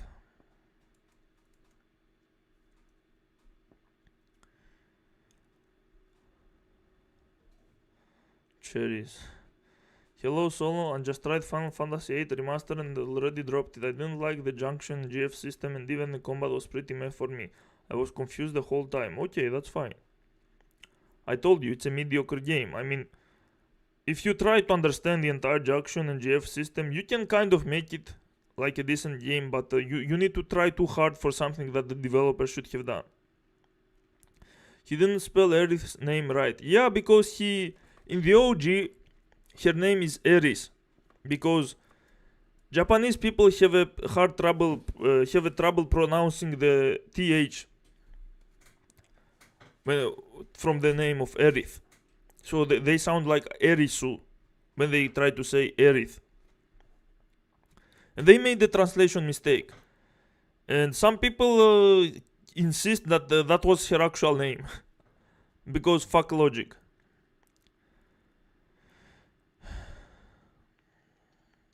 Eris is a whip thing because of how it's spelled in Japanese, I think. Exactly. Just like they don't say Cloud. The main character's name is Cloud. They don't call him Cloud. They say Cloudo.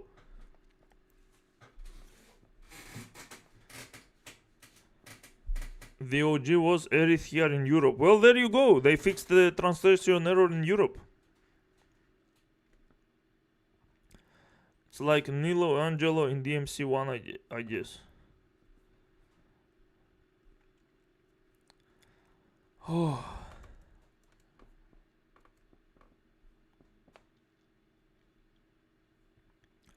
$29 votes for Dark Souls 3. What the fuck?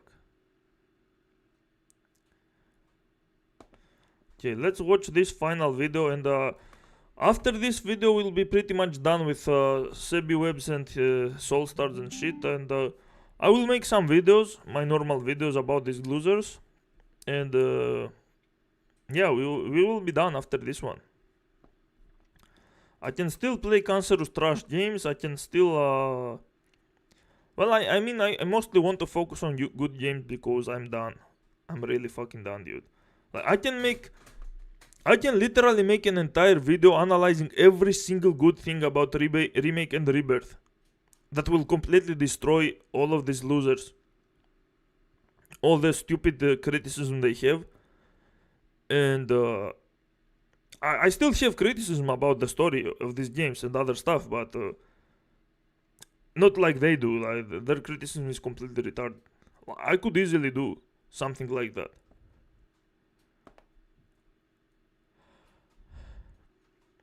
Your fans love you suffering, what the hell? Yeah, I don't understand why you guys want me to play that trash, like it's boring. How was that shit fun? How the fuck was that fun? That was the most boring shit ever. The only thing that I enjoyed was the exploration, and even that was boring. Like the level design, the coloring palette is atrocious, dude. Everything is grey for no reason.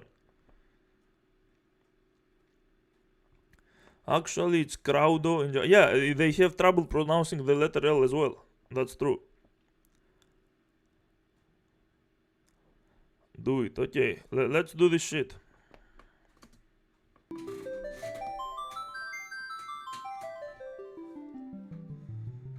If you enjoy content like this, we haven't seen the content yet, motherfucker. How are we supposed to subscribe? You start the video and you are telling if you enjoy content like this. Like what? You didn't show anything like this. Like what? Dumb fuck.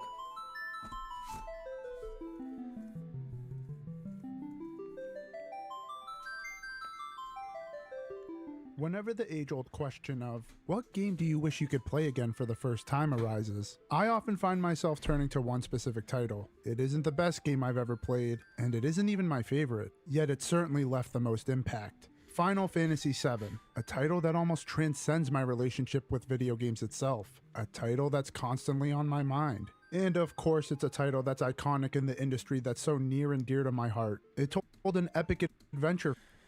Okay, so right off the bat, he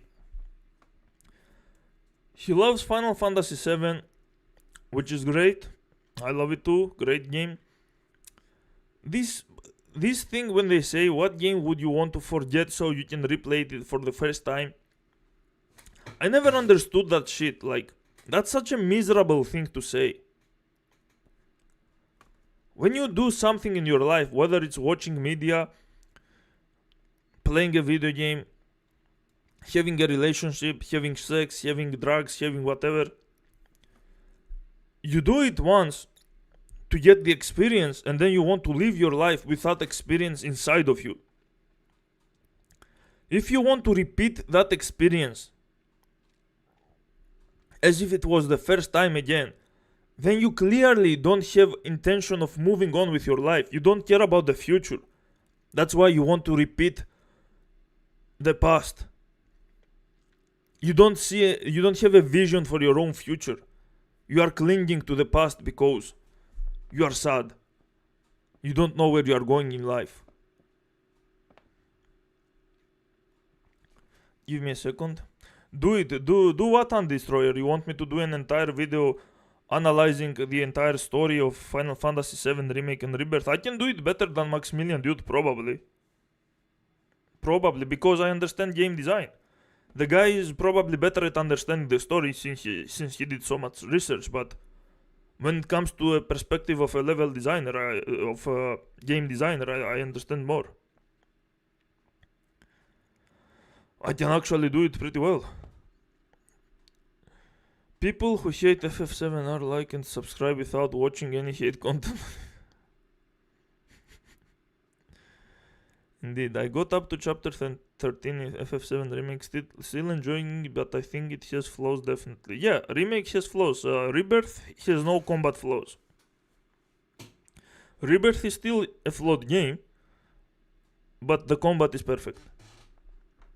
And you can stick mostly to the combat in that game. Yes, it is to have an experience inside. Give me a second. Okay. Featuring a crew who was way in over their heads, had some pretty nifty gameplay, and set standards other creators still follow to this very day. It wouldn't be hyperbolic to say that it's one of the most important video games of all time. Sure, it definitely has. I agree. It's definitely one of the most impactful games in all of history of gaming. Hasn't aged the best, mistranslations and all, and one could argue this game is borderline unplayable without the Switch port's ×3 speed, but none of this takes away from the impact Final Fantasy VII left on the industry as a whole. You don't have to like Final Fantasy VII, but if you clicked on this video, you definitely like something that Final Fantasy VII influenced, and I think that speaks for itself. Whenever I talk about this series in videos, I always make a point to reference this one specifically because no matter how much time passes, the magic FF7 aimed to capture is still, even to this day, unrivaled. So when the prospect of remaking one of gaming's most iconic titles arose, things seemed too good to be true. 2020, the release of Final Fantasy VII Remake, and the introduction of where this story properly starts. You see, I was one of those people who never played the original. I saw the words Final Fantasy VII Remake and thought, oh, so they're remaking the original Final Fantasy VII, but just making it an action game? Cool! Even the idea of it being released in multiple parts over the span of multiple years and console generations didn't bother me. Watching those E3 trailers made the remake look incredible. And speaking as someone who had never played the original, it really sold the idea that we were righting some wrongs. Yes, the original Final Fantasy VII was the most expensive game ever developed at the time, but obviously when you see character art like this, and look at the models we'd end up getting, you can't help but feel with hindsight that there were definitely compromises made due to the technology of the time. The remake was the opportunity to go back and really flesh these ideas out, really bring these characters and this world to life. One could say things would be expanded. The combat looked insane, the newly orchestrated soundtrack was on point, and the hype was at an all-time high. In that brief time, it felt like the stars were aligning. The moment robbed from me as a child from a grumpy store employee was finally going to come full circle. And then, I played it, and yeah, I certainly got something out of Final Fantasy VII Remake, but remarkably, I didn't get the feeling I had built up for myself. So, as one does, I went back and played the original and, well, I think by now it's pretty clear that Final Fantasy VII Remake is much more than the faithful adaptation we were expecting. Oh, so much more. That remake, and that's a good thing, in the title is meant to be taken literally. This is a sequel what-if scenario that features the original cast of Final Fantasy VII? Not exactly, it's not a sequel. Anyway, it's too much to explain right now, but let him talk. And takes place during the events of Final Fantasy VII? I think? This is real. Yeah, you think because it is presented in a way to make you think like that. It is deliberately confusing. It's part of the design philosophy to make people theorize. They want you to figure out stuff, so they give you information and then they give you some other kind of information that if you have played the original, you will find very confusing. Like, if this was a completely faithful remake, the problem would be that anyone who has played the original knows everything about the story and there is nothing to expect. If you have nothing to expect from a story and you play the game because of the story, why the fuck would you buy the rest of the games? But if you manage to confuse even the original fans to the point that they need to come up with 100 different theories and talk to each other to try to figure out what's actually happening, then you have successfully created a product with a story so interesting that people want to see what actually is going to happen. Because you have made it clear that there are going to be changes, and the fans are trying now to figure out what these changes will be. The people who never played the original want to see what's going to happen because they have no information about it, and even the original fans are still trying to figure out what's going to happen. So you have everyone interested now. That's actually what That's good design. this game is. I'm not making that up. If you know anything about me, yeah, I wasn't a fan. With all the context in mind, I found Final Fantasy VII Remake to be one of the most bloated, messy, forced video games I've ever experienced. Well, you need to substantiate those things because... And it sets a very dangerous precedent for this series and what it's allegedly adapting. For how excited I was, and for how long I waited, I found it quite fascinating to see how fast my interest waned come 2022 upon the announcement of Final Fantasy VII Rebirth. I just wasn't interested. But then, the game came out. The wave of positive reception was overwhelming. It felt like something you had to be a part of. I mean, not... Make a 3-hour video on it. I can do that. Not even joking. So far my experience with FF7 Remake was like, wait, this is just a 30 hours demo, and then when Rebirth came out I said this is what Final Fantasy Remake Part 1 should have been from the start. I mean, sure, they were kind of...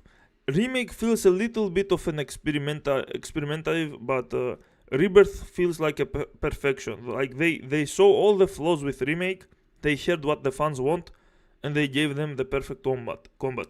And I think, now that we have seen the problems with Rebirth's side quests and minigames and all that stuff, they are going to listen to those complaints as well, and the part 3 is going to be a perfection of the open world of Rebirth.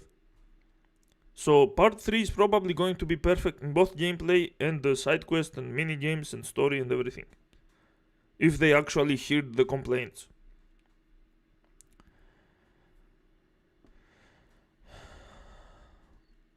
They want you to figure out stuff, and then there is From Software who gives you useless lore and expects you to solve their story for them. Yeah, they don't have an actual story, that's the problem, it's vague on purpose.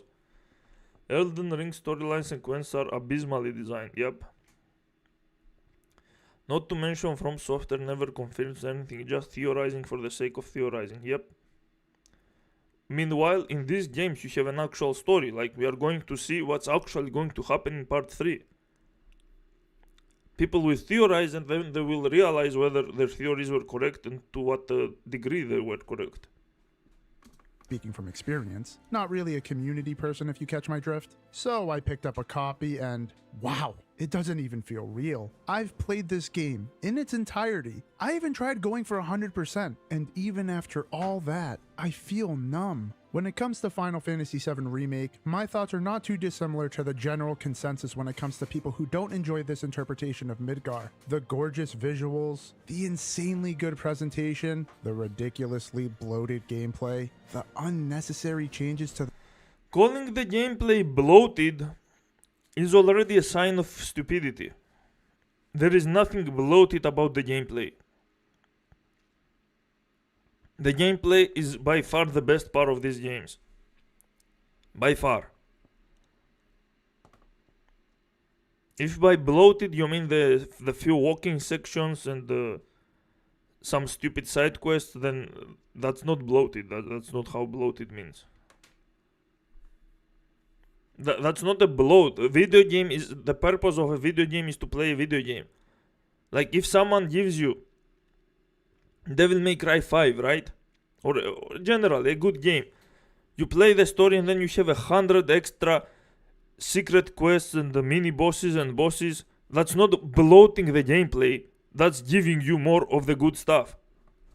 The narrative, search any video that goes in depth on these topics, and I pretty much agree with every point. I don't have much to add in that regard. Originally, I was content to let other people share their experiences and keep my thoughts to myself. But as time went on, what I had experienced in Rebirth wouldn't leave my mind. I'd be playing a completely different game or doing something else entirely, and all I could think about was Rebirth. It just wouldn't leave my head. I think something snapped in me, more so than it has in any other game. So I wasn't okay with sitting on the sidelines for this one, because I believe there's a dangerous cloud coming over the horizon. For this trilogy, for this series, and maybe even for this company. Quite the ominous omen indeed. Before we get started, there's a few things I'd like to clarify. Number 1, spoilers. Obviously, this game is still fairly new at the time of this video's release, so do know I will be spoiling pretty much everything in this game. You've seen the length, right? Number 2, and here's where we get to the first actual problem of this trilogy, Final Fantasy VII Remake covered the Midgar portion of the original, while Rebirth opts to adapt the rest of Disc 1. Yes, just up until the end of the first disc. You're telling me that... What? You're taking the original first disc and making it nearly 7 times as long? For what? When revisiting... For adding stuff on this fucking pointless open world. There is nothing happening in this open world. You get some random battles when you are walking on it and that's it. They put so much soul, like it's a whole new world with stuff. It feels like a real world, dude. There is constantly great enemies, great aberrations of the enemies. There are mini bosses, there are side quests, there are mini games. So much fun stuff to explore, so many boxes you can find, so many items you can get. The original first disc of Final Fantasy VII for this video. Like, why does this criticism doesn't apply to Elden Ring? Why are people not calling Elden Ring trash because it has an open world and it's actually empty there too, and there is no point in fighting anything, especially the DLC.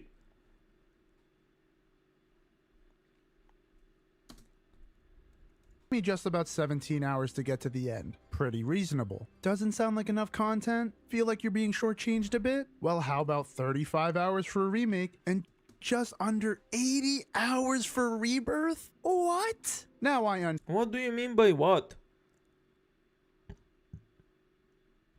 That's how huge the open world of that game is. That's how huge the lore is.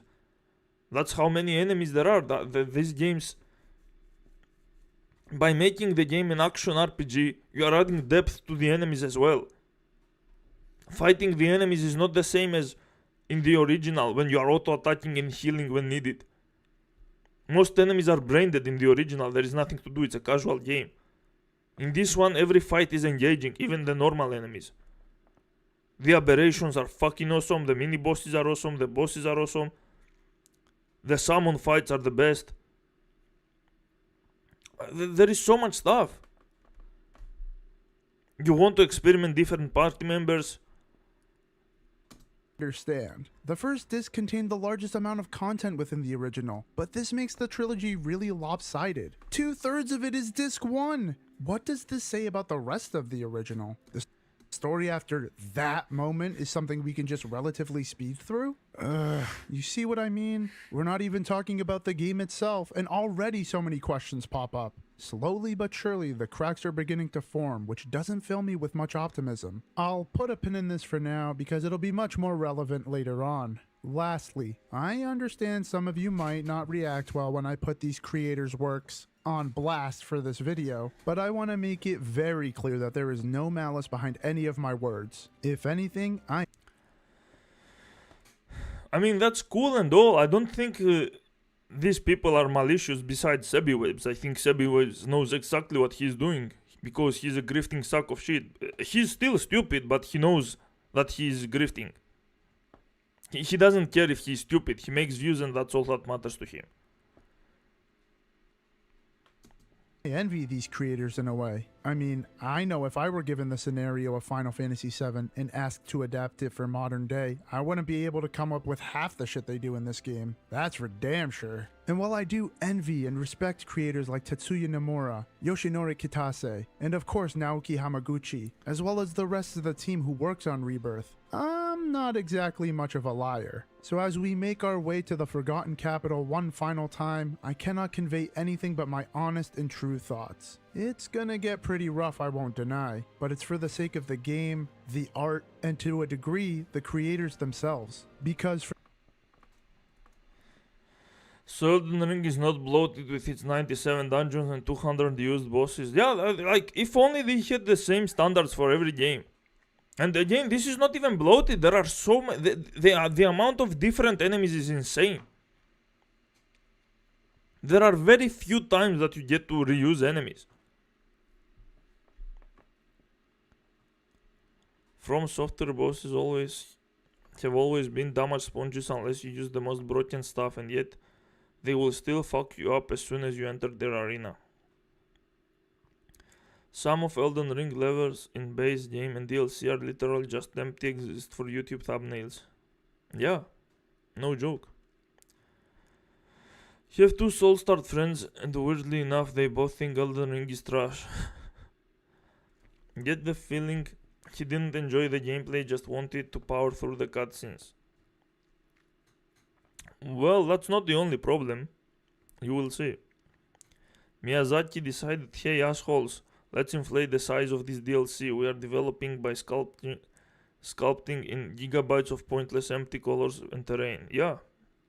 And people are still praising him because of how huge the DLC is. Like, what the fuck is the point of size if you are just throwing levels, huge levels there? How is that helping anything? Like, why not stretch an entire gigantic desert that's like 10 times bigger than the main game? Completely empty desert. And call it a huge game. And make the DLC price 10 times bigger as well. Because it's a bigger game, apparently.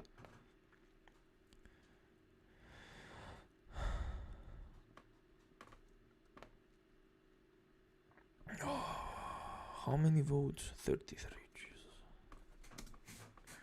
For the many differences Rebirth has to its predecessor, the similarities it shares act like echoes in the endless omen that is the life stream itself. So, one last time, let's dive onto the planet and figure out what exactly Final Fantasy VII Rebirth's lasting legacy will be in this monster series.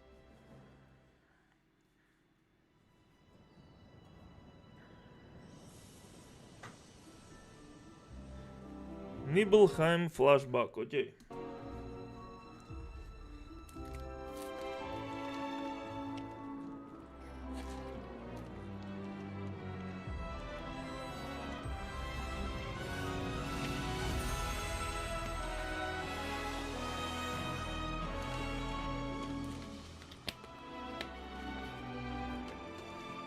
Oh wow, we're really just doing this. Yeah, even at the title drop, Final Fantasy VII Rebirth just can't help itself. We open with Zack arriving at Midgar with Cloud in tow. Upon his arrival, Zack finds Shinra rounding up the members of Avalanche, including Aerith. Naturally, Zack goes off to save Aerith before Shinra can complete their abduction of her. And that's about it. That's all that happens. For those of you that are lost, let me clarify things a bit. At the end of Final Fantasy VII Remake, we flash to what I can only assume is an alternate reality where we see that Zack survived his infamous final stand. This was interesting, if not a bit jarring, because it implied that Zack would play a huge part in Rebirth.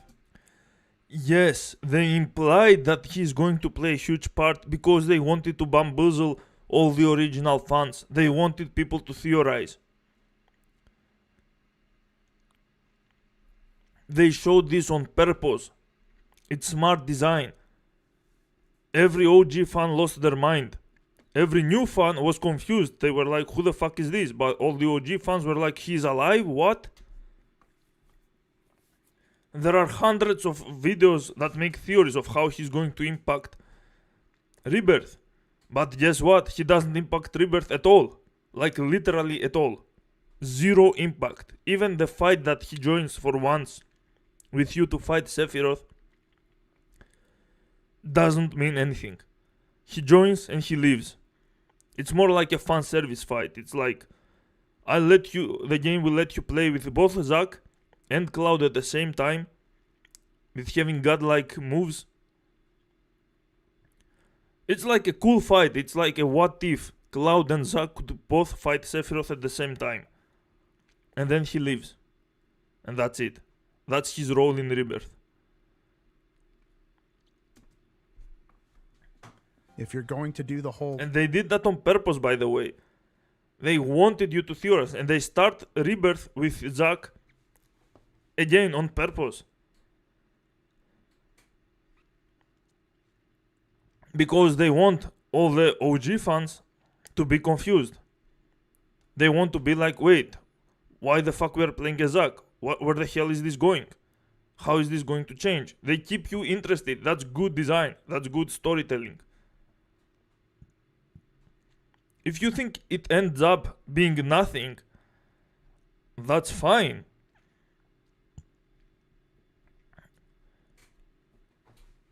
But you still don't know. You still haven't seen part 3. So we don't know where this was leading. So even though you saw him not play much of a role here, you might still think he's going to play a bigger role in the third part. He might come back in. Like, they are doing all of that on purpose. They love seeing people theorizing. They are screwing with people's minds. And that's good. Making a story deliberately confusing because they don't want anyone to figure out what the actual story is, no matter how much media they have read, no matter how much they have talked with each other to try to figure it out, is a good thing. Because again, if you can figure out what exactly is going to happen in the third part, you have lost all the interest in the story. If people like Maximilian you can figure out, then no one can. They have fully succeeded their purpose, to draw you into the story.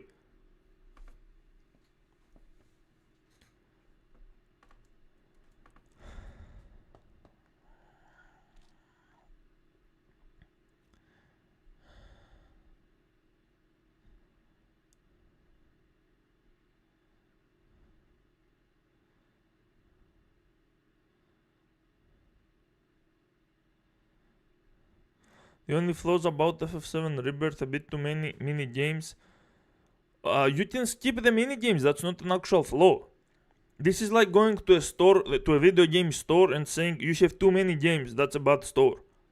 No one is forcing you to buy them. Just like no one is forcing you to play the bad mini games. If someone happened to like these mini games, they are free to play them. If someone happens to like bad games in a store, they are free to buy them. That doesn't make a store bad, just like it doesn't make a game bad. If it's optional content, it cannot be bad. It might be bad if you take everything the game has into consideration.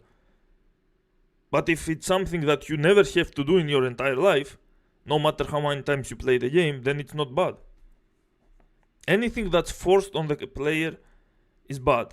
Like the gameplay. The gameplay is always forced because that's the point of video games. If the story is trash, like Kingdom Hearts, and it's fully skippable, then no one gives a fuck about it. That's why Kingdom Hearts are great games. Zack section should have just been cutscenes. By the way, you can skip all the Zack sections once you finish the game. If you try to go on hard mode, the game literally allows you to completely skip everything about Zack. Like it never existed. You can't freely use Sephiroth and Zack in the virtual simulator, but only in 2 missions. I mean, yeah, that's not... I mean, that's how the game is designed. I mean, the fact that they create entire moveset for both Zack and Sephiroth means that you can literally mod the game to use both Zack and Sephiroth in its entirety. If someone is willing to create such a mod, I think someone did. It's possible. Let's check it out.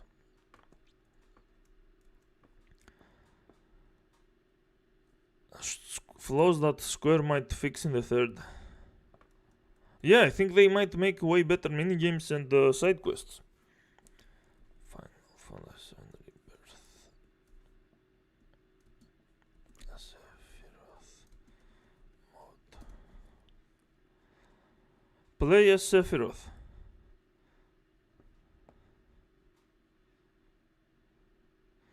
Okay, this is just oh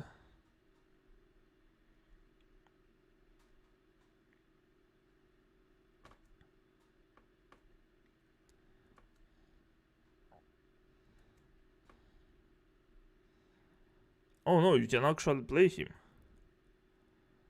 Or not.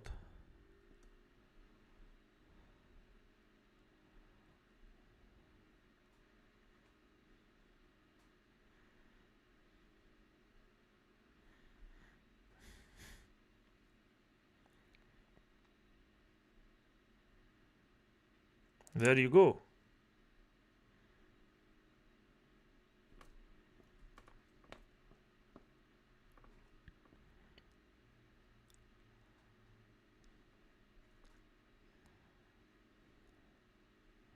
Alright guys, welcome back to another one. So, Final Fantasy VII Rebirth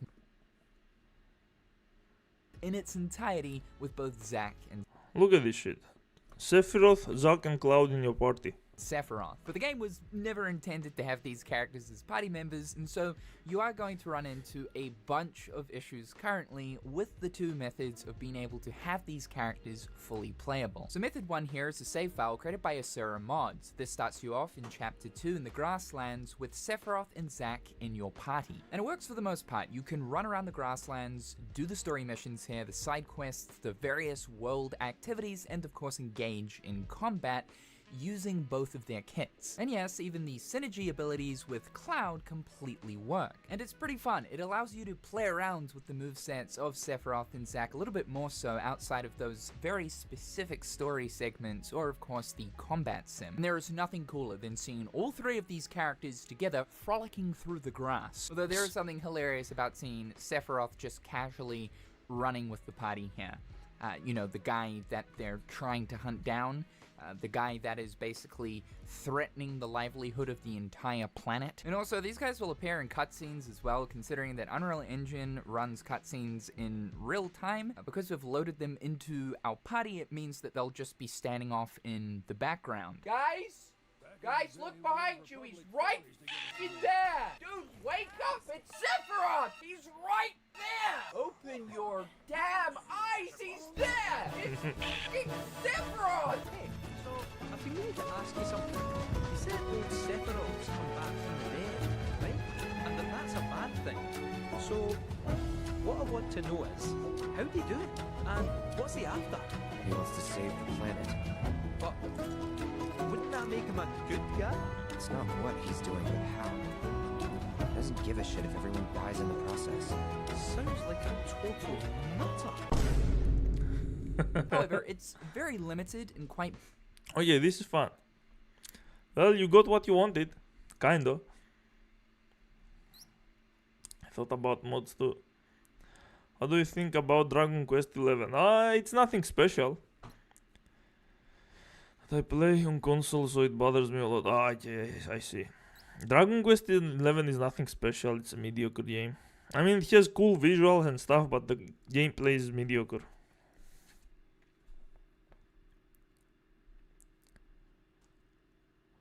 I'm willing to try the remakes of Dragon Quest, the first 3 games that they did. Because I hear they are good. At some point.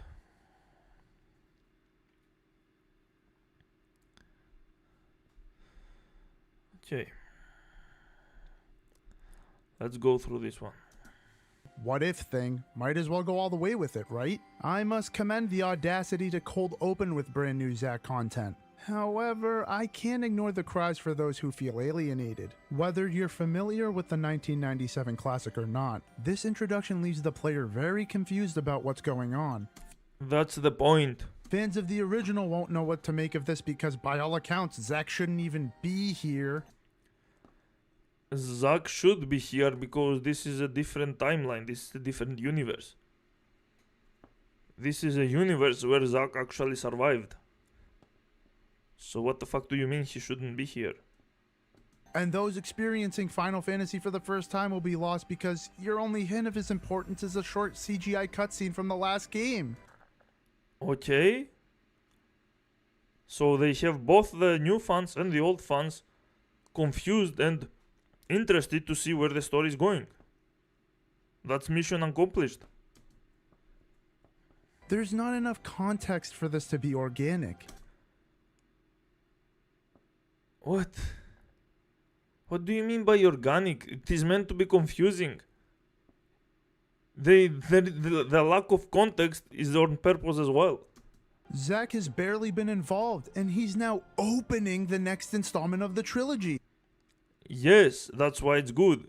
It's so confusing right from the get-go. I'll table this for now, because don't worry, Zack here will be much more important later on, I can assure you.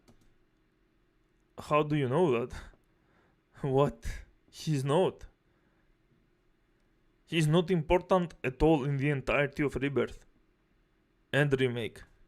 You clearly didn't understand the game, the story. Going to the Nibelheim flashback directly. I mean, makes sense. This is the first major thing that happens after you leave Midgar, but I don't know. This just doesn't feel right. One of the most iconic moments in Final Fantasy VII, I'd argue, is right after leaving Midgar for the first time. Yeah, I know, nothing crazy lore-wise to see here, but walking out into the world map, seeing how big the game you're playing really is, you cannot start the game with an open world, especially an open world of the scale of Rebirth, you dumb motherfucker. Oh my god, this is so retarded. In the original, you don't start the game with the open world, even though the open world is fucking nothing. There is nothing happening. You can start the game with someone playing through a huge field with all kinds of different monsters. That would be absurd. There are people who didn't play Remake and jumped onto Rebirth immediately. Starting the game in an open world with so many such a gigantic open world in Rebirth with so many places to go would be completely absurd. That's why you take them to the nearest town where they rest. And then after establishing some things about the game, then you get them to the open world. It makes absolute sense. This was never debatable. What the fuck are you? There is no game that throws you instantly to an open world with nothing happening, without knowing what to do or where to go or what the fuck the story is. Elden Ring does it because it has no story. It doesn't fucking matter. You're just moving around and killing things. And that iconic soundtrack, oh good heavens, it all comes together brilliantly. Yes, because you played 5 hours in a closed area and the story was already set, so you go to the open world knowing how to play the game. Rebirth starting with the open world makes zero sense. Letting you know that your battle of Eco Rebellion was only just the beginning of a much larger epic. Yes, and you know that as well after you see the flashback at the inn and the game showing you how you can interact with people in towns and what you can do, and then throwing you to the open world. It needs to set up something. During the introduction of the original game, you're led to believe that the big bad is President Shinra, and it isn't until you escape from Midgar where the true enemy is revealed. It was a plot twist no one saw coming so early, and your reward for surviving such a frightful encounter is literally the world. What? What the fuck are you talking about? Your reward? It's 5 hours of casual gaming, dude. What the fuck are you talking about? There is nothing frightful about it. Maybe it was frightful if you were like 8 years old. The reward is the world. The world that there's nothing going on. How is this world rewarding? That was the problem with FF7. The world has nothing. Rebirth's world is the rewarding one. Infinite times more rewarding than this. You just move around in a fucking differently colored grass and you fight random enemies. The same enemies over and over again. There is barely any difference. It's your oyster. Go and explore to your heart's content. Explore what? There is nothing. What do you mean explore? There is literally nothing to explore. That's the problem. There was literally nothing to explore. In Rebirth there are like thousands of things to explore. How can you throw someone to such a huge place with so many things? It would be insanely confusing. That's why you introduce it slowly. But seeing as Sephiroth was introduced, no joke, less than 2 hours into Remake, What the fuck is the point? So what? I guess we don't need that moment of reflection anymore. Nah, that can all take place off screen. Let's just skip to calm, I suppose. What?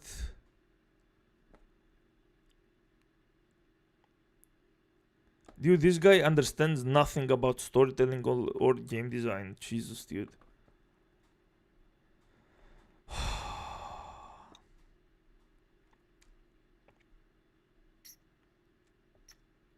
Just an empty field. Yeah, but I mean, there are random enemy encounters, but they don't mean shit. Does he hallucinate some things other than a green blotch? Probably. I never understood the problem with people have with Sephiroth being revealed too early. Like, Sephiroth is revealed as an appearance. It's not like his plans are revealed. If anything, he's way more mysterious in the fucking remake trilogy. How is showing Sephiroth's face and appearance a problem? Everyone knows who Sephiroth is. He has existed in like 100 different games. Kingdom Hearts, Smash, Arcades, Dissidia. There are 100 fucking games where Sephiroth is in them. Warcraft 3 maps. I literally made 3 Warcraft 3 maps and all 3 of them had Sephiroth. What the fuck are you talking about? Everyone knows who Sephiroth is. It's like his appearance is well known. Is fully known. People might not know his character or his plans or that stuff. And he has extra plans in this game. So the mystery around him is still there and it's better than ever. Like, these motherfuckers are whining for no reason. They showed Sephiroth, wow, but big deal. We can masturbate to him now. The problem I have with JRPGs is the cliché story bits. I can never get into most stories independently of genre, but JRPGs just push me away in that aspect.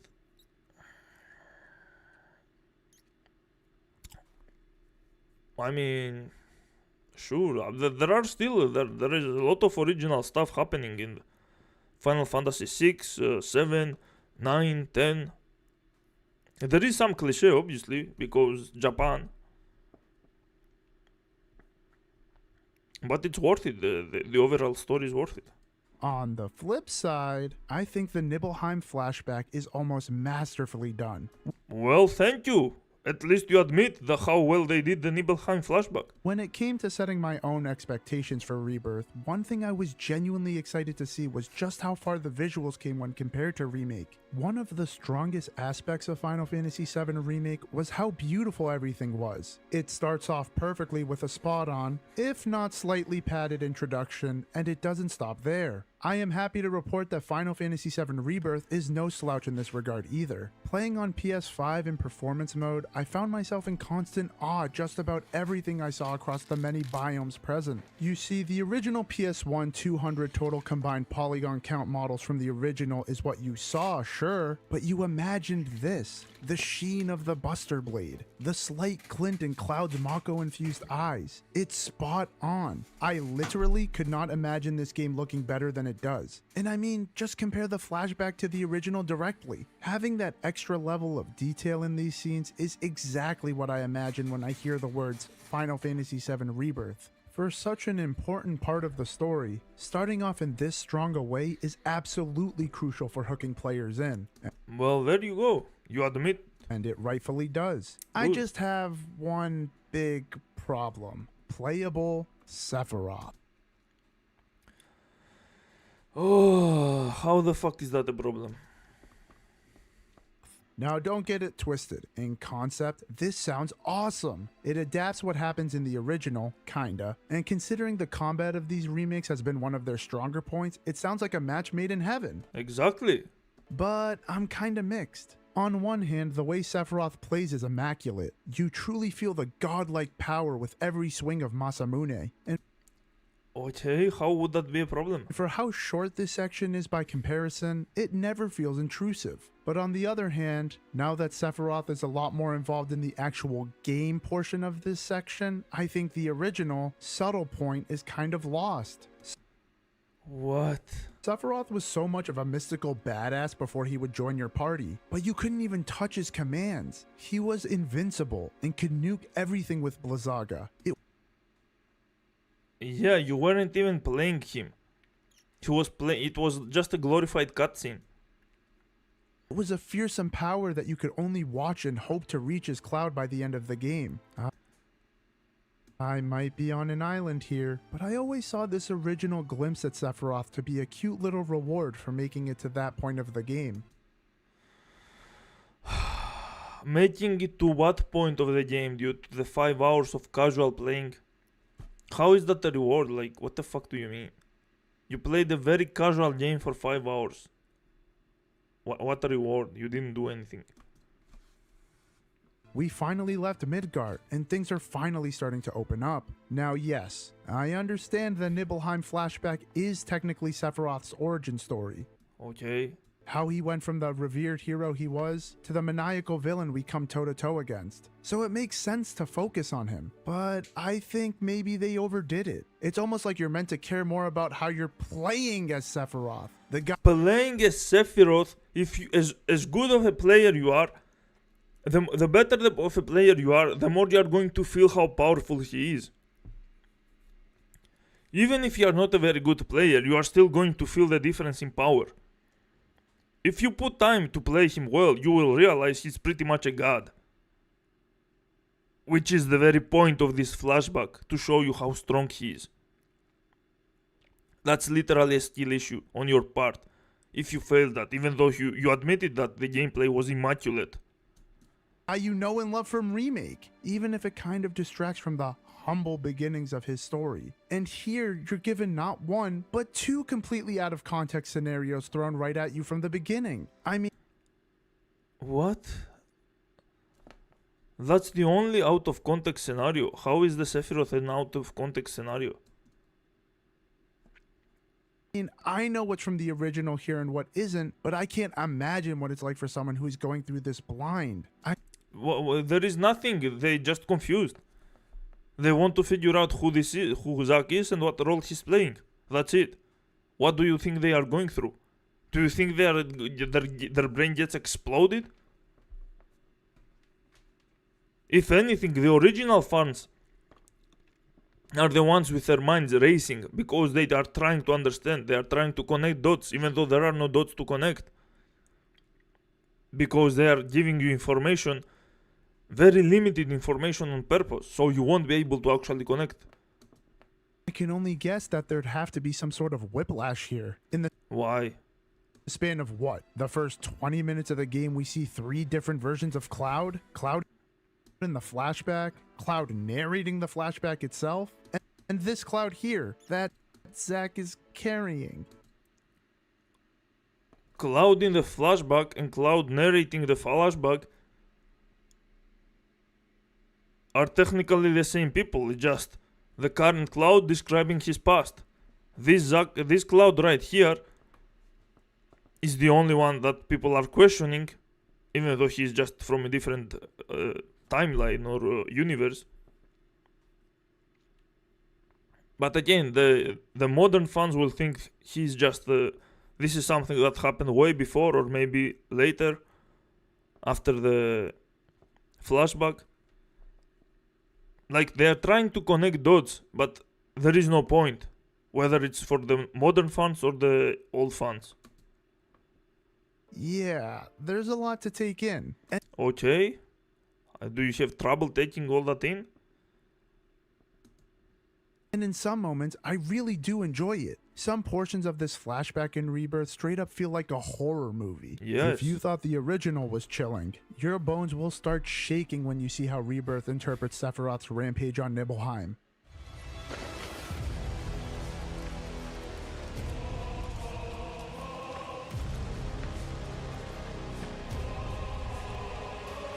Wait for me.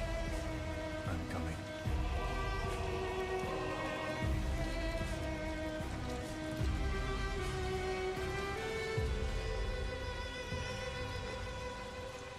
Sephiroth!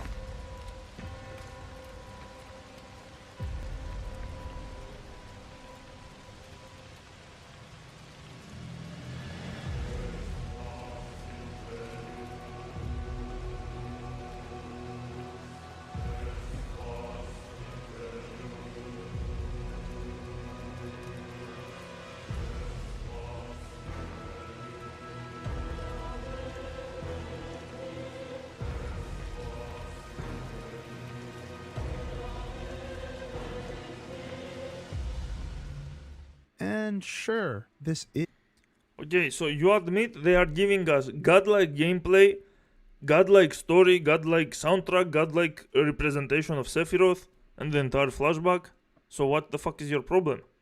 Is exactly what I was expecting, and what I wanted for that matter, but here's the thing. Before he explains the thing, I want to read some of your comments. Oh my god.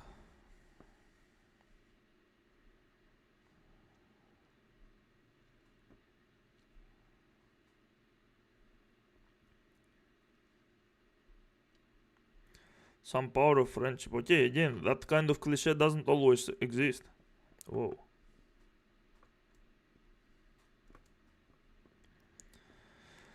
Xenoblade 3 and X are one of those JRPGs where you actually kill your enemies. This clickbait title, while the whole critique of his is, oh no, they showed Mickey Mouse or Albert Einstein, I got spoiled.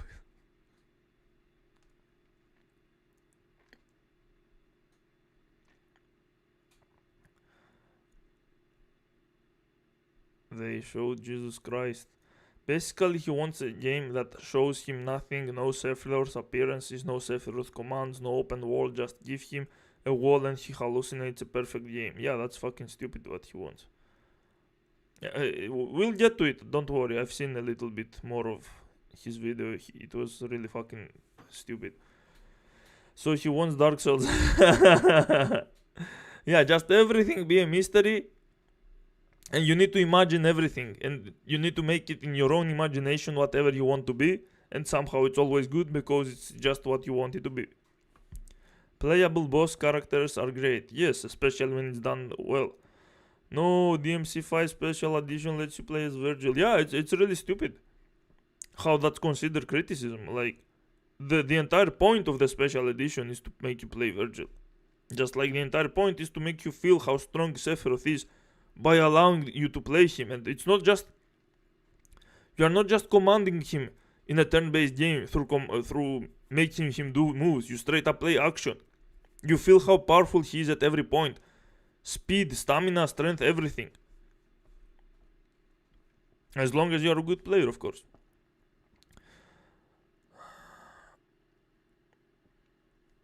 Okay, now let's see what's the issue. In the original Final Fantasy VII, the Nibelheim flashback lasted like 20, maybe 30 minutes at most. Right. It was 30 minutes of an unskippable cutscene. How the fuck is that good? How the fuck is the game forcing you to watch a 30 minutes of a cutscene when you watch Sephiroth just kill enemies by himself? And this point, the dialogues are not bad, but again, it's not skippable. The original FF7 doesn't have skippable cutscenes. So every time you replay it, you need to waste a half an hour watching Sephiroth kill all these stupid pointless enemies and give you all this speech again, even though you have seen it and you remember it. That's not good design. It was definitely important. I don't want me specifically referencing the time to take away from that, but it was quick, concise. Quick is fucking half an hour?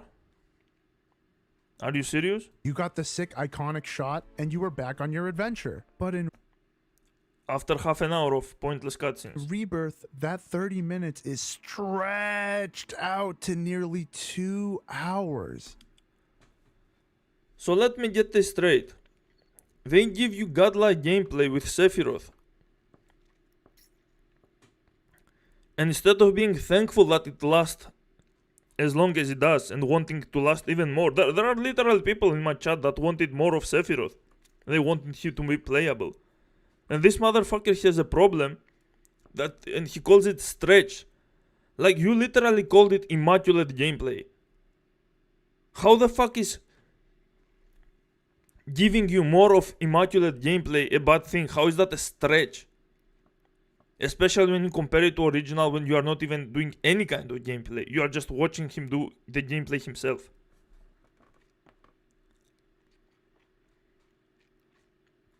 Like, how the fuck is this criticism?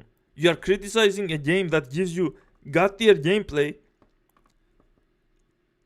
because it was long.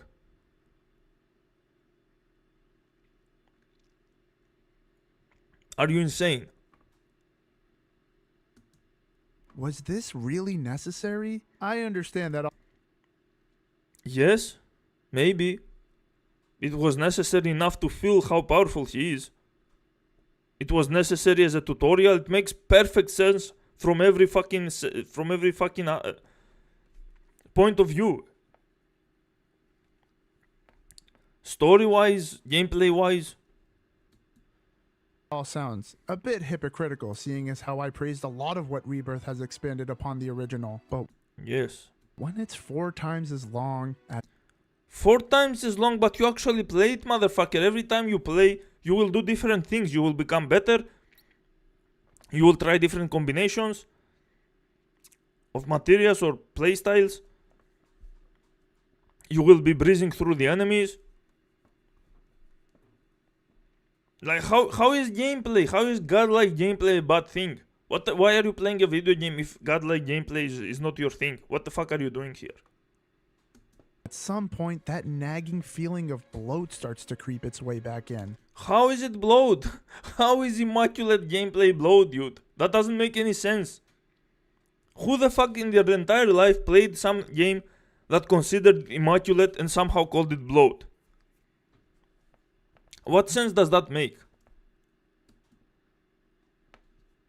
I think Cloud's reunion with his mom is very heartwarming. I think Cloud sneaking around Tifa's house is charming. I think Sephiroth fucking slashing the citizens of Nibelheim is terrifying. But I can live without this. This doesn't really move me at all. And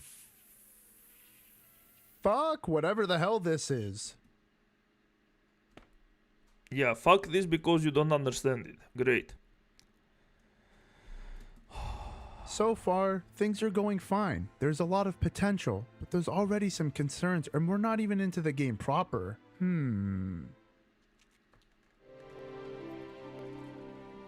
After 5 years, doing who knows what.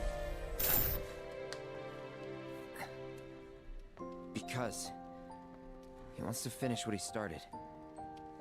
He wants to reclaim his birthright and rule over the planet with Genova at his side.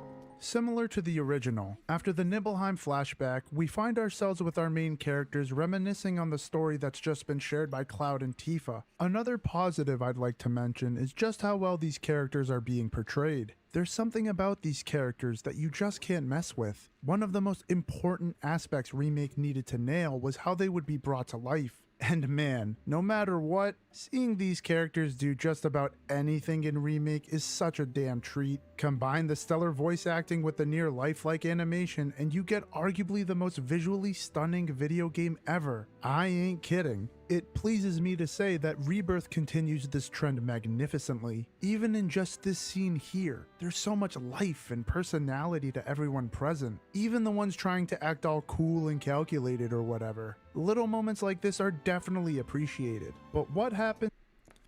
So again, even the characters and the animations and voice acting is all godlike. Every single thing you have described that the game does until now is fucking godlike. What could possibly the problem be? When those moments become not so little. In the original Final Fantasy VII, why do you want these moments to be little? If they are good moments, let them flesh them out as much as they want. It's not stretching anything. Stretching would imply that there is some kind of deformation going with the thing. That's not stretching anything. That's fleshing it out. Every part of it is good. After learning Sephiroth's backstory in Calm, you just kinda moved on to the next part of the story. Because it's... Motherfucker, look at this. This is the entire town. There are some doors you can go in, you can talk to some NPCs to have an idea of the town's lore. And that's it, you get the fuck out. In Rebirth, it's a gigantic town with so many NPCs that are full of life and even minigames. You can play the card game with so many NPCs. You get to use some mechanics that are about crafting stuff. You get so much more lore about this town. There is an invasion happening from the fucking Shinra company. You get to actually speak to your main characters through dialogues to increase the romance and likability for the future dating scene. Like, mechanically, it's mechanically rich, it's story rich, it's gameplay rich. Do you not understand the difference? Like, this is literally one picture. Roth's backstory in Calm, you just kinda moved on to the next part of the story. But since it's 2024, things can't be so simple. Instead, we have to take the time to marvel at all the fancy assets the team crafted by lingering on shoehorned plot devices from Final Fantasy VII Remake. What? So in Remake, we were introduced to these weird ghosty things, oh so fittingly named the Whispers of Fate, beings who exist to preserve the original Final Fantasy VII timeline, in contrast to the changes present in Remake. Building off that, the most egregious change made to Final Fantasy VII Remake's narrative has to be with the Aerith revival plot. While it isn't necessarily told to you, it doesn't take an Einstein to know that Aerith telling Tifa that things aren't set in stone definitely treads on changing fate territory. You feel me? So what? Fast forward a bit, play an entire video game, and you come face to face with the literal god of fate. That's not the god of faith, just an arbiter. Fate is still a thing. You haven't changed. You haven't destroyed fate. You have beaten an arbiter of fate, which implies that fate is beatable and changeable to a degree. Which is also what implies the changes that will happen in the next games. Which upon its defeat spells the end of the Whispers of Fate as we know them. No, it doesn't. What the fuck are you talking about? You literally meet Sephiroth in the next scene and he tells you to join him so you can both fight fate together. If you have beaten fate, why the fuck would he tell you that?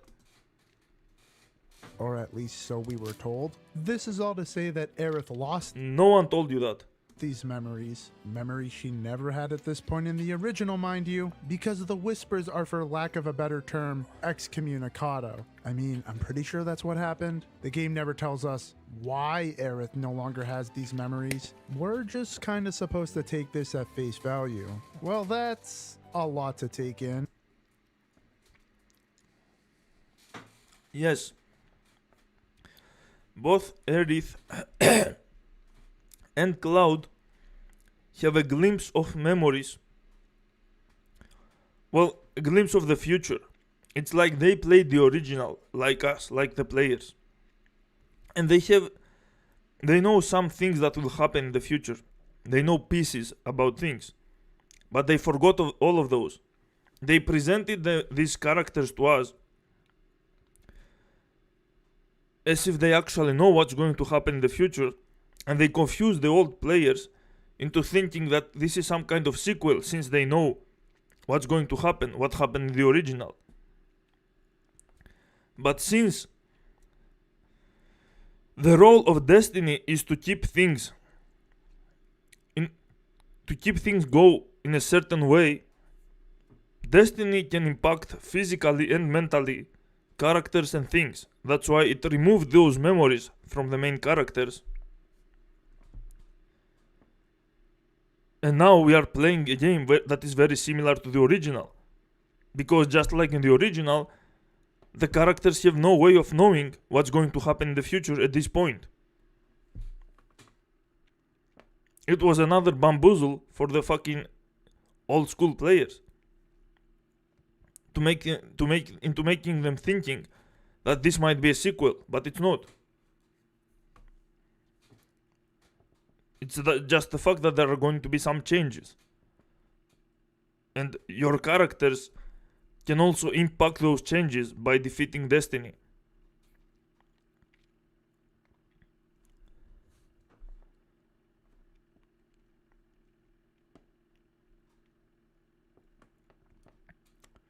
I mean, I could fully explain it in a video, but I don't know how much of it you guys understood, because like I would have to go through the beginning of how they did that.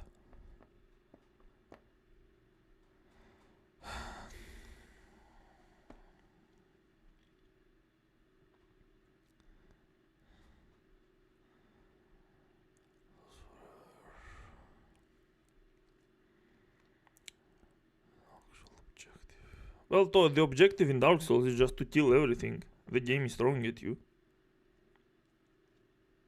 The game is being too gamey, so it sucks. Yeah, his criticism is fucking stupid.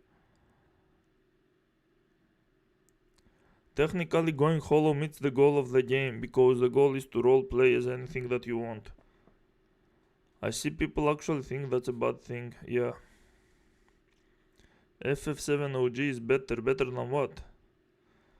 My theory is this guy has schizophrenia, so if you give him the most immaculate gameplay ever, it's not as good as his delusions, and it's a bloat. FFOG is good, but Remake Rebirth are better in many aspects, so being a dick rider somewhere else. I think we got Sebi Webs on an alt or a fan of his. I mean, he's allowed to express that he likes OG more. It's a casual game, it's a turn-based game. It's fine. Doesn't bother anyone. Wow, these characters are incredibly human, so it's the dialogue actually unbelievable. Anyone would call it cringe.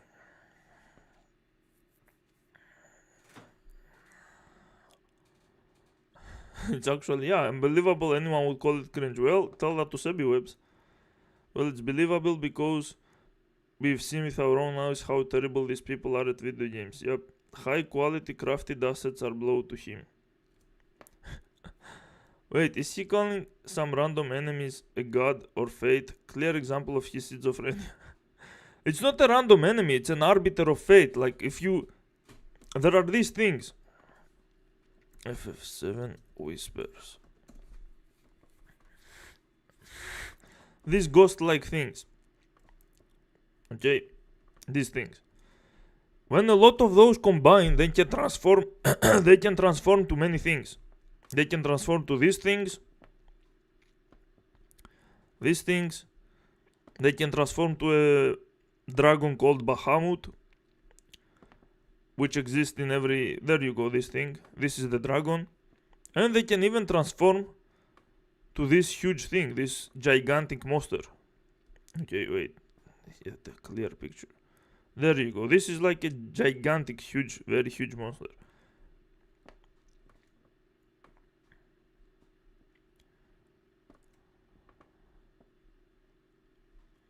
Anyway, the point is that they become more powerful if they want to change the fate a lot. And you can still beat it even at a very high, even when it becomes very powerful. And the more powerful it becomes, the more it wants to change things. But you can still beat it even if it's powerful, so you can keep things your own way. So you are fighting Shinra, a huge company, you are fighting the planet itself. Because of its fate, you are fighting Sephiroth, a guy who wants to become a god. You are going against a lot of things. Just like in the original. Now you are also going against fate. That's the main difference in these games. And again, the entire fate thing is to keep people confused and interested in all the changes. Like the biggest change is the Gongaga region, the Gongaga town. Of the original and the remake and Rebirth. Rebirth did Gongaga like 1,000 times better. There isn't even any comparison. In the original, you can literally skip the Gongaga. The part. Which is Zack's hometown. You skip it and you just don't get the lore you could get from there. Because it's just the entire place is just a lore drop. In the Rebirth, you cannot skip it. In fact, it plays a huge role and it's so fucking awesome. Like, everything about it is awesome. And there is the worst side quest is there, the one with the chicken. But other than that, it's just awesome. It's super awesome. But hey, that's fine. Tifa decides she can't wait till morning, so she decides to bother Cloud. So they go outside to get some privacy and... Yes, this scene is amazing. I literally explained this scene. This is so fucking good. This sets up everything so well, both for the story, for the gameplay, for the new system that they have with how well you are doing with the characters.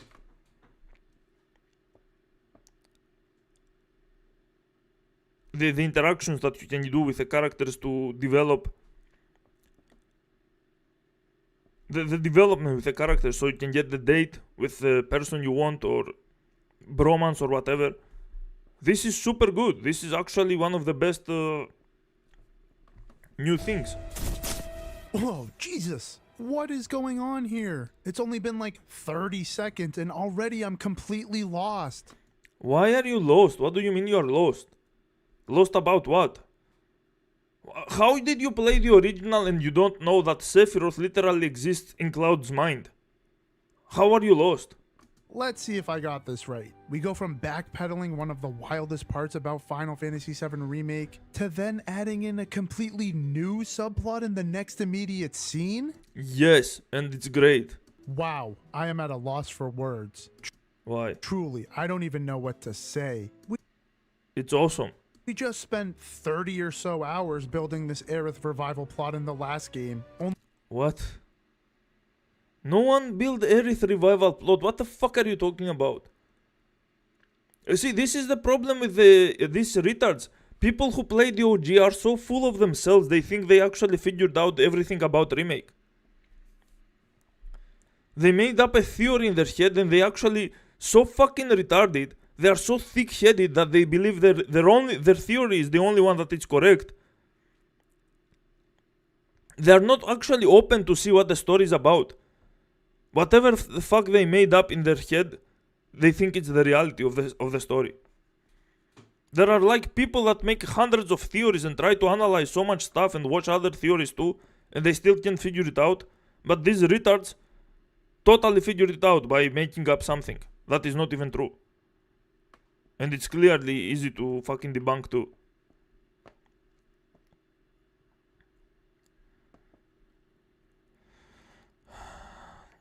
He lost because he has to follow a story instead of a vague lore. Oh my god. And again, it's easier for me to understand because from a perspective of someone who wants to write a story and design a game, it all makes perfect sense what they did here. This guy is only trying to understand the story and he still has so much trouble. Like, yes, Sephiroth came here and he has created and he has a new plan that makes you doubt Tifa. What's so hard to understand here, dude? He destroys your relationship with Tifa, so your relationship with every other character becomes equal. And in the new relationship mechanic of the game, you are now starting from zero and you are progressing with every character. How is that so hard to understand? Only for it to be tossed aside in only a few lines here? I was never a fan of this plot anyways, sure. But after all that build-up, one might be foolish to think that they were going somewhere with this into Rebirth. But no, just toss in the old amnesia cliche. That'll keep them guessing. Well, it worked. It did keep them guessing. It's not an amnesia cliche. It's literally Destiny removing memories from the characters. That's not amnesia cliche. It's not that they forgot. They happen to forgot and they can regain their well, maybe they can regain their memories if they beat Destiny again. But Destiny took away their memories, so we can have a game that is very close to the original and not a sequel. What did this add? Yeah, sure, I'm okay with retconning the Aerith revival plot since it was something I really, really hated in the last game. Oh my god, it's not a fucking retcon, you dumb motherfucker. How do you not understand the story, dude? The entire Aerith revival new plot was just a theory. It was meant to make players think that they will actually revive Aerith. And then they are revealing to you that is not the case. They gave you a possibility of revival so you can theorize. What's hard to understand here? But this is Show Don't Tell 101. Was there really not a better way to convey this information? It was meant to be confusing, motherfuckers, so you can theorize. They don't want you to figure out what they are going to do with Aerith, because it happens literally at the end of the game. How is the game going to be interesting if you exactly know what's going to happen at the very end of it?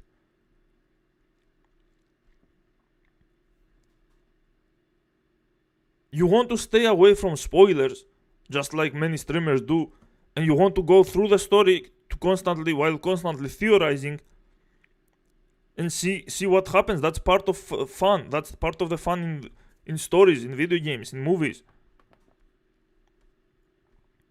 If you know exactly what happened just because you played the original, there is no fun in that. You're just replaying the same game with better graphics. Considering in the last game it was never implied she lost any memories when passing through this interdimensional warp gate thing. There was a part where she clearly implied that she's losing memories because of the whispers. Let me show you.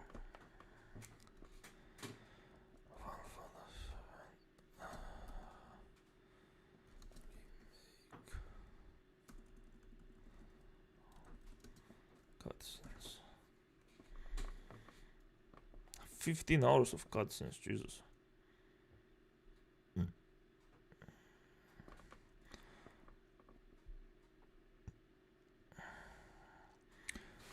Give me a second, guys. A moment.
Alright.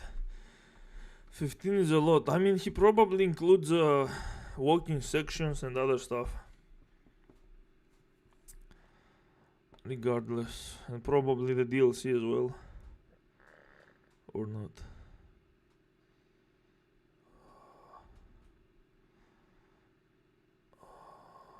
No, not here.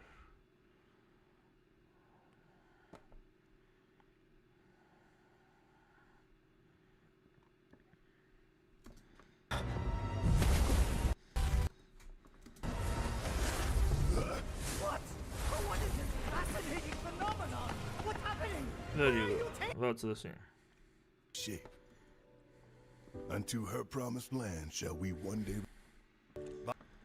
part with. Can you? Someday, maybe, I'll find it. Even if you could, that land. Greedy. New plan. Ahead. Barrett, wait. You can't do that.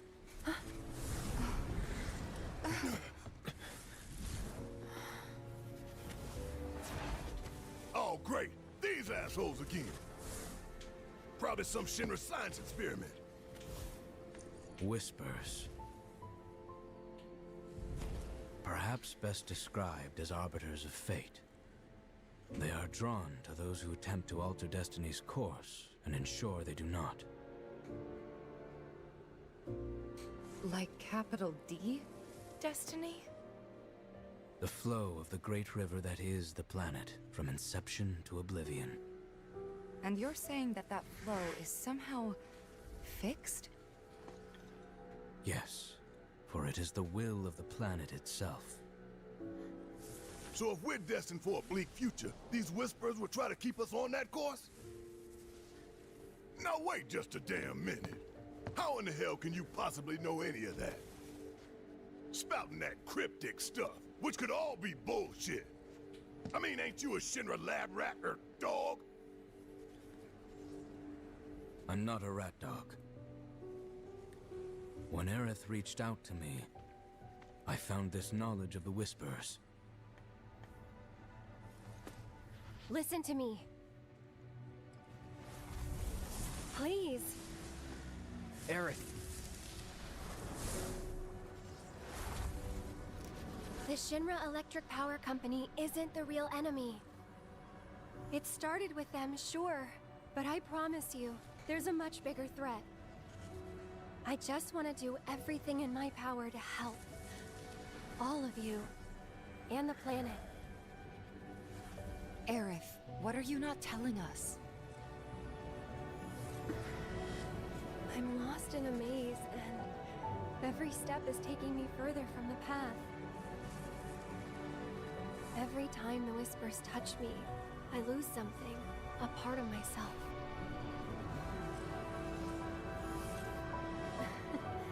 Follow them, the yellow flowers.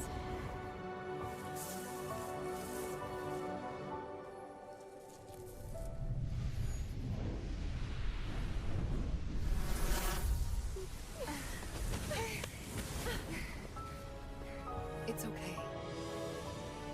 We'll find a way out together. Okay.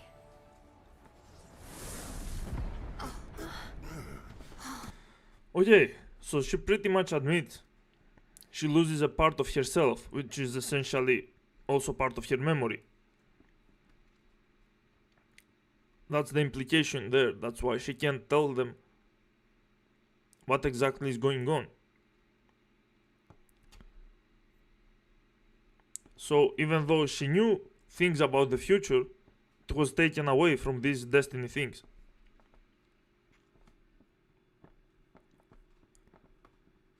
There was another part thing, I think. But anyway, it's mostly clear in this one. In this scene.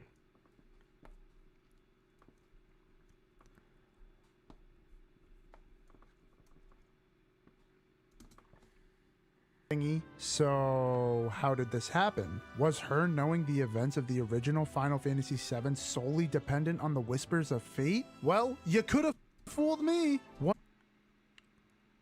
One can make the assumption that they're linked, seeing as they're the two biggest deviations from the original, but never is it in any way, shape, or form conveyed to the player. You're just supposed to assume that this is the case because, geez, if I'm going... You're not supposed to make assumptions. You're supposed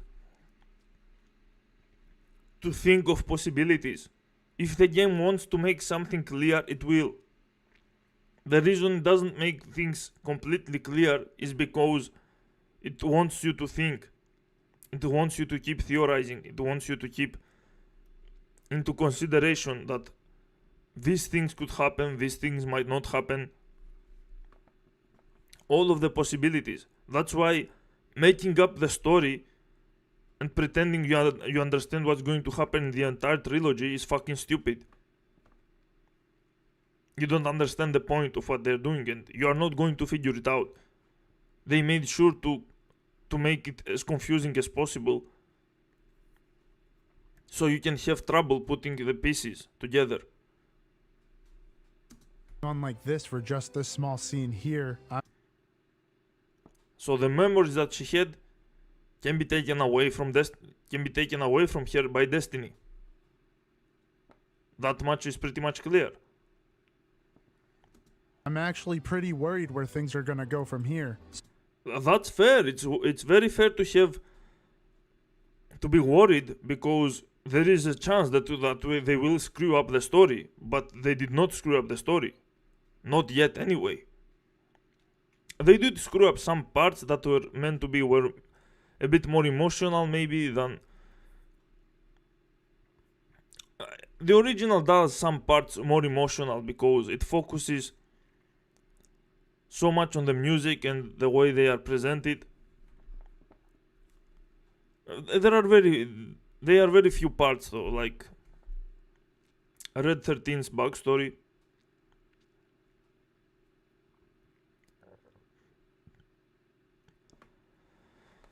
Anyway, there are problems with the story, like objectively, but the overall story is not bad in any way. So how does Rebirth handle the city of Calm, the first city you visit after Midgar? Alright, I guess. What do you mean alright, I guess? Look at how much stuff is happening. Gotta be honest, the scenery here really didn't move me all too much. It's absolutely gorgeous and all, but I don't know, it's just not hitting the same. The city of Calm was quite the unique little city in the original. Okay, and it's not unique in the Rebirth? You came here for your mandatory story cutscene, sure, but again, it was the first real place you visit after Midgar. It was only natural your curiosity would get the best of you and you'd want to explore the city just to see how different it is from Midgar. Okay. You just spent the first 6 hours essentially getting harassed by every person you interacted with. Calm offered quite a different, more relaxed vibe, which I believe was a nice, efficient way of world building. Well, the same goes for Rebirth. But here, you have all this mandatory bullshit they expect you to do before you can really get to the stuff you want to see. The mandatory bullshit is fucking mechanics that are introduced. They introduce you the card game because they expect you to be interested. They introduce you the crafting system because it's a huge part of the main game. They introduce you the fucking relationships with the characters, which again is a very huge part of the game. I like interacting with my party members in Calm. If I'm being forced to hear chatter, these are the people I want to be talking to. Great. Not Broden, the ex-Shinra soldier turned hotel manager. Broden barely has any interactions. He's like the mayor. And he has some huge lore drops, and his story is actually important to the story. This is a good addition, what the fuck? Or random weapons vendor guy. You barely talk to these people, what do you mean? Like, what purpose do these random NPC characters serve? What purpose does any NPC serve in the original either then? You can talk to them, they have like 1 or 2 points of dialogue and that's it. What the fuck is your point? Yeah, you can talk to NPCs. How is that a bad thing? I'd love to know. And the padding. Oh, the padding. What padding? Instead of just leaving Calm like in the original, Shinra decides to show up and block our normal means of escape. So now we have this section where Cloud and Aerith need to sneak away from Shinra as the troops interrogate the town. Oh, and did I mention you perform said action very slowly? Yes, this part is an actual problem, I agree. Pointless walking section. I mean, it makes sense since they are invading you and you want to sneak away, but this could have happened in a way better way. Ugh, look, I get it. But holy shit, man, I'm pretty sure I paid $70 for a video game, not an interactive movie. Motherfucker, you literally made the point before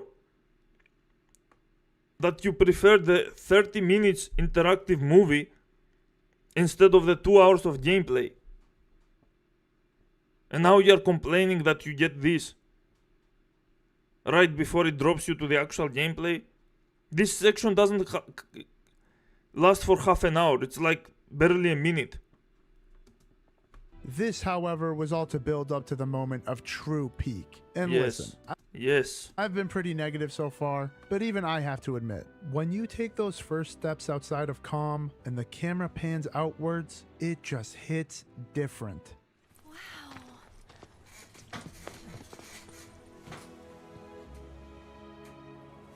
Just look at it all. It's so green.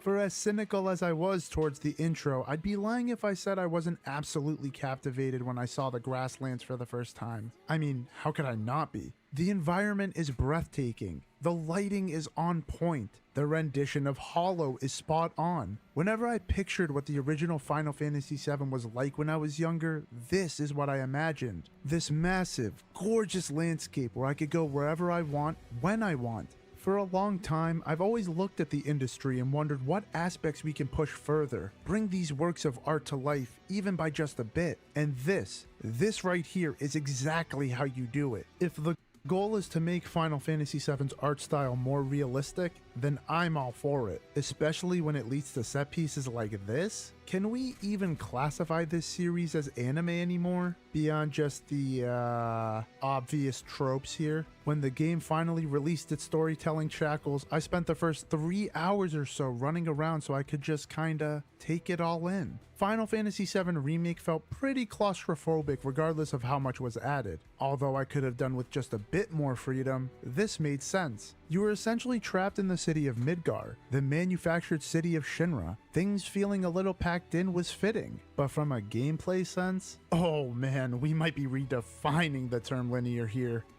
It is quite refreshing to have things open up more. Like, I'm really not a fan of open world games normally, and maybe my Final Fantasy VII bias is showing here, but something inside me just felt compelled to go and see and do everything. Which finally brings me to the first portion of gameplay, the first major change Rebirth introduces, and that is of course the many activities there are to partake in across the many biomes present in Rebirth. Oh, you thought this was all for show? Nah, my guy. For you see, every single biome present in Rebirth is filled to the brim with all sorts of wacky activities for you to engage with. And for what reason, you may be asking? Remember... Chadley? You know, one of the many new characters added in Final Fantasy VII Remake? He takes a page out of the team's book and leaves Midgar to go and research the many wonders of the planet. But come on, look at this guy. He ain't going to be able to handle the many dangers of the world. So naturally, he enlists the help of Cloud and the others to help him in his conquest for knowledge. I think these short little pieces of optional content go a long way in terms of world building. I can't imagine how unbelievably boring these environments would be if there was nothing to do but fight monsters. Okay, they would not be boring because the combat is godlike. So even if the only thing that was in these environments was monsters, and it's mostly monsters anyway, it would still be a perfectly fine game. In the original there is only monsters, but they are not interesting and there is no variety. It's a casual game. In this game, every single fight is fucking engaging and actually awesome, especially the challenging ones. You need stuff to do in between the big cities and towns you'll be traveling to, so in that regard, I think they're very cool. If you're so inclined, it really forces you to navigate the landscape in ways you previously didn't think you could. Oh, don't worry, we got plenty of Nomorified gameplay. I'll let you decide what that means for yourself, but I was very surprised to see the many We have Nomura fight. What? Different paths I can take to get from place to place, especially when navigating one of the biomes for the first time. Sometimes I honestly forgot there was even a story to engage with here. There's just so much shit to do, you'll forget that we're meant to be saving the planet. One thing about the original Final Fantasy VII that rubs people the wrong way is how at times it can be difficult to navigate where exactly you're supposed to go. Yes. This part was very cancerous in the Final Fantasy OG 7. 3D models walking on 2D planes aren't exactly the most ideal conditions for the player, I understand. But in a weird way, it added to the larger scope of the original. Like many other aspects, it evoked this feeling you could only get in Final Fantasy VII at the time. And that feeling is recreated marvelously in Rebirth. So yeah, there's a lot going on. Many activities to spend your time on, lots of stuff to dig your teeth into. On top of the fact everything looks this good, man, I'm really excited to see the grasslands in their full capacity. Let's get the show on the road. Wow, I think I'm good with the grasslands. Well, you spent a fuck ton of time in there. Definitely ready to move on because this place drags on like you wouldn't believe. Does not drag on. It doesn't keep dragging on. It just there is so much stuff to do. And again, besides some stupid side quests and mini games, it's mostly great combat. For as much as I can praise the environment itself, these activities really are nothing more than just busy work. I really wasn't expecting much after the stinker remake put in for its side content, but holy moly. In a sense, things definitely improve. I genuinely like going around and doing the hunting challenges because it always led to a cool optional boss. Well, there you have it.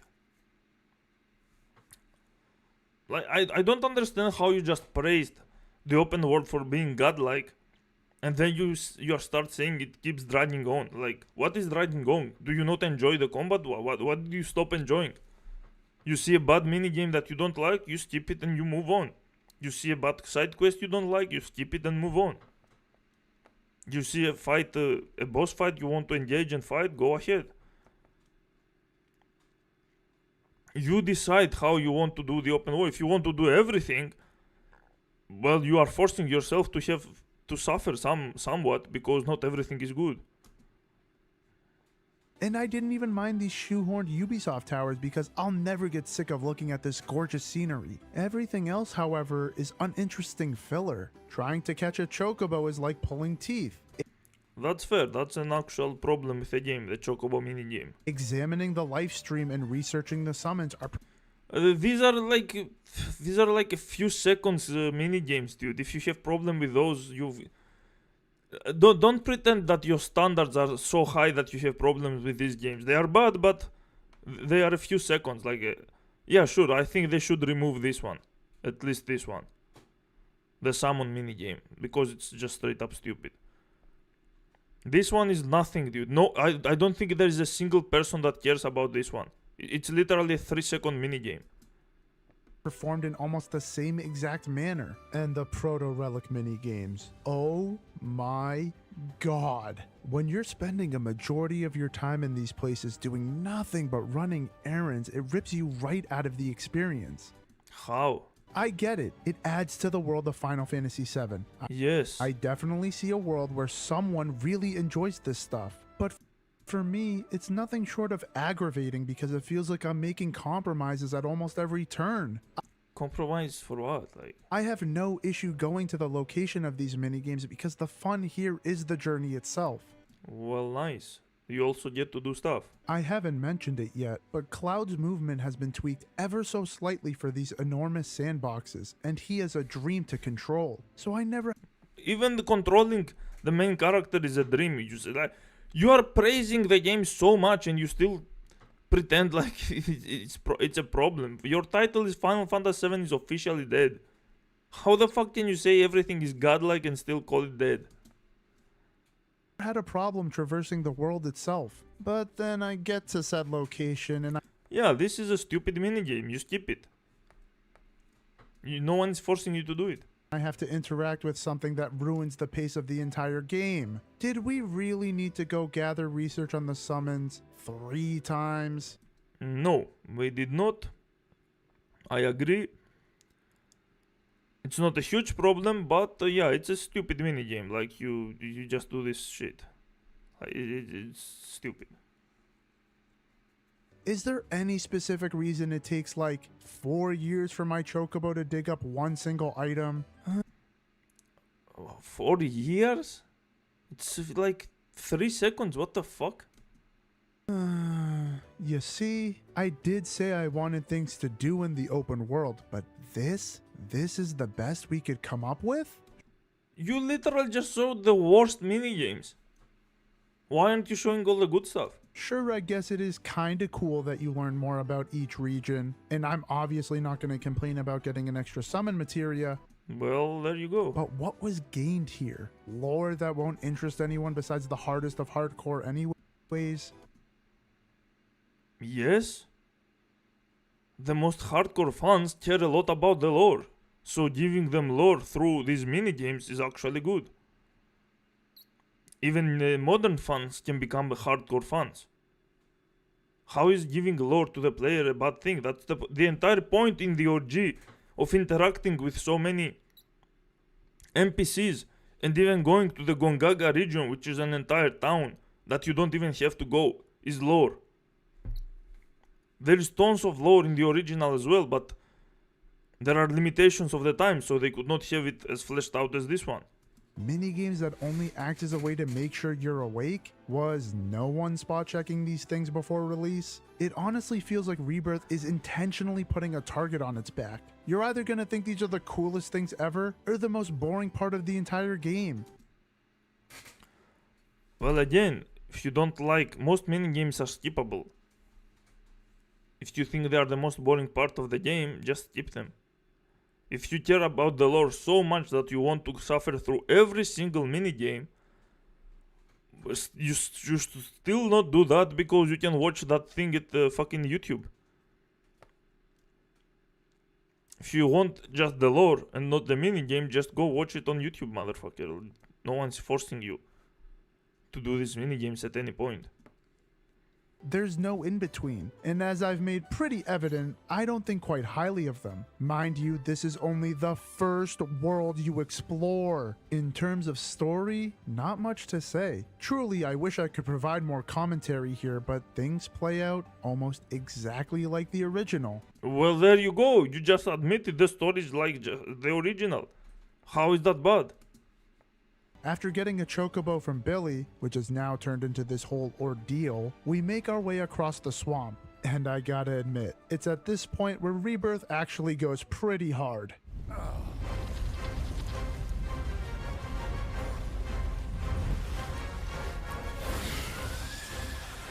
Yeah, the Midgar Zolom boss fight is no doubt my favorite boss fight in the entire game. What was once optional content has received a transformative glow up. I neglected to tackle the beast this time around when capturing footage of the original, and I definitely regret doing that. Not that it could hold a candle to the absolute insane spectacle we have here, all accompanied by that scorching soundtrack. It has everything you'd want from a boss fight of this scale. It's frantic, plenty of chances to experiment with your play, and relies on you having a solid understanding of the mechanics to succeed. All that time frolicking in the grasslands was not wasted. You need to figure out which team comp is best suited for you before you attempt to face the Zolom. This level of thinking is exactly what I want in a long-ass JRPG. Give me the tools to experience these battles in the way I want. This is one of the only things I'm okay with making what was once optional mandatory because it's just done so well. In what was effectively one roller coaster amongst a theme park of content here, I have to say, I think Rebirth handled this fight pretty well.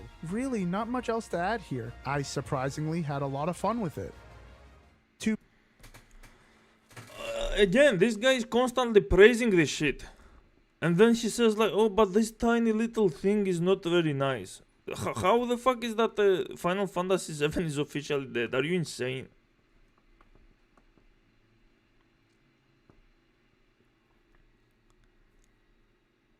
Vibes-based evaluation. Yeah, this is stupid, dude. He immaculate combat, open world, high quality crafted assets, characters, story, soundtracks. And still the title says FF7 is over. Is that is all of that a blow to him? Even if the title and thumbnail is too greased, he could still change it after he got the views. Yeah, he's so stupid. This is so dumb. Top chat hiding some comments, I think. Wait, why was it at the top chat? I was fucking hell. His 2-hour video of nitpicks is full of bloat. Yes, his video is the actual bloat here. People who use the term convey are not trustworthy. We need a clip of Sebi crying inserted on the right. Holy shit, there are so many more comments. I literally had it on all chat, by the way. So weird. It changes by itself. What a shitty fucking hell. Anyway, this is a stupid video. And I remember... Corel, Gongaga, Cosmocania, Nibelheim, Temple of Yash. Like, he keeps making this stupid comparison when he... Where is the Corel?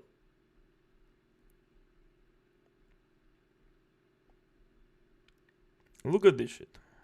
Look at this. I had moved it a little bit forward.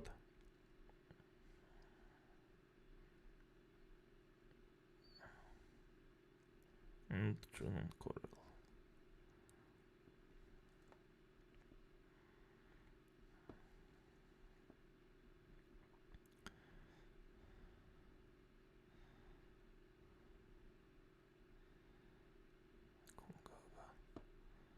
What the fuck is it?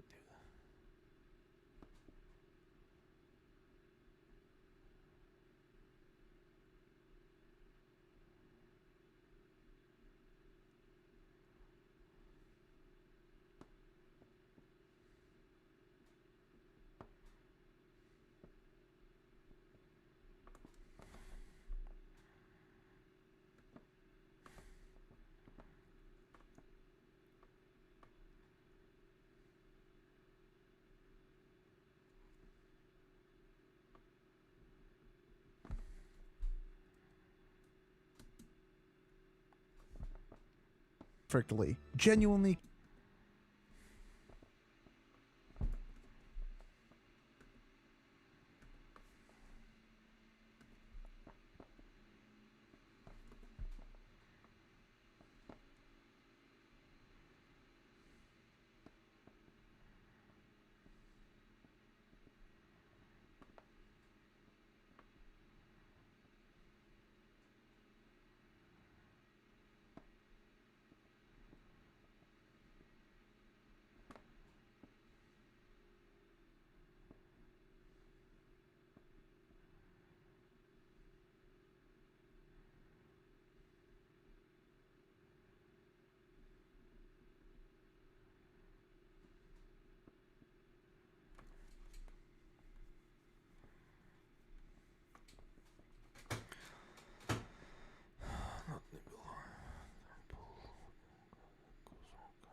There you go, I think it's this part. Absence after the Sector 7 plate crash, and he's been spending that time refining his skills in attract game side quests and still can't even get a name. Man is down horrendous. This douchebag was given leave of absence after the Sector 7 plate crash, and he's been totally fine with that. Game side. Look at this. Skills and attractions here at the Gold Saucer. On the surface, this seems like your ordinary endgame side quest, going through a bunch of challenges that are more difficult. Totally fine with that. And things were going well too, until I got to the G-Bike minigame. You have to get a minimum score of 32,000. Seems like a lot, but I did end up getting the required score. twice. On both occasions, the game just didn't register my score. I mean, fucking look at it. I'm clearly ahead of the intended score. Why can't I progress? So naturally, I searched online, and I wasn't the only person who dealt with this. You know, I thought we had day one patches to avoid shit like this. Oh, there was such a bug. I didn't even know that.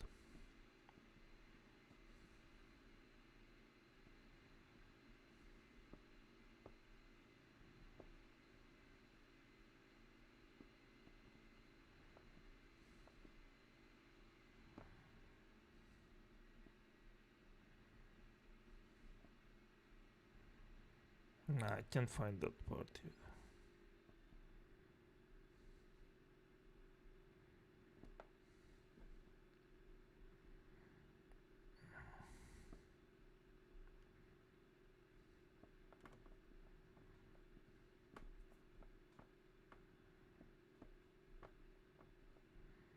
Yeah, whatever.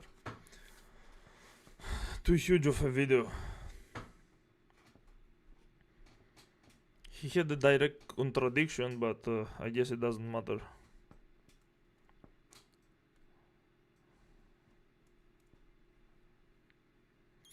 Whenever Sephiroth's not on screen. He's almost never on the screen. What the fuck are you talking about? Why? He's on the screen from the Cloud's perspective because he's literally inside his head.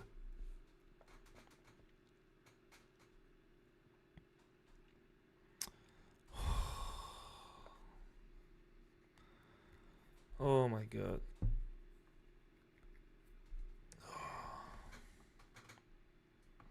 Whatever, maybe I'll make a video properly explaining things.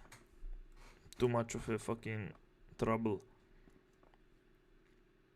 Again, this is a guy that puts feelings and vibes above actual understanding.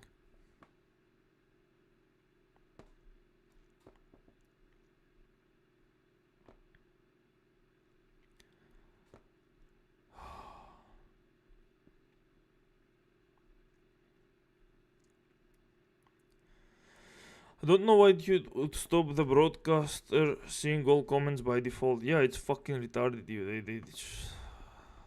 They're just annoying me for no reason. Even after toggling it to all messages, Solon reads comments that I cannot see sometimes. Same, I could have pointed out earlier. YouTube is bizarre with its filters, yeah.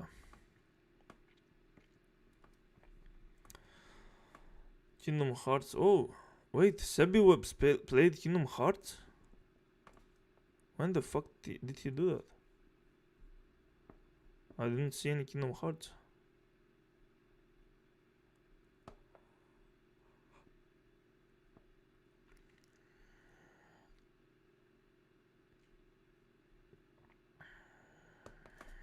Where the fuck is his Kingdom Hearts playthrough? It doesn't exist. What?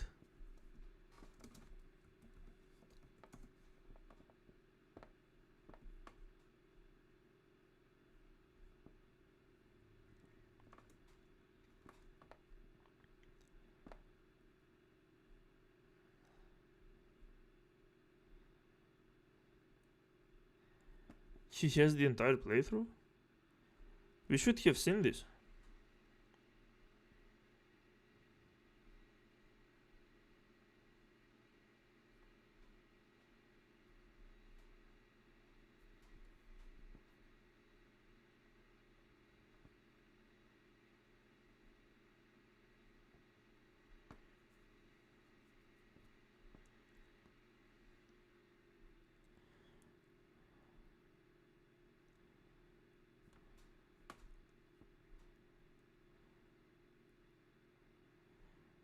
Oh my god.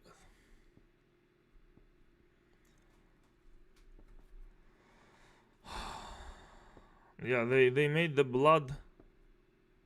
See, in the original there is a blood trail, and then there is some purple goo, so that means they ruined it, I guess. Crimson Desert review, a terrible shame.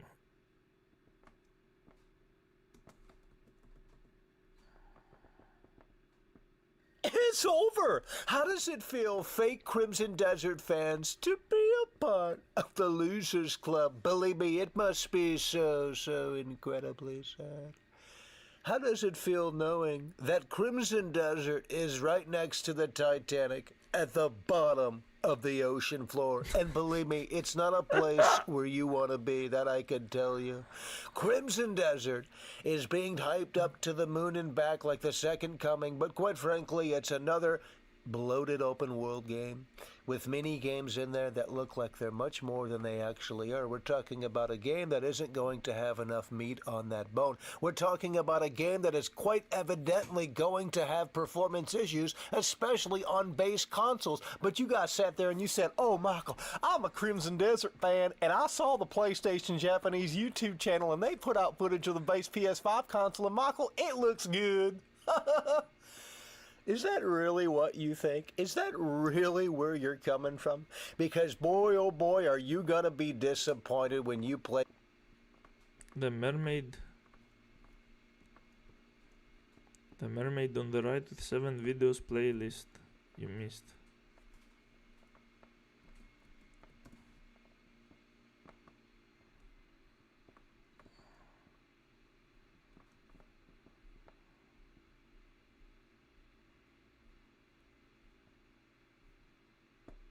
Oh shit.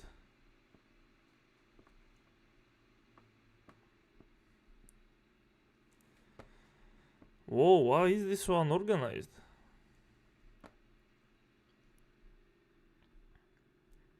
Just Kingdom Hearts 1? Kingdom Hearts 2 VOD ending finale.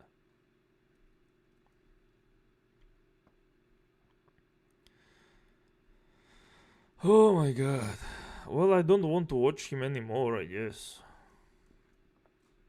Maybe... Crimson Desert, and you see the frame rate tank, especially on those base consoles and underpowered computers. It's quite frankly a sad situation, but it's a situation that is very predictable for you fake Crimson Desert fans, because you see, the only thing that you're concerned is consuming. Hell, you're lining up to the buffet as we speak because you're ready for that hot and ready meal that is prepared for you, and you don't question that quality. You don't ever dare. And it's so sad, believe me, it is. But you don't care. You never have, and believe me, you never will. And that's because you were too busy going... I don't even know if it's good or not. Why are you still offended? Oh, damn, you are still live. What did I miss? I was watching a movie. Don't worry, we can always watch the stream again. That guy is an unfunny troll. Cringe, rivaling Sebi Webs himself.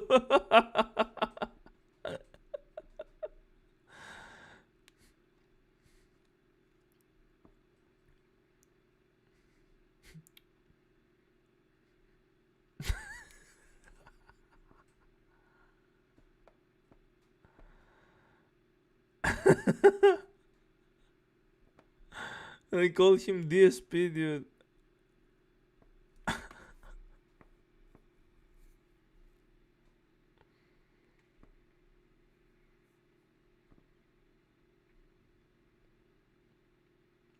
Is it already, like, when does it actually come out? Oh, it's tomorrow. Or actually today. For me. It's already 19th. We also get Death Stranding 2. Dragon Chin.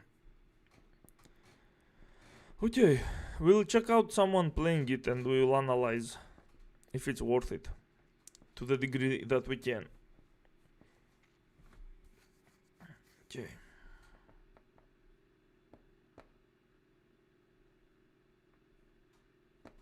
Okay.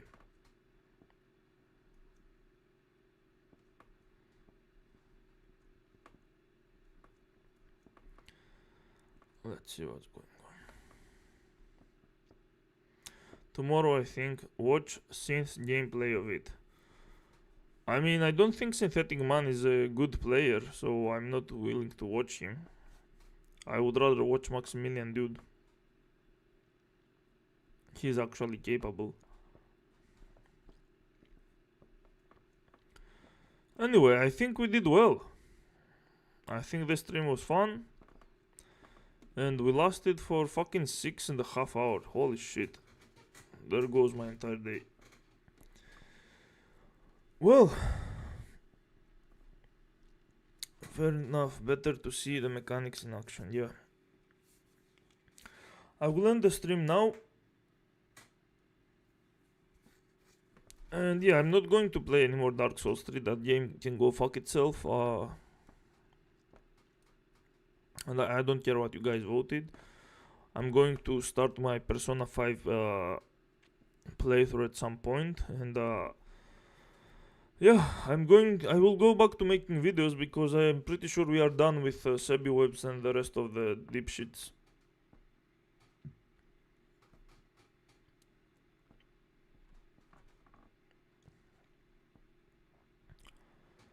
So, I hope you all have a good night.